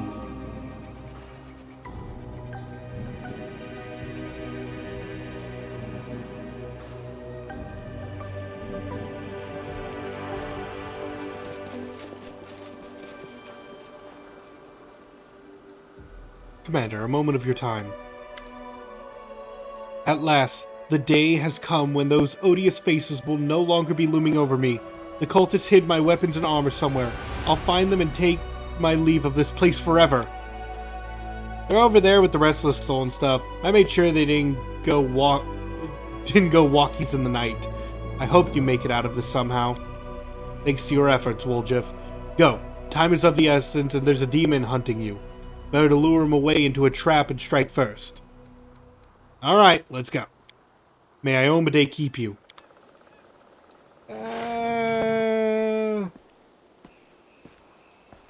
I don't need walkies, just my litter box.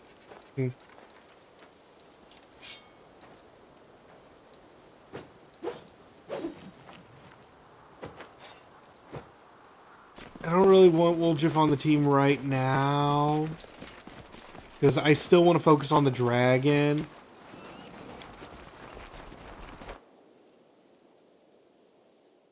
We'll get the demon next.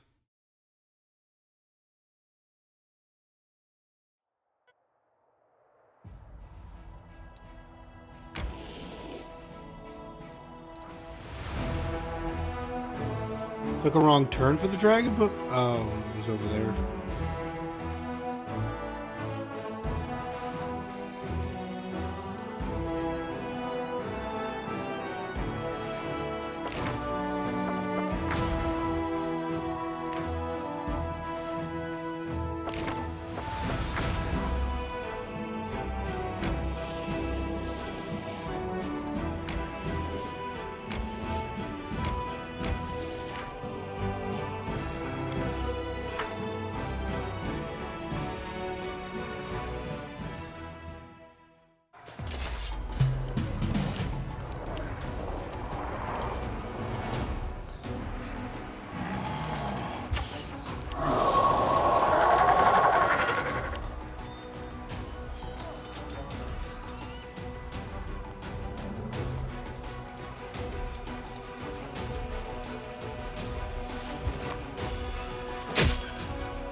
Nope, don't like that.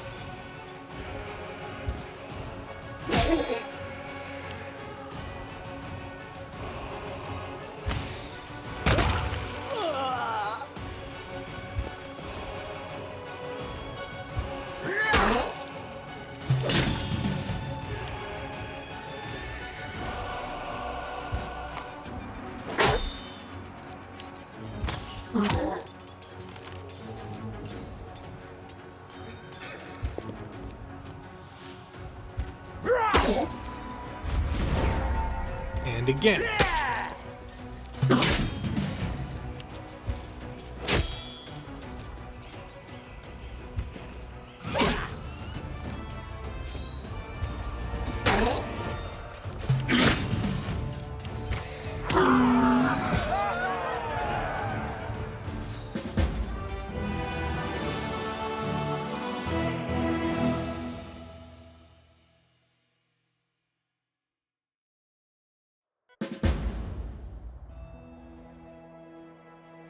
Okay, we held the assault.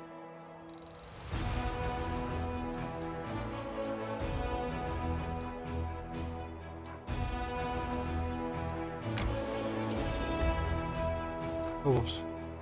I thought I was...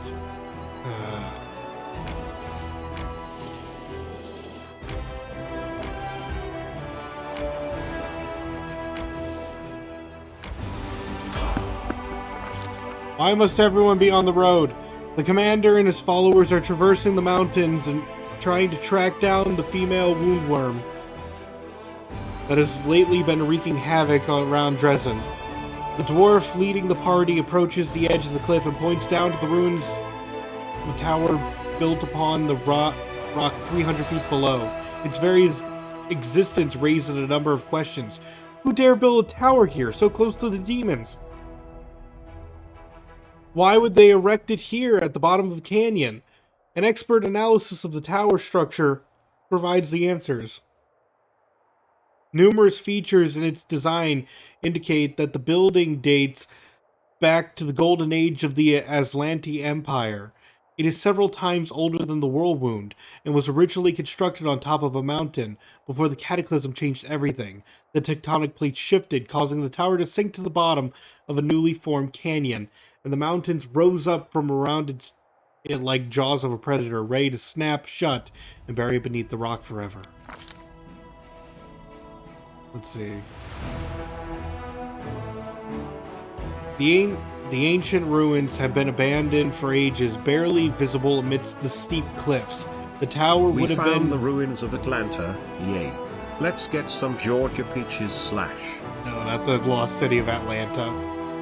The tower would have remained hidden had the commander's party not discovered it following a trail of blood. The dwarf signals that it is time to descend. The Alpine path leading to the tower soon splits into two directions. On the left is a rocky ledge, dangerously narrow and visibly unstable. On the right is a broad path, covered in overgrown brambles and thickets. There are many poisonous plants in these mountains, some of which are so dangerous that merely touching them can lead to numerous adverse reactions. These include, but are not limited to, migraines, disorientation, vomiting, hearing and vision loss, paralysis, and even death. The commander assesses the risks and will take the dangerous path. The commander decides to take the path to the left, which descends steeply down a dangerous ledge. Let's see. Sorry, dangerous angle. The loose stones along the ledge are treacherous and unstable. One wrong step could cause a rock slide. This is a task for either a person of outstanding acrobatic talent or someone attentive and cautious. Whoever leads the way will take the greatest risk. The commander, I'm gonna go with Lan with his 14. Okay, succeed. Predictably, the path had been chosen is full of dangers. Lan makes a dangerous leap, dislodging the stones beneath his feet. He comes dangerously close to falling, teetering precariously before managing to regain his balance. Having witnessed such a near tragedy, his companions watch their steps more carefully. The party navigates the remainder of the perilous trail without further incident. The path comes to an abrupt end. A recent rock slide has destroyed this section of the trail, leaving behind only a few footholds for those brave enough to attempt the crossing. Let's see. The commander's allies hastily tie themselves together with a rope, hoping to prevent a fall if anyone loses their footing. The dwarf silently indicates that his mountaineering equipment, if they choose to climb down the cliff, they will be able to get back onto the path and avoid the dangers ahead. The commander... Oh god. Would have... You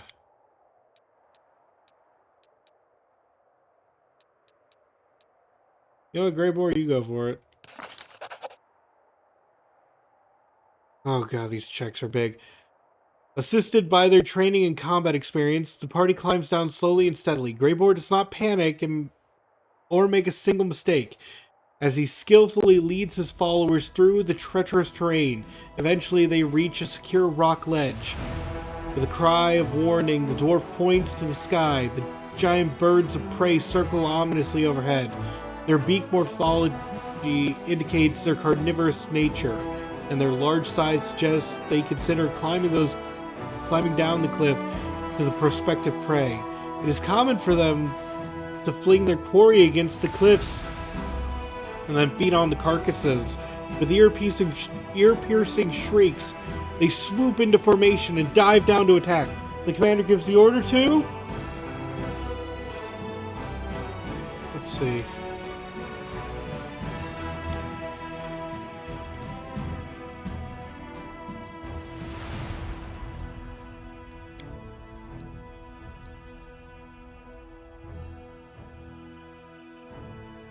Yeah, let's go for it. Okay, succeeded at Lord Nature check. Nenio pulls out a knife, surprisingly, and runs the blade over the stones. The metal makes a grating sound and the birds fly away in fright. It is the same sound that their sworn enemies, mountain cats, make when they sharpen their hard claws on the rocks. The party overcomes every obstacle and finally descends to the ruined tower. The mountain has been conquered and no one has fallen victim to its treachery. Now they secretly approach the unsuspecting dragon, stealthily making their way through the surrounding rocks. After leading them to the tower, the dwarf gives his newfound allies a nod of respect and signals for caution. Yeah, that was risky. Need a 15 on the die to make that. Yep. But I did it!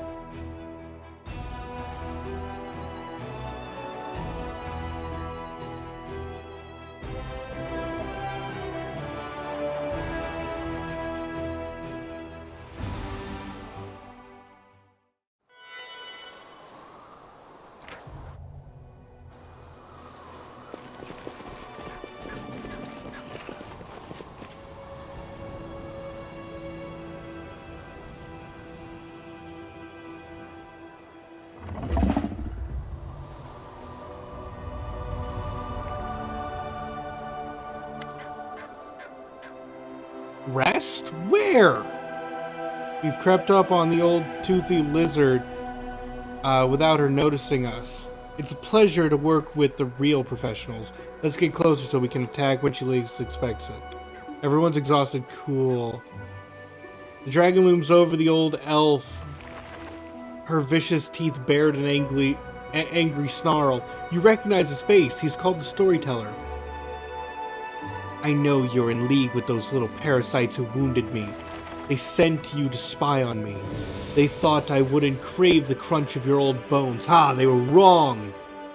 I've always had a special liking to the taste of elven flesh, but I do love to play with my food. What can you offer me in exchange for your pathetic life? Perhaps I won't kill you if you manage to impress me. The Storyteller is pale as a ghost, but he stands strong and doesn't lose his nerve. Although his voice trembles slightly. Yeah. Hold on. Voice trembles slightly as he speaks. A story. Stories are all I have, but some of them are priceless, more valuable than any treasure. This I can offer you in payment. I have a peculiar item on me. Its previous owner was quite sinister, so I think you'll appreciate this story. The Storyteller produces a small bundle from his bag and opens it to reveal a golden signet ring. He holds it up in his shaking hands. The old man's voice suddenly changes. His tone grows shrill and angry, taking on an exaggerated quality as if doing a mocking imitation of someone else. Everything in this throne room is so cheap and vulgar. Demandi Aldori knows nothing of luxury.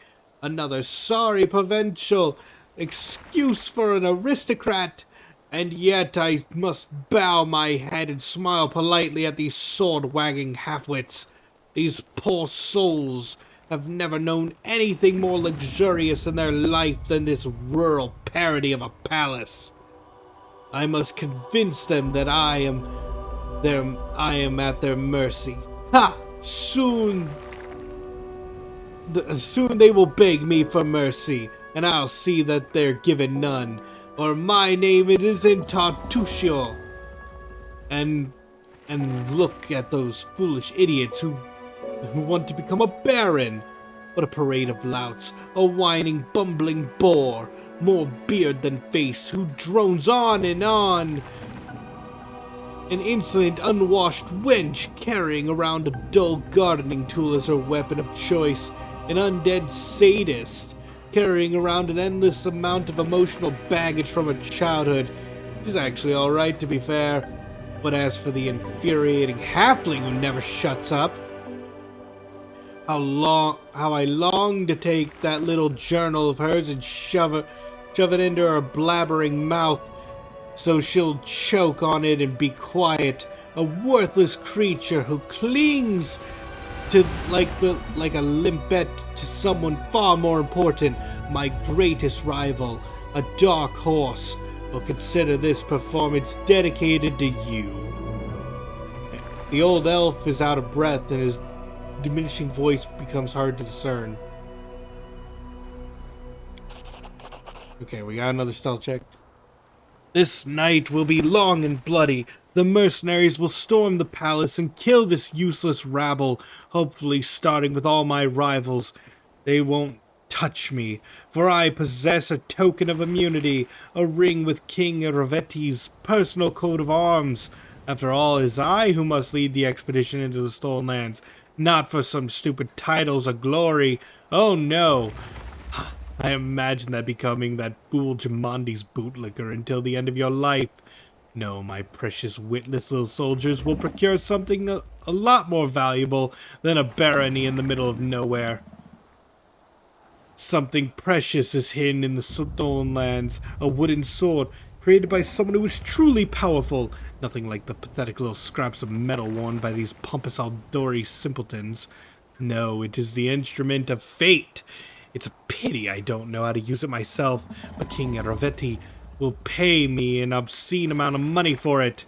The fortune enough for an eternity of endless debauchery. Not to mention the little bonus he'll give me for Jamondi's venture, collapsing like a house of cards. Merely a trifle, really. Barely buys you a palace in Absalom. And then, and you know what? I just realized I've only played Pathfinder Kingmaker for a very short amount of time. But I already know this character, this Tartuccio. He is one of the first characters you meet in the game, and I'm piecing everything together. Sorry it took me so long to realize this. But I haven't really played Kingmaker.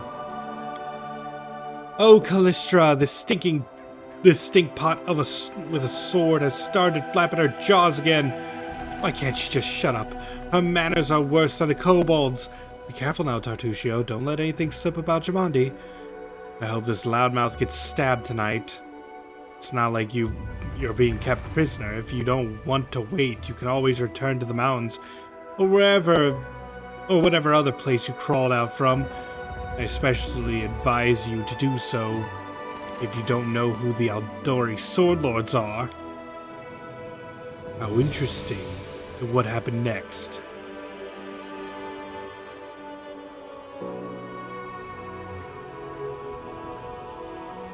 Greyboar to battle. With deadly silence or a more frightening battle cry, the dwarf drives his weapon deep into the dragon's side, just beneath the dragon's wing, where her scaled hide is weakest. The dragon lets out a deafening roar of pain. Through clenched teeth, Greyboar gives a lull chuckle. Sweet dreams. You know, you should have done. I should have had that text after this. Let's make this quick.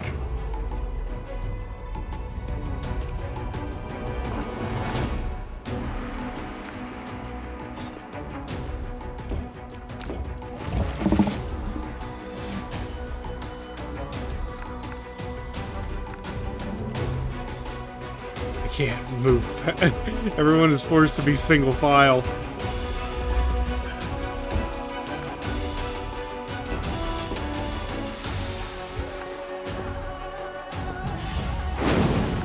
Yeah! I know it's a low chance for them to hit, only 5%, but if one of them does, well, at least most of my people aren't dead. Hooray.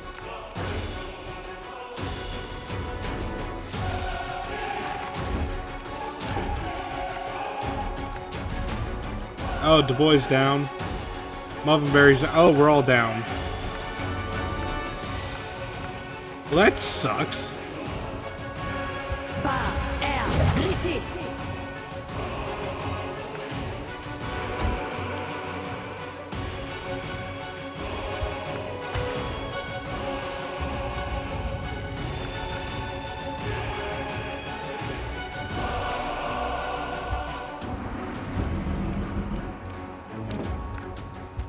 Muffinberry, I command you to rise!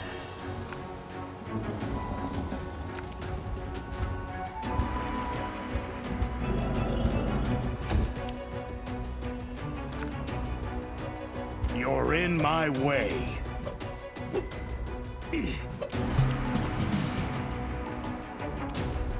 No, Father, 5 more minutes. No! None of that.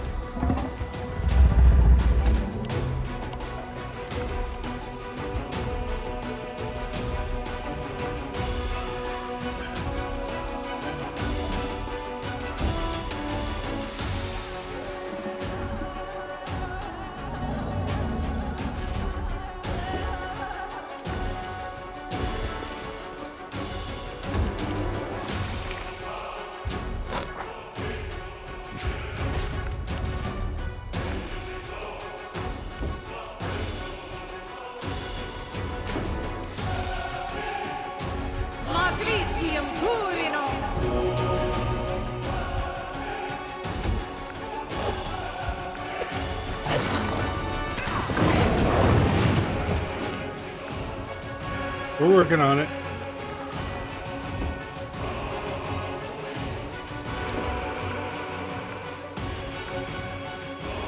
Let me guess, Greymoor's down. Yeah, Greymoor's super dead.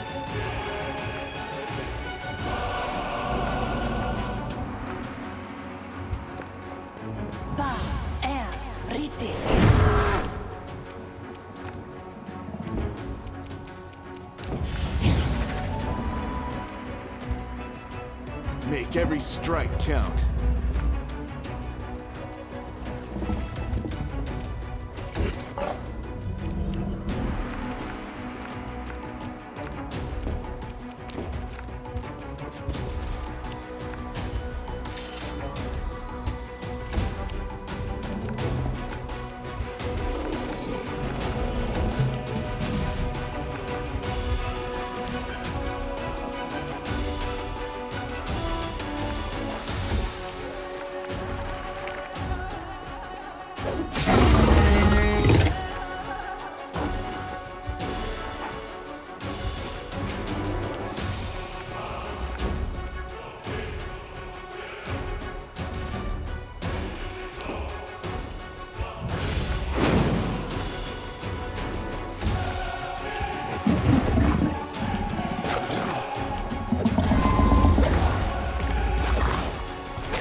Yeah, it's not nice.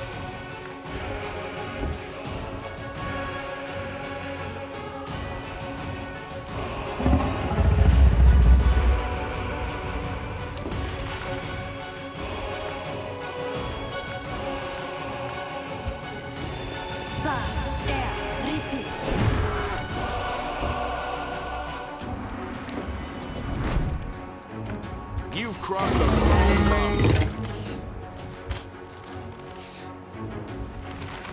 You know, it would help if you didn't roll like 3 ones in that.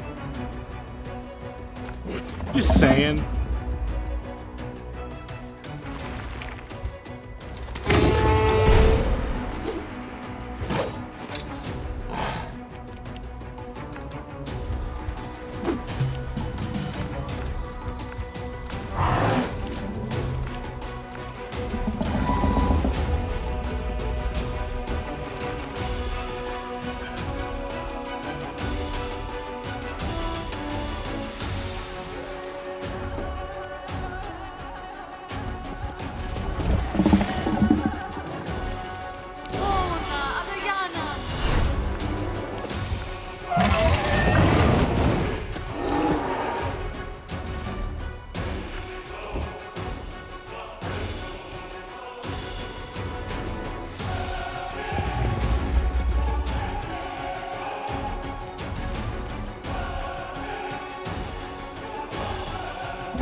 Yeah, I'm starting to think this is a little out of my league.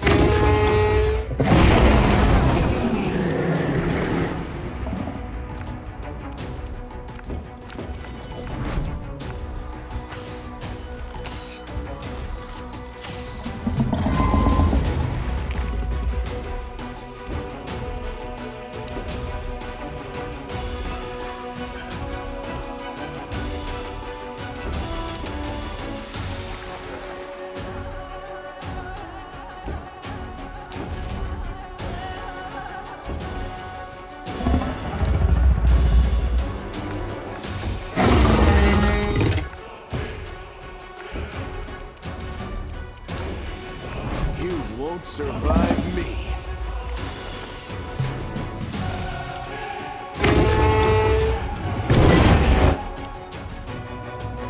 Yeah.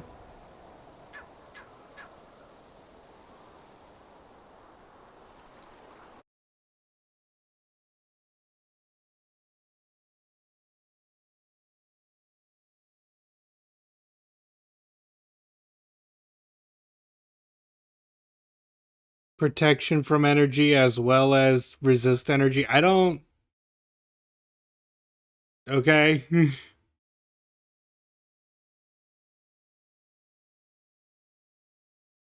I don't know if I have that. Cool. I love hindsight.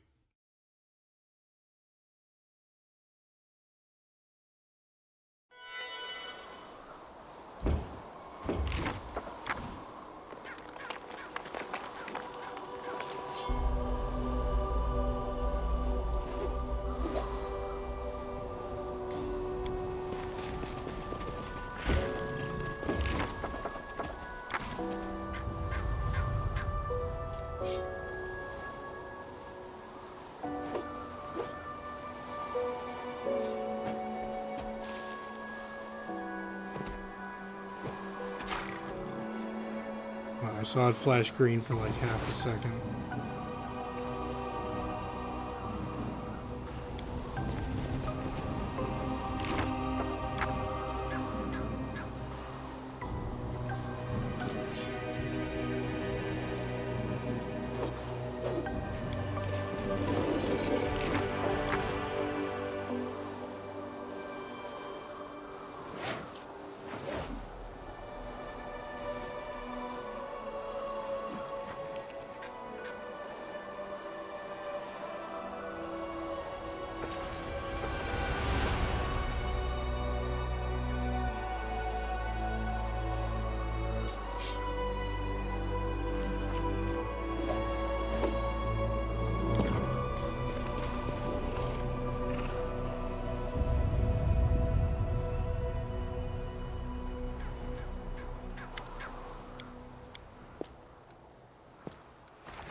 Does that suck? Absolutely, but we're not all dead.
Gosh, that sucks at times.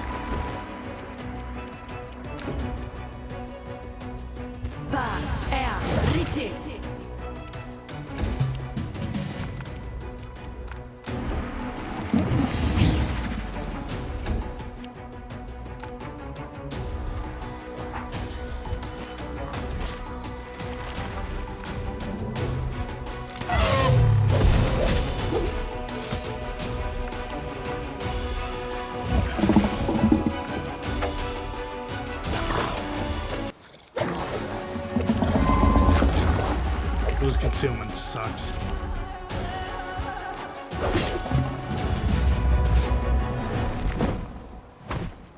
Damn it!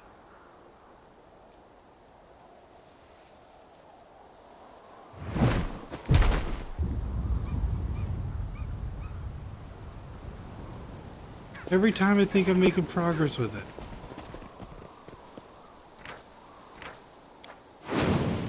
Every scientist thinks their field research is going to continue forever. But as the saying goes, at the end of the day, we must all compile our bibliography and references.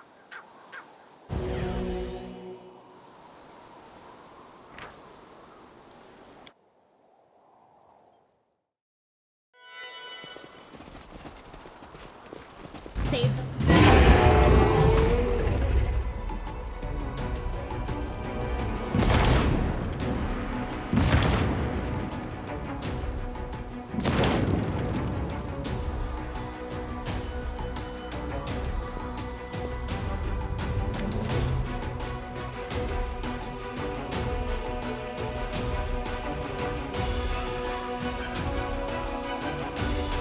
Oh.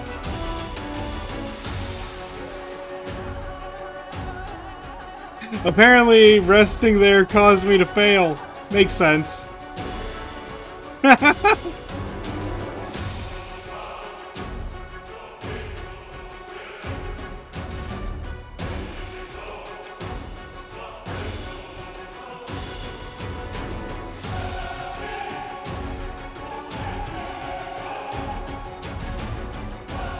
How much do you think my next client will pay me if I do admit I command...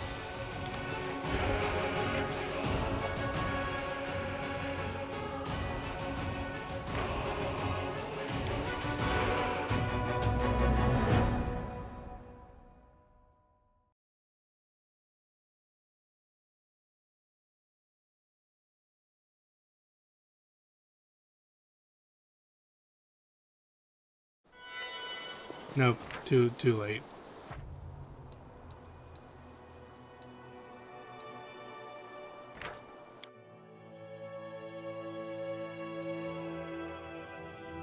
Yeah, drat.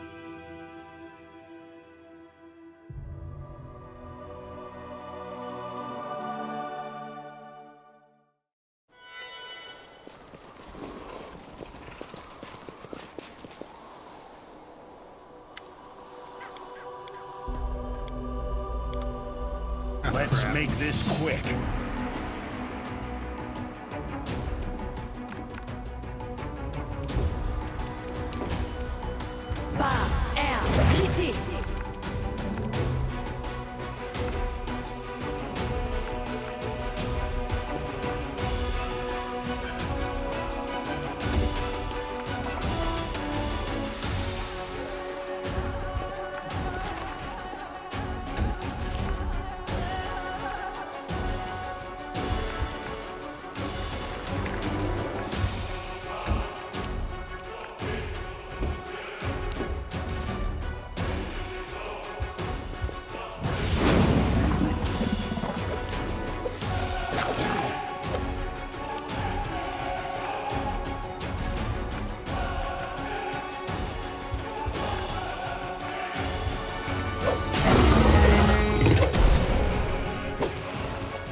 simply business.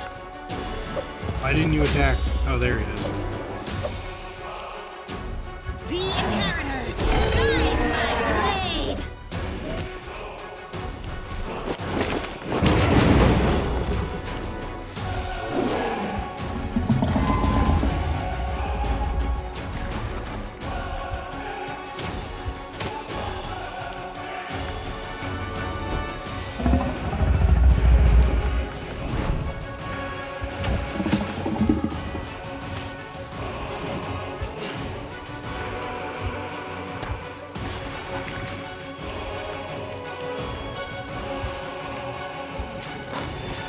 Buffenberry, please hit something.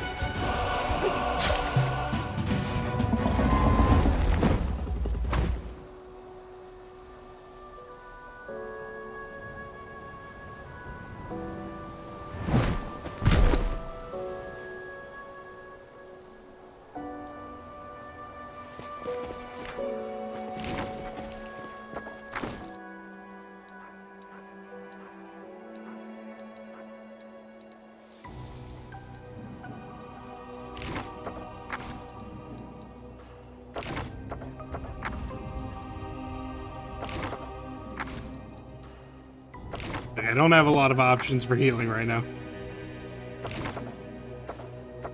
Especially if I want to be fast about it.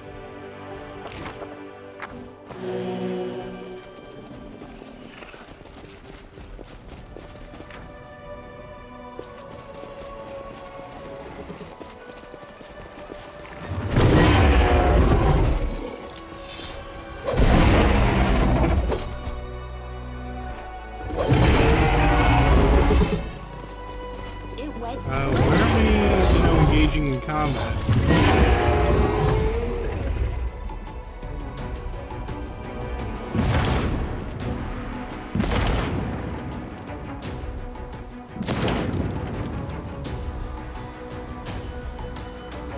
What?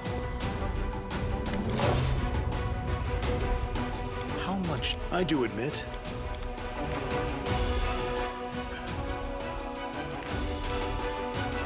Why didn't anyone? I don't know.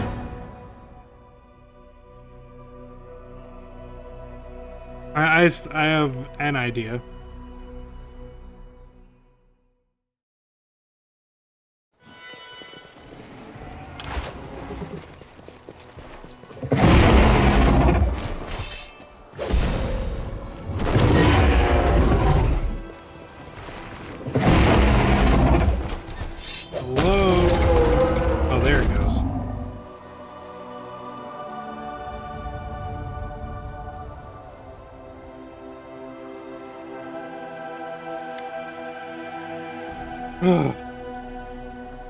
Do you have a non-fire spell that targets reflex? Not at the moment.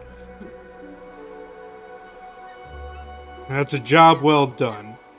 You can use her head to decorate your tent. I'm going back to Dresden. It's been a pleasure working with you. I think we should continue traveling together. I'm ready to offer you my services. As you can guess, a full contract will be more expensive than a one-time job. I think 12,500 gold would be a fair price.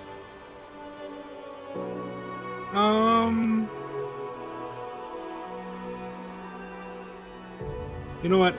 I'm gonna pay you double. I have the money. It is always a great pleasure to work with a client who can tell a professional from an amateur. It's rare these days to find someone who appreciates high-quality work and is willing to pay for what it's worth. I think this is the beginning of a long and productive partnership. And we get an amulet.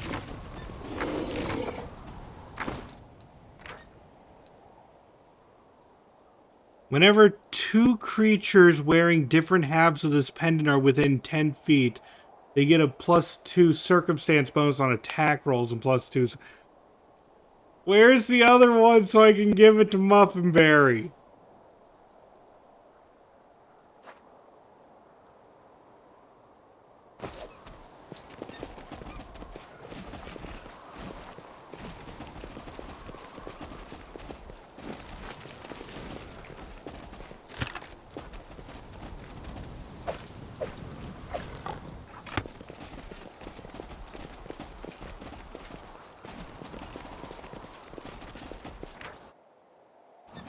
well that worked out in the end, so I'm okay with it.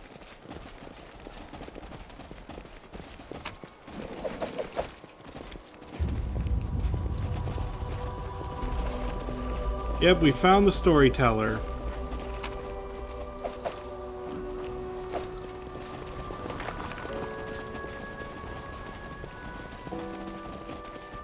This is, in fact, how you begin the, let's see. We'll meet in Dresden. Yeah, if you help him out here, I know that this is how you can start the Gold Dragon route.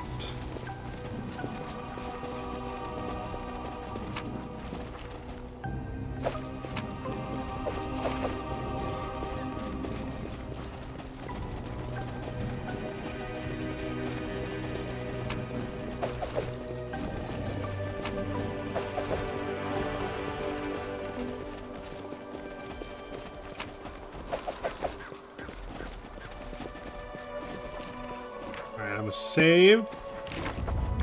Rest. Dragonberry costume win? I thought about it, but I don't know. You That's can get not used to anything. To monsters, to demons. that's to not really a route even to I ever beasts. want to go down. The huge Not sky that it's overhead, not cool, Every time I look up, it sends but a it just shiver doesn't down my spine. feel as epic because you can only get, like, here's the thing. You can only get 3 of the routes near the super end of the game. The Legend route, the Swarm route, and the Gold Dragon route. I might be forgetting one. But you can only get them super near the end of the game. So, I think we'll just end things off by leveling up. Starting off with our main character, who will be a Blood Rider. I'm increasing my mobility. As well as my persuasion.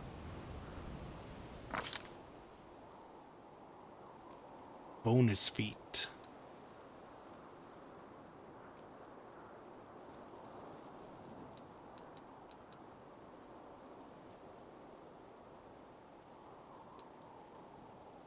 I think I'm going to get Iron Will, just so I'm not, you know, able to be possessed.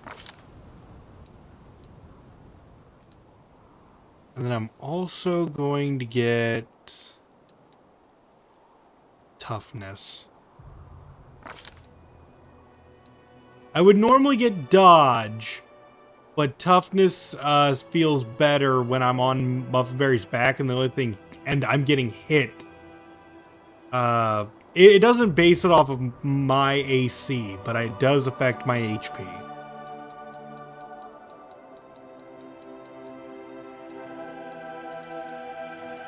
Let's see, none of these are really ones I use. I could grab Expeditious Retreat, though.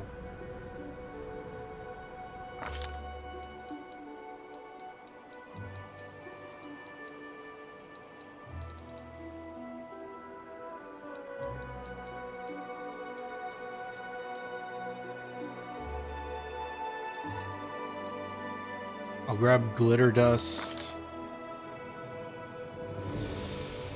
Not the most fun level, but we got a couple of feats.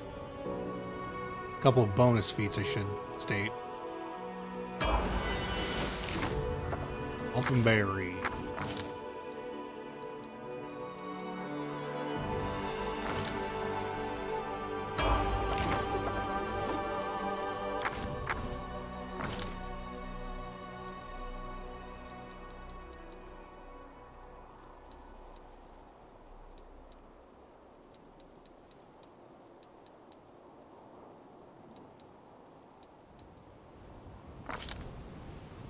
Alright, free feet. Let's go for...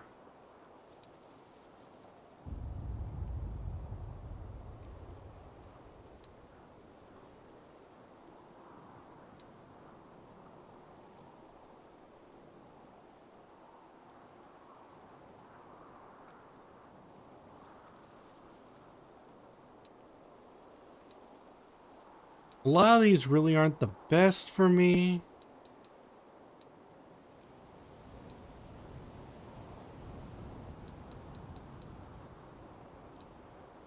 I think Shake It Off would work, though.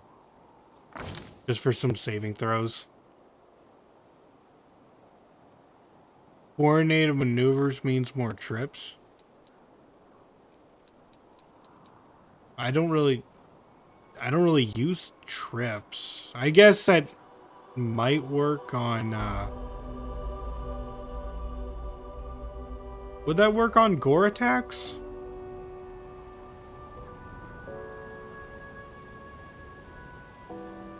I guess it might.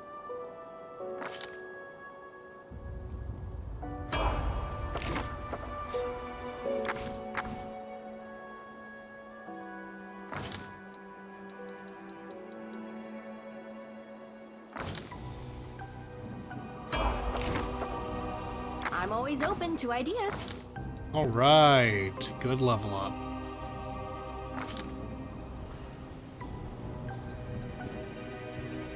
Let's see what we have to play with.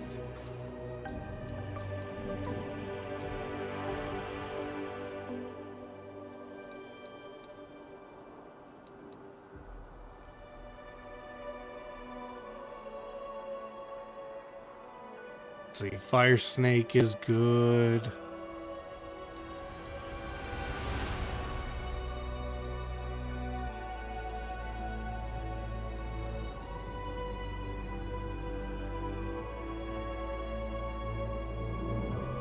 Icy Prison might be able to paralyze.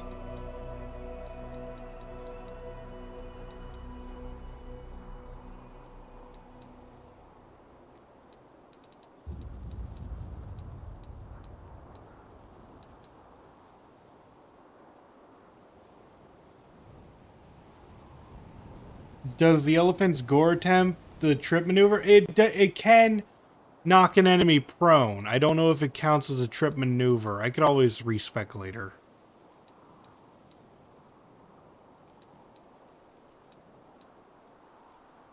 Target animal grows twice its normal size.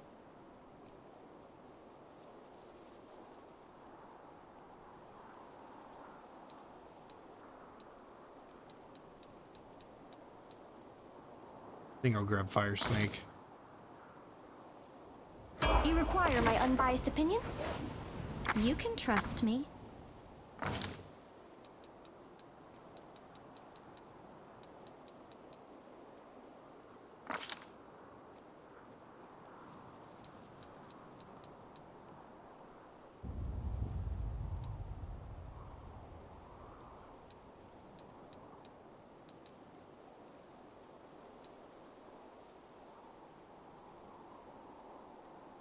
Okay, here's protection from energy.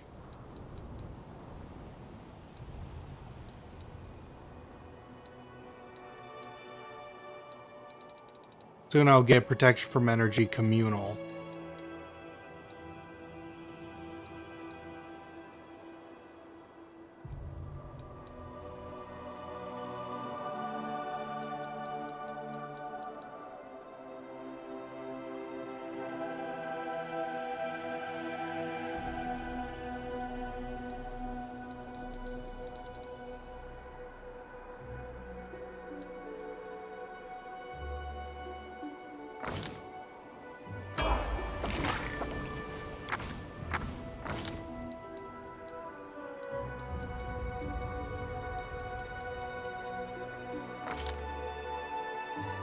Alright, let's see.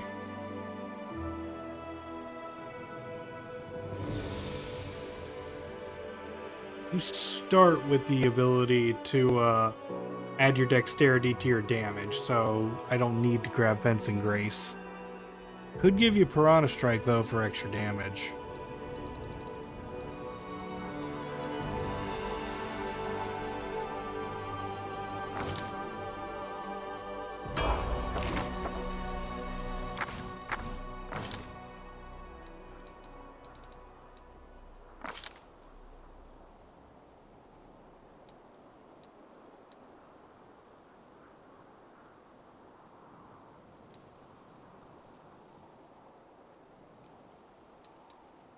I guess dodge. It's not fun, but at the same time... I don't know what else I'd get.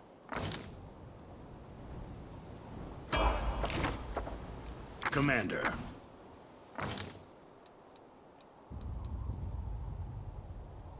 Improved critical. He already has improved critical. If I gave him improved critical again, it would make me select a separate weapon. But you're right, improved critical is good.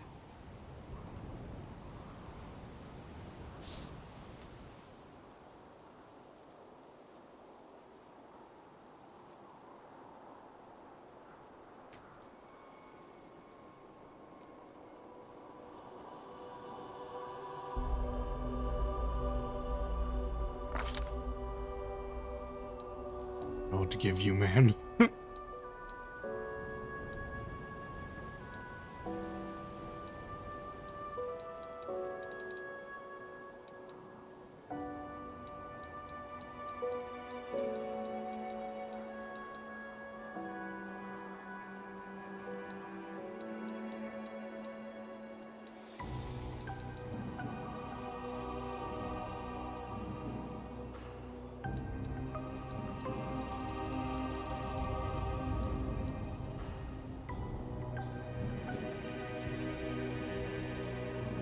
I think I'll give you Crippling Strike, just so that, I don't even know if I'm gonna use you, man.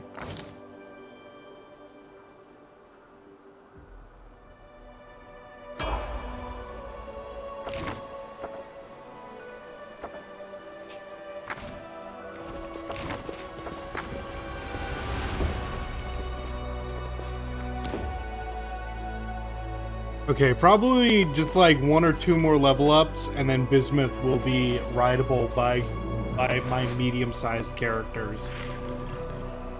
But yes, that's going to be it for this episode. Next time, I don't know what we're doing. It's very confusing to go through this map.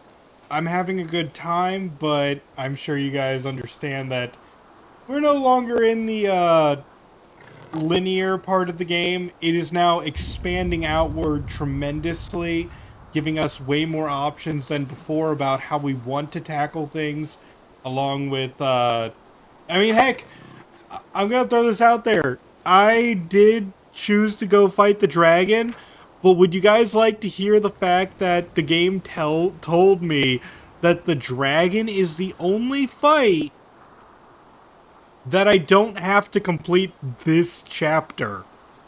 Every other one says that you must complete this event before the end of this chapter or it's gone forever. This was the only one that wasn't.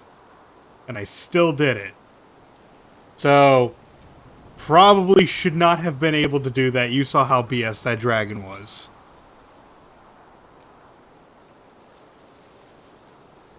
So, until the next episode, this has been your host, Spell. Hope to see you in the next video or live stream. And signing out.